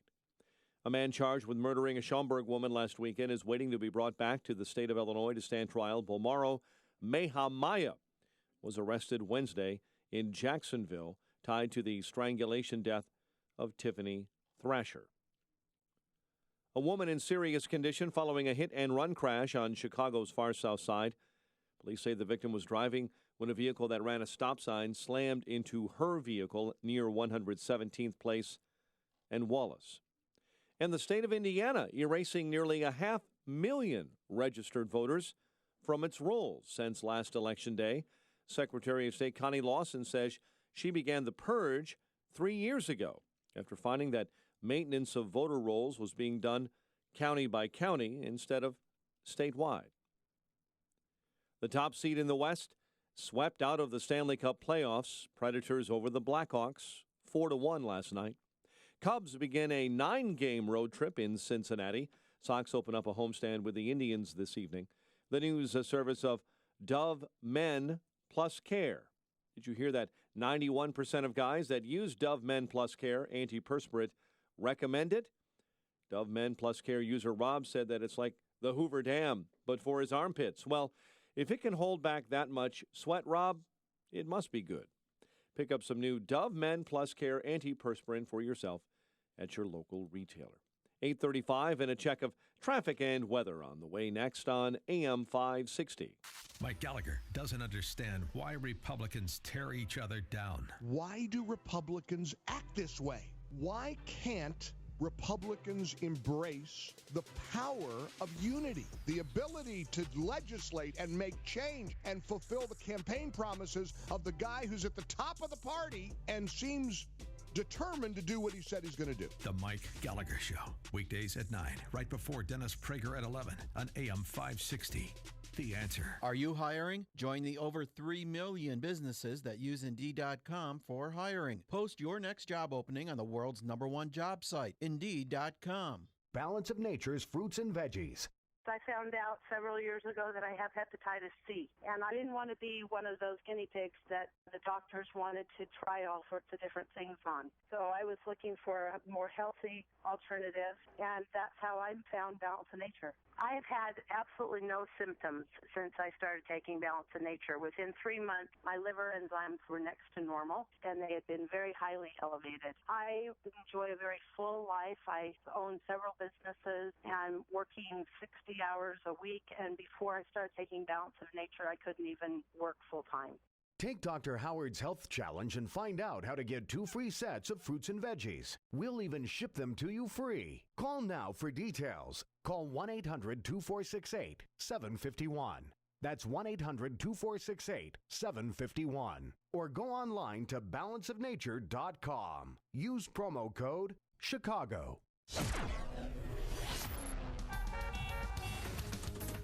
8:37, and an update on the roads in the Alarm Detection Systems Traffic Center. Here's Dominic Fortini. In Waukegan, Route 41 remains shut down. King to Belvedere after an overnight crash. And in Dalton, 142nd shut down Chicago to Cottage Grove with crews trying to clean up a mess from an earlier crash there. Inbound Eden's at 20 minutes. Lake Cook to the junction, while the inbound side of the Kennedy is heavy. Sayre into the Burns Circle, 54 minutes. O'Hare to downtown, 33 in from the junction. Express lane's a better bit at 26. Outbound, you're on the brakes. Fullerton through Montrose, and then from the junction to Sayre, 31 minutes downtown out to O'Hare. Hefty slowdowns, but getting better on the inbound Ike. Now just an hour 8. Thorndale into the post office, 54 in from Manheim. Brake lights continue with double-digit delays outbound. Laramie to Manheim, 44 minutes from the post office to Thorndale. Inbound Stevenson tied up between the Ryan and Lakeshore, an hour 20 from 355 in. Inbound side of the Ryan, we've got a car fire in the Polk Street accident investigation site. It's just before you reach the Burns Circle. Slowing traffic down certainly as folks take a peek. 35 minutes from 95th into downtown. Southbound Lakeshore on the brakes from Irving Park to North Avenue. Traffic answers when you need them the most. I'm Dominic Fortini on AM 560. The Answer. Chicago's Morning Answer continues next. Your official Chicagoland weather forecast from the aircomfort.com Weather Center. Cooler with clouds and sun today. High near 55, but much cooler lakeside. Partly cloudy and 40 overnight. Currently 46. Next news at 9. Chicago's Morning Answer with Dan and Amy continues next on AM 560. The Answer. This hourly segment is brought to you by the Lou Bridges Show, a show about the truth of the foreclosure crisis. Saturday mornings at 8 on AM 560. The Answer. Chicago's Morning Answer with Dan and Amy continues right now. And make sure to join me, Sean Hannity, this afternoon starting at 2, right here on AM 560. The Answer. Good morning, Dan and Amy. Boy, it seems like we're learning that those wonderful pronouncements from the Obama administration about the chemical weapons caches of Assad and Syria being eliminated, and, we trust our Russian allies there, as well as North Korea's nuclear program being forestalled, as well as our new partner in peace, Iran, being serious about Middle East stability and not interested in their own nuclear weapons program. Gosh, it seems like a lot of that stuff isn't bearing out to be true as deeper digs are done. We know about the chemical weapons attack, the sarin gas that Assad used on his own people a couple of weeks ago. Now we have Rex on, Secretary of State Rex Tillerson the other day, talking about what the Iranians are actually doing. Iran has conducted cyber attacks against the United States and our Gulf partners. Iran has been behind terrorist attacks throughout the rest of the world, including a plot to kill Adel al-Jubeir, who was then the Saudi ambassador to the United States. Whether it be assassination attempts, support of weapons of mass destruction, deploying destabilizing militias, Iran spends its treasure and time disrupting peace. Iran continues to have one of the world's worst human rights records. Political opponents are regularly jailed or executed, reaching the agonizing low point of executing juveniles and individuals whose punishment is not proportionate to their crime. Iran arbitrarily detains foreigners, including U.S. citizens, on false charges. Several U.S. citizens remain missing or unjustly imprisoned in Iran. Apart from the abuses inside Iran's own borders, it is the threat it poses to the rest of the world. Iran's nuclear ambitions are a grave risk to international peace and security. That doesn't sound like such a partner in peace, and that's what President Trump had to say yesterday, reiterating that last piece of what Rexon offered. I think they are doing a tremendous disservice to an agreement that was signed. It was a terrible agreement. It shouldn't have been signed. It shouldn't have been negotiated the way it was negotiated. I'm all for agreements, but that was a bad one, as bad as I've ever seen negotiated. They are not living up to the spirit of the agreement. I can tell you that. That turns out to be kind of a problem. And for more on this topic, as well as North Korea, we're pleased to be joined by our friend Cliff May, president of the Foundation for Defense of Democracies. Cliff, thanks for being with us. And What about what the Secretary of State and the President of the United States had to say about Iran over the last couple of days? Well, Iran has been for a long time a threat, and it's become a worse threat under the Obama administration.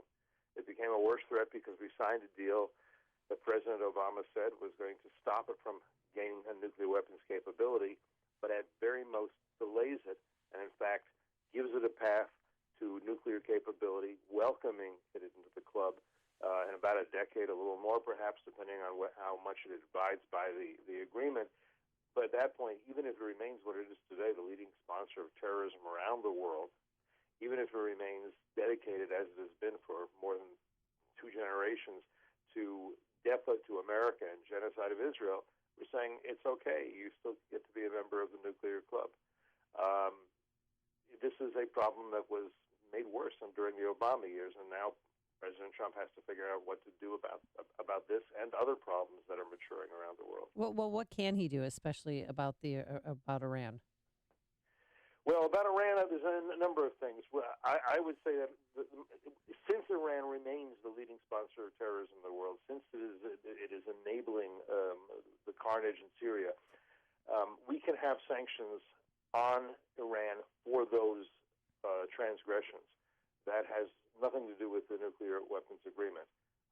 And if we start to do that, we can begin again to put pressure on the Iranian economy rather than reward Iran with billions of dollars as we have been doing. I think that's part of it. I think the deal with Boeing is a very big mistake. I hope President Trump will understand that and not think that this is a great jobs program, because the planes that are sold to Iran will be used for military purposes. I think we know that, and we know they're using planes for military purposes right now.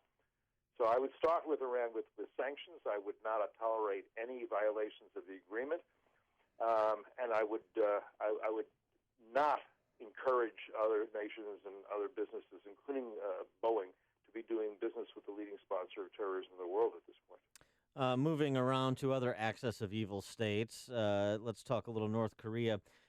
Take a listen to what President Trump had to say yesterday in his presser with the Italian Prime Minister as to North Korea and how he's trying to work North Korea through President Xi and the Chinese. We're slowing up a little bit. I actually told him, I said, you'll make a much better deal on trade if you get rid of this menace or do something about the menace of North Korea, because that's what it is. It's a menace right now.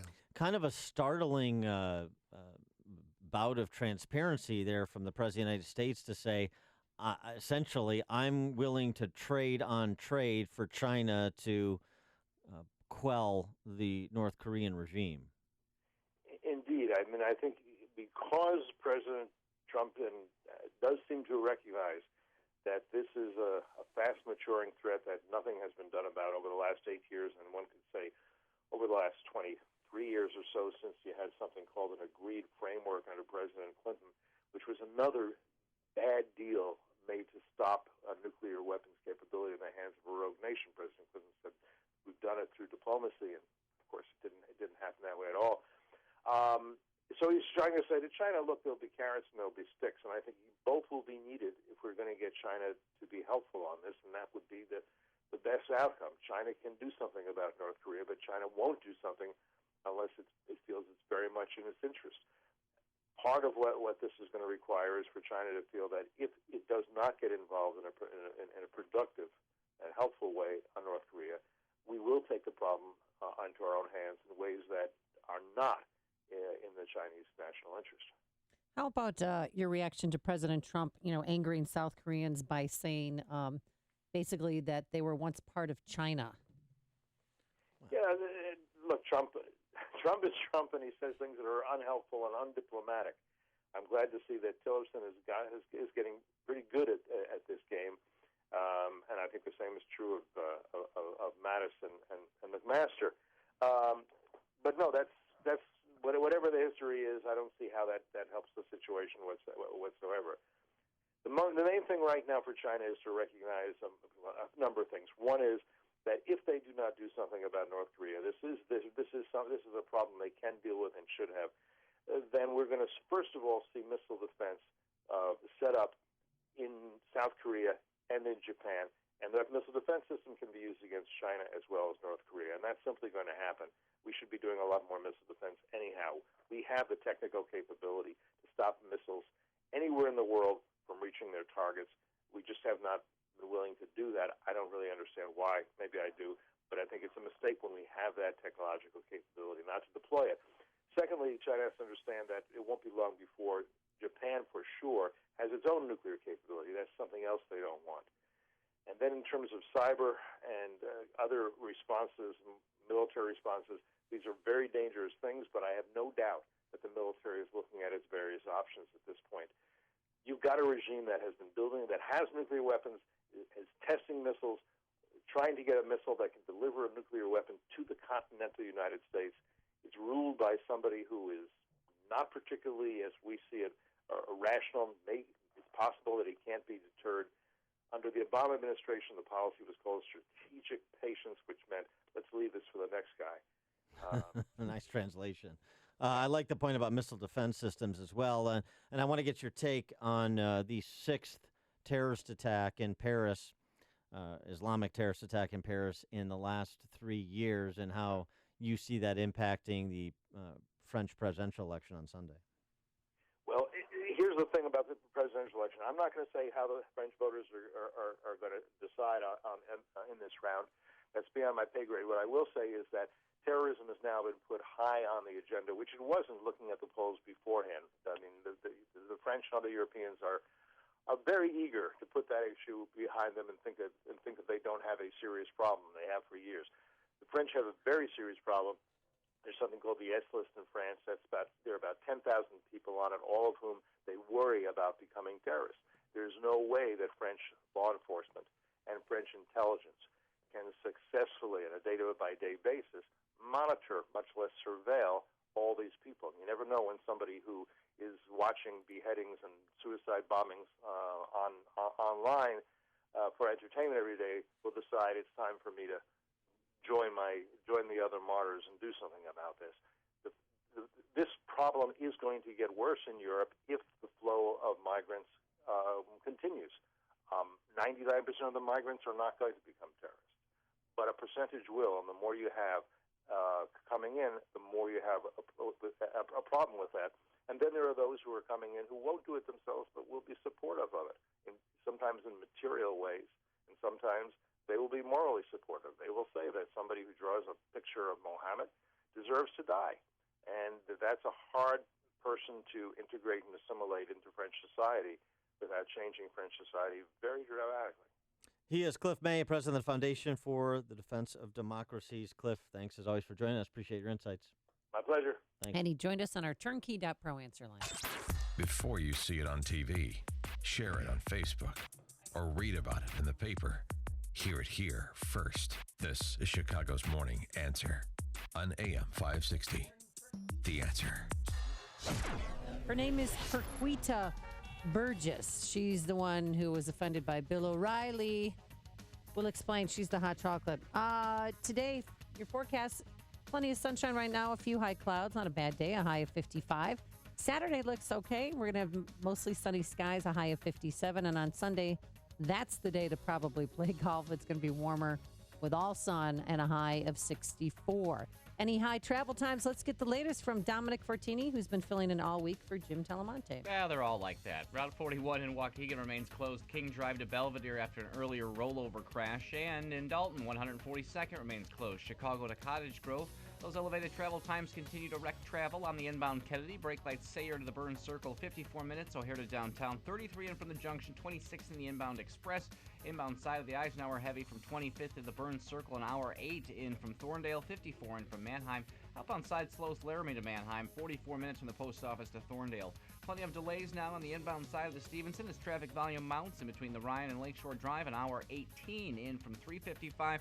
Still an hour 6 in from the Tri-State. Inbound Ryan, 35 minutes, 95th in. A few delays near 47th in the locals, while the inbound side of I-57 has the left lane closed at Halstead with some road construction. Brake lights 111th into the Ryan. Traffic answers when you need them the most. I'm Dominic Fortini on AM 560. The Answer. Hey, spring has arrived, birds, bees, and allergies. Yep, and the last thing you need is a pillow you're allergic to, and that's why My Pillow rocks, because it's also hypoallergenic. A good night's sleep, very important for your health, and for the month of April, you'll receive a 50% discount on the 4-pack. Oh, yeah, it's not just about abs. The 4-pack is 2 premium My Pillows and 2 Go Anywhere My Pillows, all for the price of 1. You can move the patented fill to give you the exact support you need. You'll get into deep sleep faster and stay there longer. No more waking up to a stiff neck or headache. And our good friend Mike Lindell makes them in the US of A in Minnesota. So you can wash and dry your My Pillows too. I love that. And of course, you'll get the 10-year warranty. 10 years. You do a great Garrison Keillor Prairie Home Companion. Oh, I love Garrison Keillor. I don't. Oh, okay, of course not.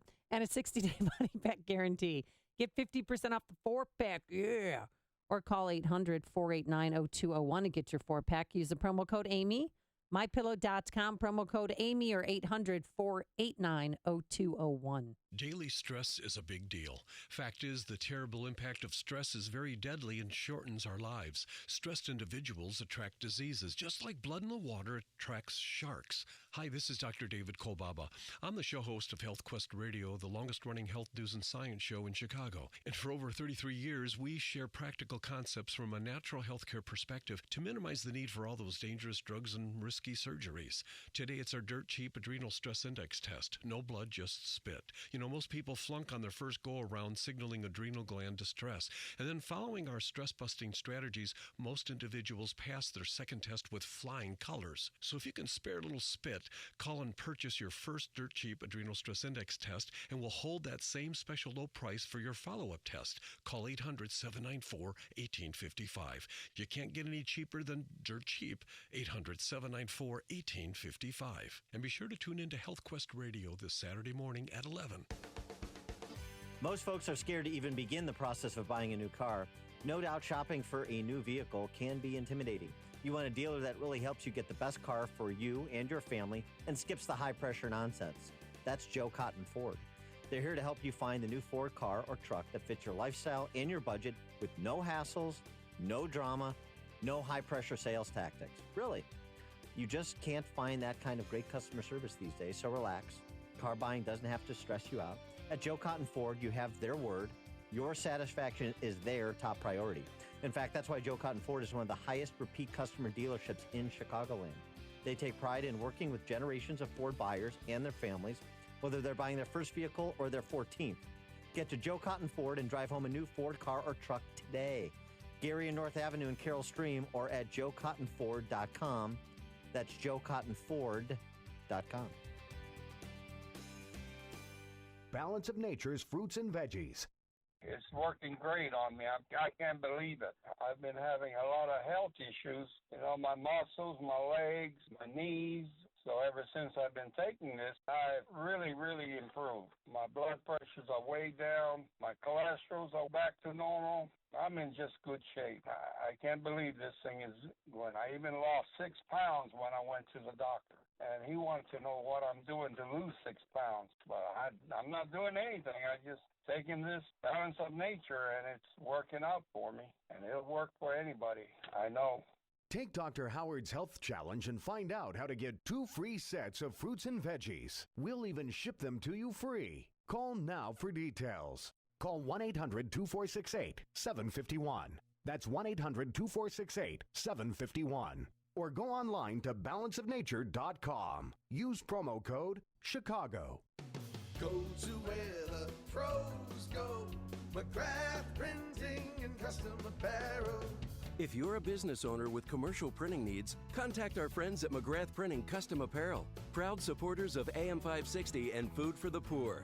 McGrath takes care of all print and apparel needs for companies of all sizes. Chicago's biggest names in manufacturing, pharmaceutical, and medical choose McGrath Printing year after year for truly unmatched customer service and reliability. Mention AM 560 and receive 20% off your first order. That's right, 20% off by mentioning AM 560. For a quick quote, visit McGrathPrint.com, McGrathPrint.com, or call 815-356-5246. That's 815-356-5246. Go to where the pros go. Go to where the pros go. McGrathPrint.com. McGrathPrint.com. Signature Bank is Chicago's fastest-growing, independently owned business bank. It's a bank where relationships still matter. Signature Bank knows your name and your story. I'm Dan Proft, and I know this because Signature Bank is my business bank. The success of a mid-sized business often comes down to one thing: managing your cash flow. I'm Ann Dollagall, Treasury Management Executive at Signature Bank. At Signature Bank, we take a personalized and proactive approach to structuring your cash management solutions to keep your financial assets safe and working for you. Our automated accounts receivable and accounts payable technology allows your business to grow without adding to your overhead expenses. And what truly sets Signature Bank apart is our personal approach. We get to know your business by rolling up our sleeves to work alongside you. Call me today for a review of your company's operational challenges. Signature Bank is looking for their next success story. Learn more about turning your business vision into reality. Visit signature-bank.com. Signature Bank, helping local businesses succeed. Member FDIC, Equal Housing Lender. AM 560, The Answer. Coming up next, it's me, Mike Gallagher, right after Chicago's Morning Answer with Dan and Amy on AM 560, The Answer. Amy, I want you to remember Bill O'Reilly fondly. I want you to remember $25 million worth of loofah mitts he's going to buy. And I want you to think about Bill O'Reilly gently caressing your shoulders with those loofah mitts on. That's how he would like to be remembered. Well, according to one of his former co-workers, a temp worker called Perquita Burgess. She was on The View. She's African-American who claims that he grunted at her. This is her big exclusive on The View yesterday. Yeah. She talked about the hot chocolate. I'm just going to say a couple weeks later, I am sitting at my desk, and he would always come around my desk, leer at me, look me up and down. I could feel like he was looking at my cleavage, making me uncomfortable. He had no reason to be near my desk at all. And I just stopped looking at him, paying him any attention, because it made me feel uncomfortable. It was like street harassment in the office. When did hot chocolate come about? Let's hear that. One day he walks past my desk. I remember it was like after lunch, whatever. I went downstairs in the plaza, and I'm just sitting there minding my business, and he walks past and says, "Hey, hot chocolate." But he didn't look at me when he said it. Oh, I mean, He was looking at the hot chocolate on the counter. It's like, hey, hot chocolate. I'd like to drink there that. honestly could have been a cup of hot chocolate on or her maybe desk. he said, hey, comma, hot chocolate? Like, would you like some? Or, hey, hot chocolate. I like that. Maybe she forgot the rest of the sentence. I know how O'Reilly can do penance and make a comeback, maybe host Inside Edition again. He can be sentenced to The View because... He's been on there before. And there's nothing to sexually harass on that show. Thanks so much for making us part of your week. We're back here Monday morning at 5 a.m. Have a safe, happy, and healthy weekend. Now here is Mike Scott. Amy and Dan, a man charged in a Schaumburg woman's death. We'll have an update on that developing investigation. DuPage County deputy who killed a teenager will not face charges. We'll explain why. A woman seriously hurt in a Chicago hit and